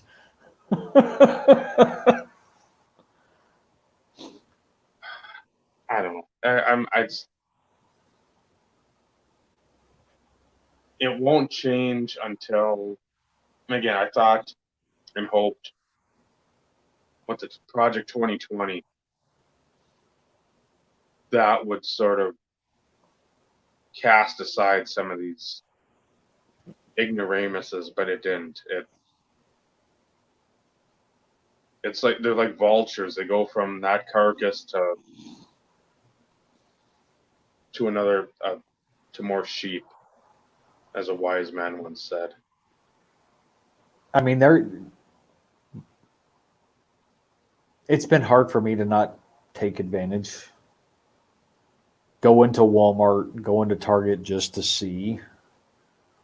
But I think of what it was like as a kid. And granted, I never bought any like retail stuff as a kid. My grandmother always did it. But I can still remember walking into the hobby shop and buying packs because of my allowance or birthday or whatever along those lines. And the fact that you got stuff that is what I would what has always been considered low end, base Donruss, base tops, base Fleer. You know, I know Fleer's not, but you get where I'm going with this. A few dollars, $1.25, $1.50, you know, maybe $2 type situation. And you got base product from a hobby perspective, going for that amount of money, you're talking what?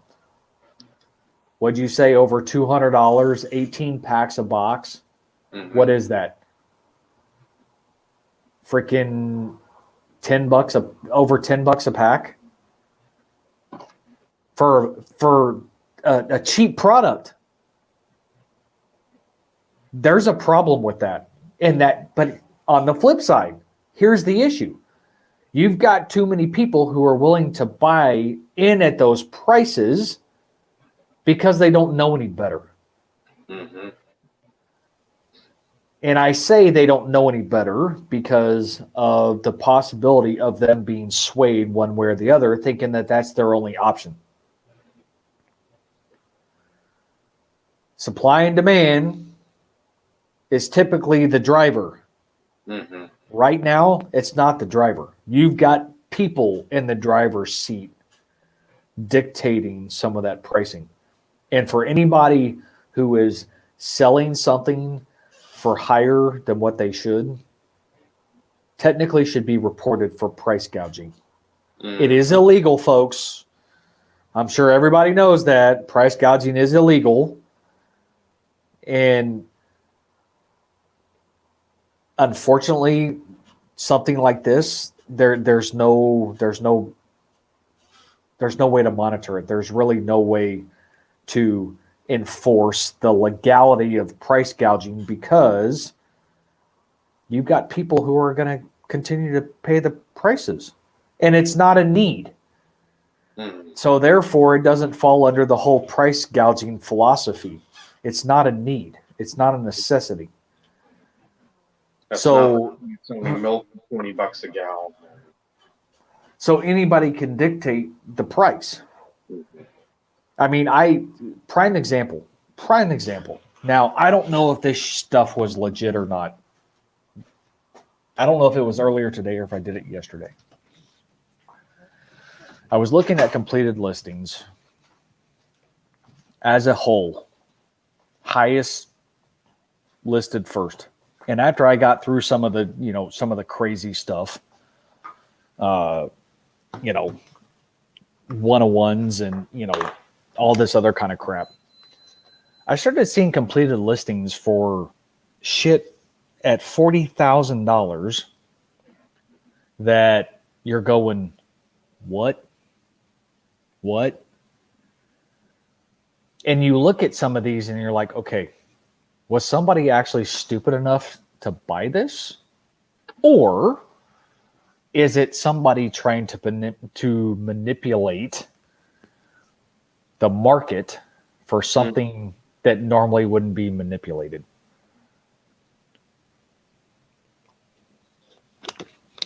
So prime example, Whataburger did a Nolan Ryan set, I want to say in 93.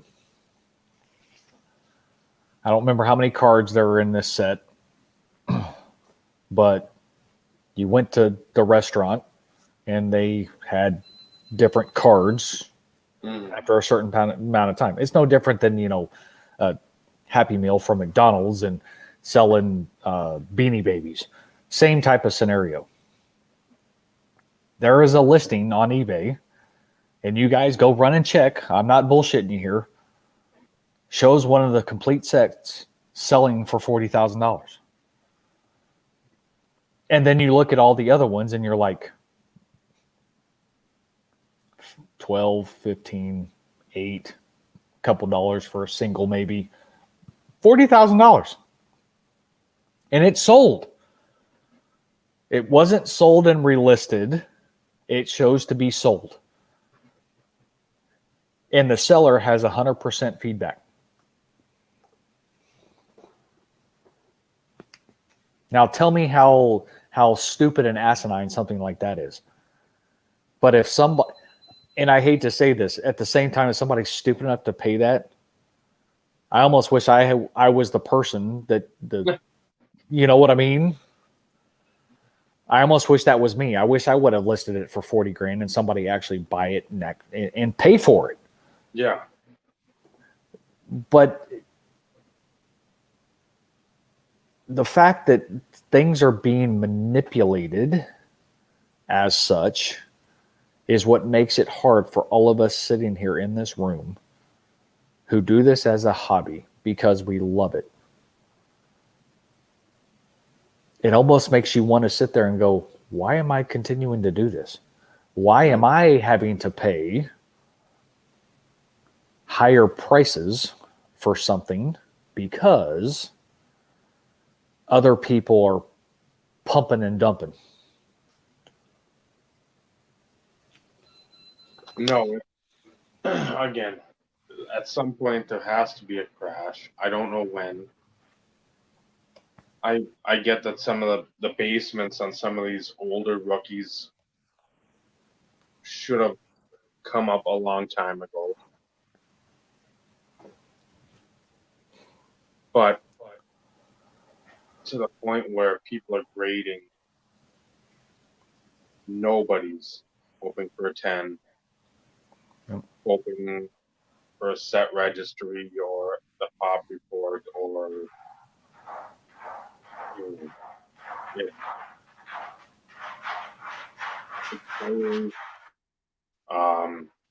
especially again if you go through your subscriptions, you got people you want to watch, obviously. But then when it's like the home and then you get other videos in there because of the stuff you do watch, I don't want to watch half this shit. Ever. And there's no block button on YouTube that I'm doing. I don't know one. All this stuff long ago. I don't care if you send me something. I'm not going to shout your name out in a video just to put your name out there on my 30,000 plus subscribers.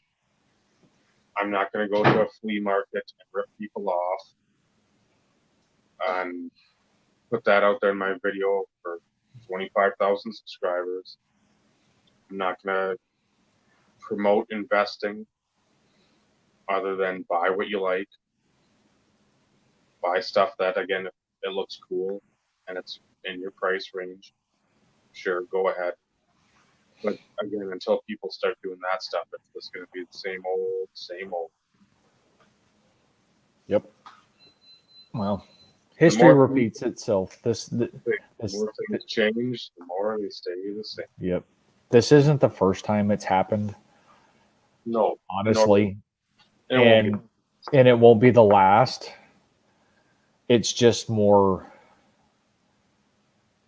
prevalent because there's more of it taking place. There's more individuals that are doing it. And the fact that, there are still individuals that are, maybe still unemployed, looking for those additional avenues, hoping to make a quick million. These people who invest were already millionaires already. They have the money to do it. Those of us who have jobs, who make a decent living, okay, I'm sure the amount of money each of us make is different. Plus, depending on where you live, cost of living, things along those lines. But most of these people already had millions from what other avenues that they have. Mm-hmm. So to spend a few $1,000,000 because they have it, to make a few $1,000,000, it's not hurting them any. I don't know about you. I don't have a spare few $1,000,000 laying around to try and take a risk on something that you just don't know whether or not it's really worth it. But I always go back to, as collectors, to a certain degree, we are investors. And I hate using that term, but we are long term. Mm-hmm. And there is a difference, because we do it because we love it. We do it because we enjoy it. It's, nostalgia from our childhood. The fact that we can obtain things now than what we could as a kid.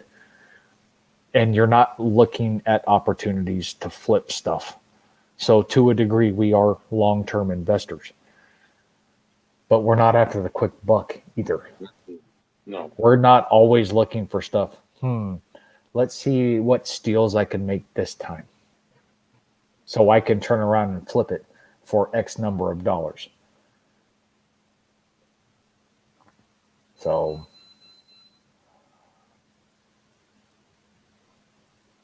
well, that's true too, Daniel. 2006 was a bad year for football. Just saying. Yeah, I don't know. You can only share what you know. People stumble upon the channel and they listen. Guess what? That's great, but again, there's not 8 million subscribers, and it's not monetized, and it never will be, and no flashy gimmicks and graphics and all this other BS. But again, you want that stuff, you want to get suckered into the sinkhole or the quicksand, or whatever you want to call it. Yeah, have fun. Any of those get quick rich schemes, guess how they usually work out? They don't. Yeah. Well, and that's the thing. It, at some point, things will level. We will have a repeat. We always do. It's just the nature of the beast. But at the same time, like I said, because of current situation, we're seeing a larger impact to the hobby overall. And, we have to wait and see what happens, because for all we know, this can last till same time next year or longer. Which I hope it doesn't, Tyree. Well, everybody hopes that that's not the case. But at some point, it will start to dip a little bit and level, and we'll kind of start seeing some sort of normalcy, so to speak. But I know that's the other thing that's kind of interesting. You brought that up, Daniel. Supplies are even, because there's too much new blood, but new blood for the wrong reasons. And that's a supply and demand. That's what that is. Card companies are going to continue to pump more and more product because people are going to buy it. And at the same time, it almost makes you think that, and I'm just going to throw a kink in this whole thing. Go back to the junk wax years and mass production of product to where most of it is worthless. It'd be better off being used as toilet paper.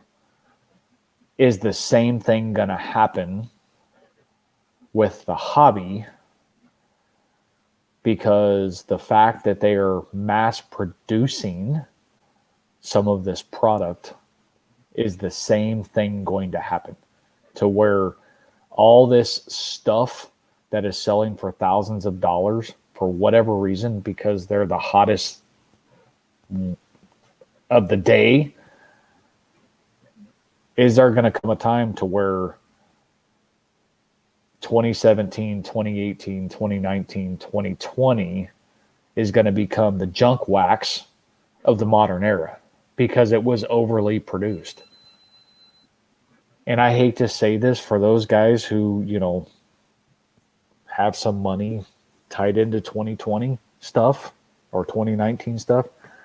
I almost hope it happens, because those people who are pumping that now, they will lose their ass.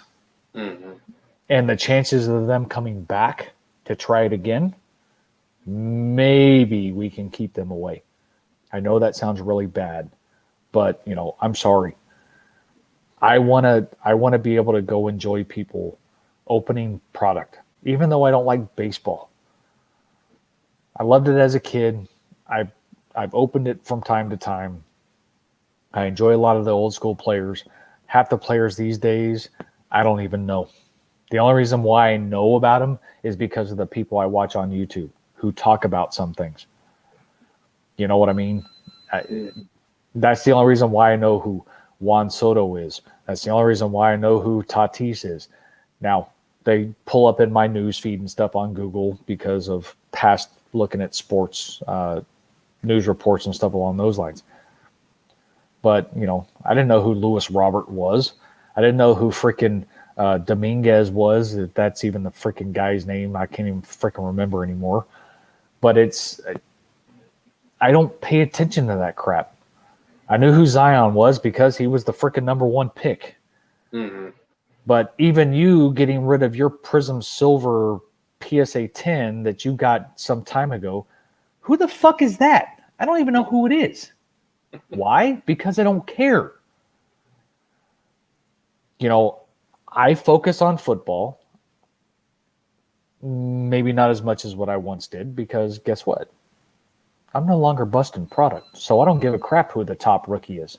Yeah. I get, Joe Burrow, there's some of these guys, yes, I know who they are, but I don't focus as much on it.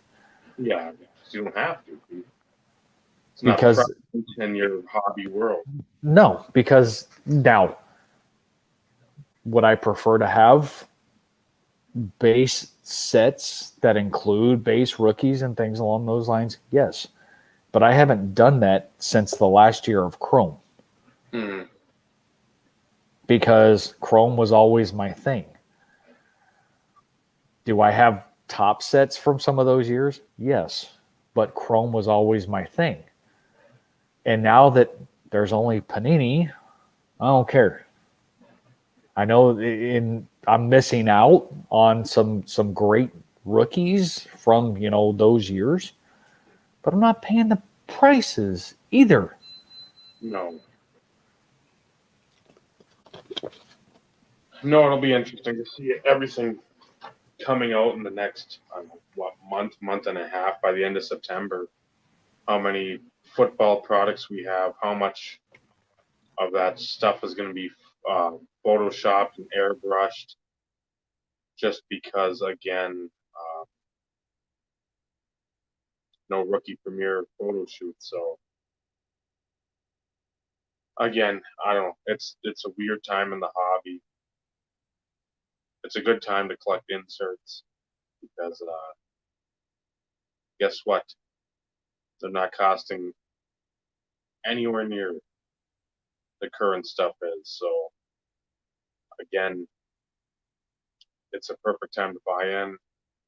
Inserts go back, collect some of those cards that you wanted as a kid, or you couldn't get as a kid. And you can pretty much do it on any budget.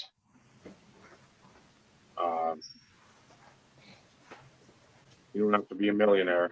It helps, but realistically and feasibly, that is not something that's actually going to happen.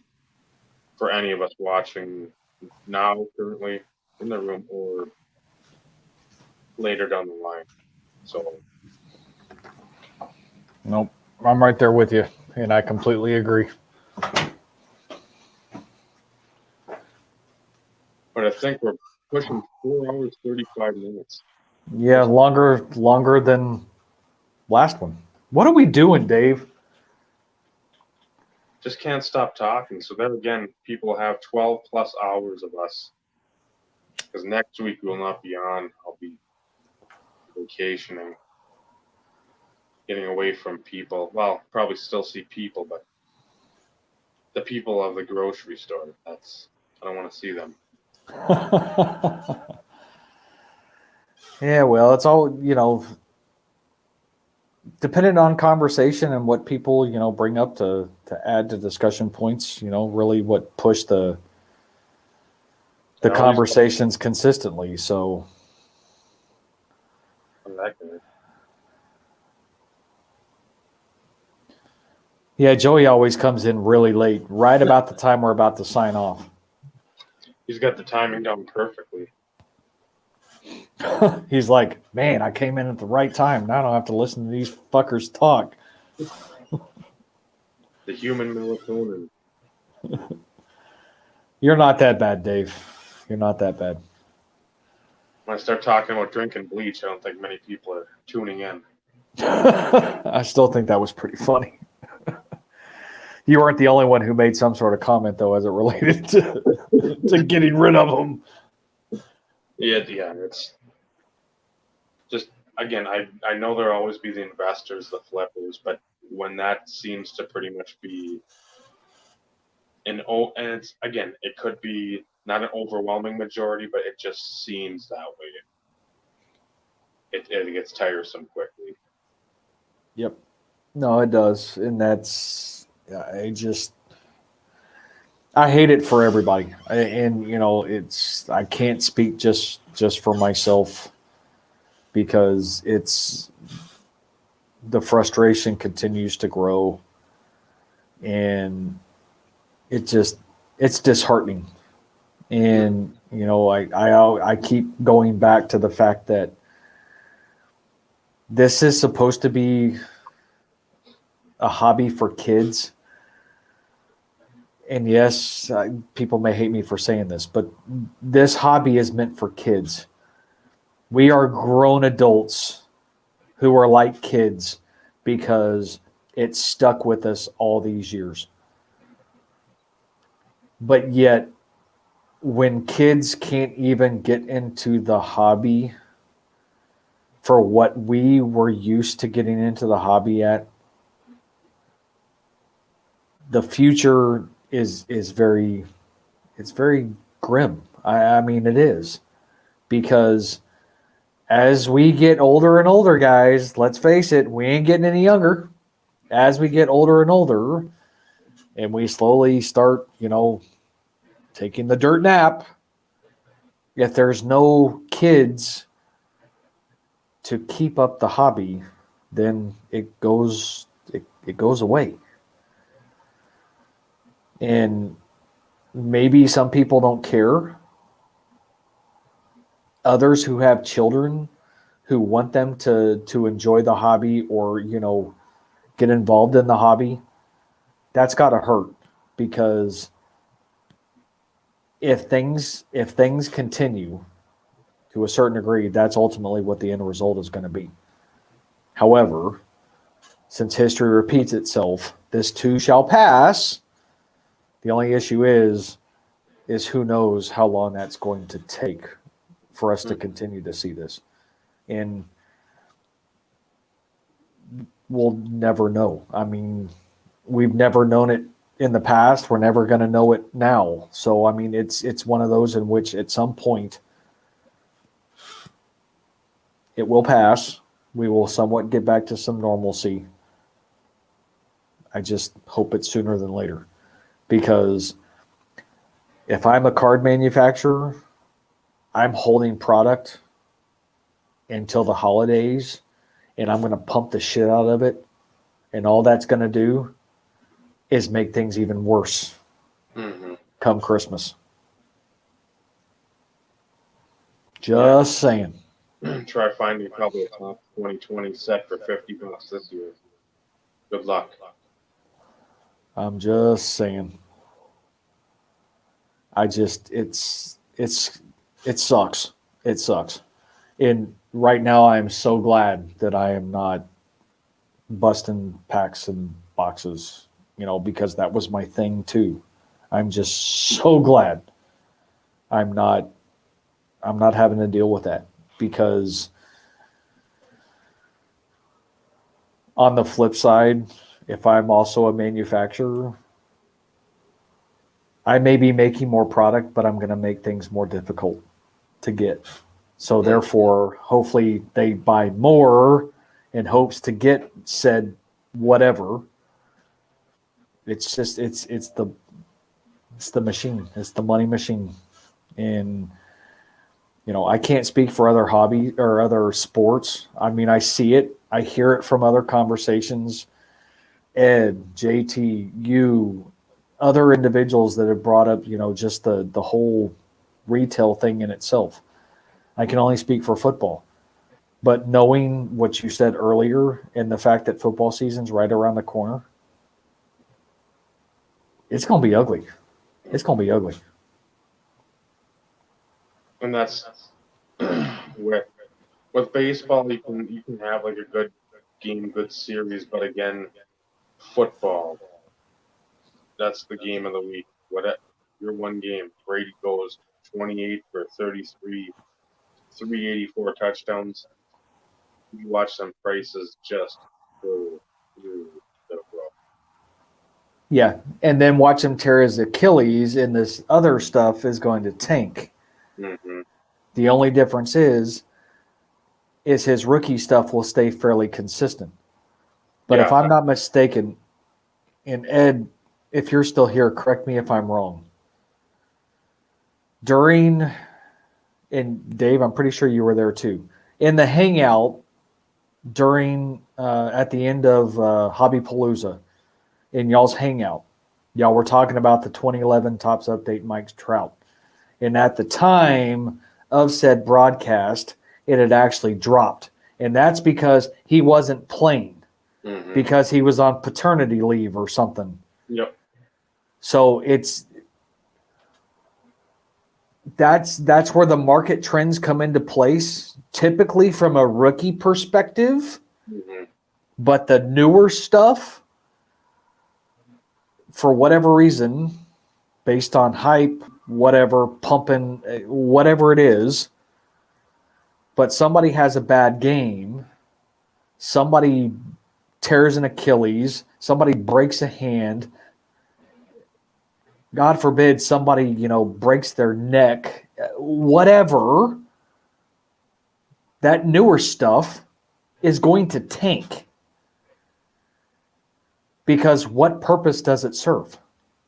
Rookie stuff will dip because of those situations. But it's not going to dip to the point to where it's like, holy crap, I bought a card for $1,000. Now it's $100. Mm-hmm. For somebody who has played for an extensive period of time and has history and records and things along those lines, it's never going to tank to that extreme. Now, if they go out and murder somebody, different conversation. Great. Exactly. Not that he had a substantial sell value anyways at the time when he was drafted. But, barring any off-the-field type situations, stuff along those lines, you're never going to have that substantial of a drop in somebody's rookie card. Emmitt Smith, 90 score supplemental will never drop in value. Granted, he's retired. That's only going to continue to increase year after year after year. But current players, rookie stuff is never going to tank to the point of, as long as they've had a decent career. I know Cam Newton stuff dropped because he was having rough times in Carolina. He's seeing a small spike now that he's in New England. But newer rookies, when you start getting into, what, 2009 maybe and newer, you see a lot more of those spikes. Mm-hmm. And some of those guys can tank hard. But you go years prior, typically, a rookie card may drop 10%, 20% because of them getting hurt or whatnot. But then it's going to go back up the minute they rebound.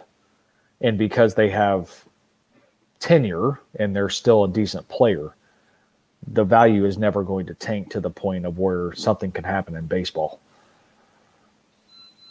Especially with these newer guys, these new these prospects and the rookies and everything else. Yeah, that's again, people dropping $3-4 grand on Luis Robert or color autos or whatever on Chrome before, and again, that's been going on for a number of years. But doing that was just never financially feasible, and people will still continue to do it because again, they want to hit on the next big thing, and they want to get in on the ground floor before something is 30 times what that price is. Sometimes it's easy money. Yeah. For some people, it's easy money. But for me, I'm not going to take. It's not worth the risk on a lot of that. Oh, Joey, now. That's why my main focus is the focus that I have. Retired, he's in the Hall of Fame, and granted, his price is spiked when he made the Hall of Fame. And if I didn't give a shit about my collection, I would have freaking dumped a lot too. But there's too much time invested. There's too much love for this collection. A lot of great people have sent me stuff for this collection, which, has that additional sentimental value. It's not about the money for me. That doesn't mean that I'm not going to start peeking through some of my older shit. And if it's like I look at it, yeah, this doesn't mean much. Time to get rid of it. Because then maybe I can be sitting on my PMG or, my essential credentials or something. I'm not sitting on that kind of stuff, but you get where I'm going.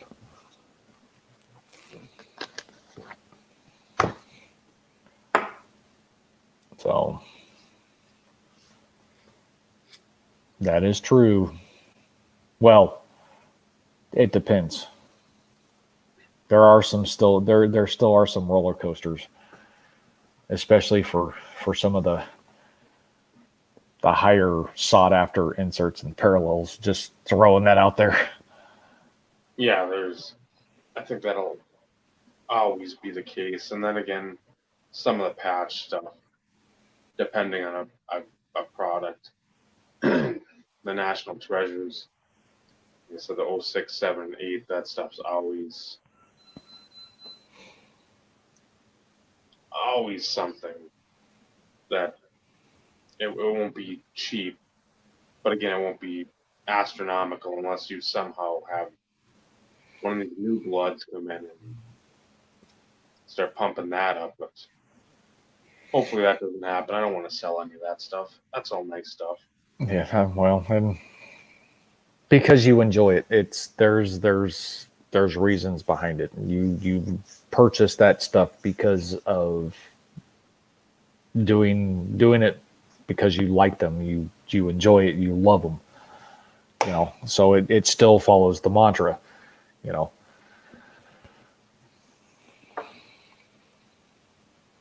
Love what you collect. Like what you love. Yep.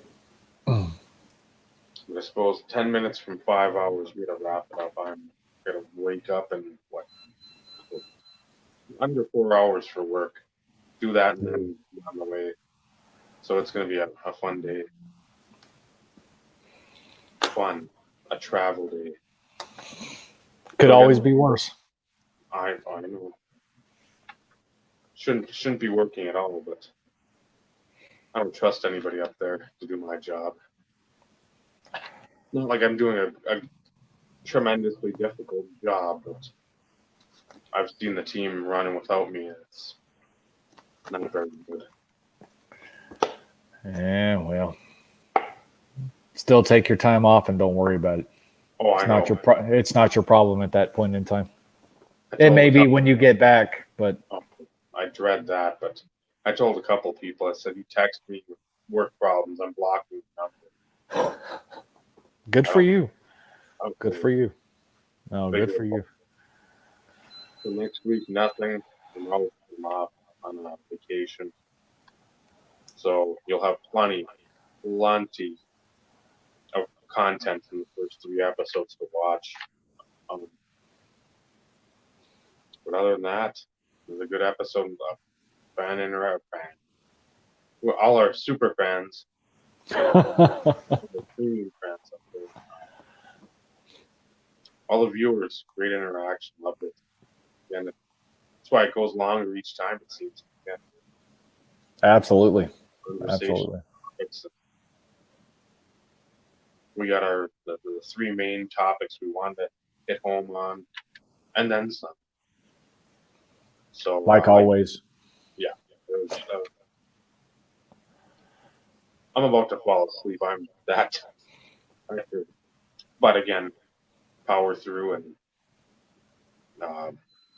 again, everybody that's watching, thank you for watching. Everybody that stopped in, thank you for stopping, showing some love. Comment afterwards if you watch it. Again, criticisms, comments, doesn't matter. Just throw it out there. Absolutely. So again, next week nothing. Week after will be something. I think right after Labor Day. The football's got to start with that week or the week after. So Yeah, it's right around the corner. Have to be in the forefront. See some more pumping there. So thank you again. I did it wrong. I finally did it wrong. Because you're tired. I know. I'm just done. He's Steve. I'm Dave. This is the Insert Revolution podcast, episode 3. Signing off. But first, building collections. It's absolutely wonderful. Building friendships. That's what this hobby should be about. Good night, everyone. Good night, guys.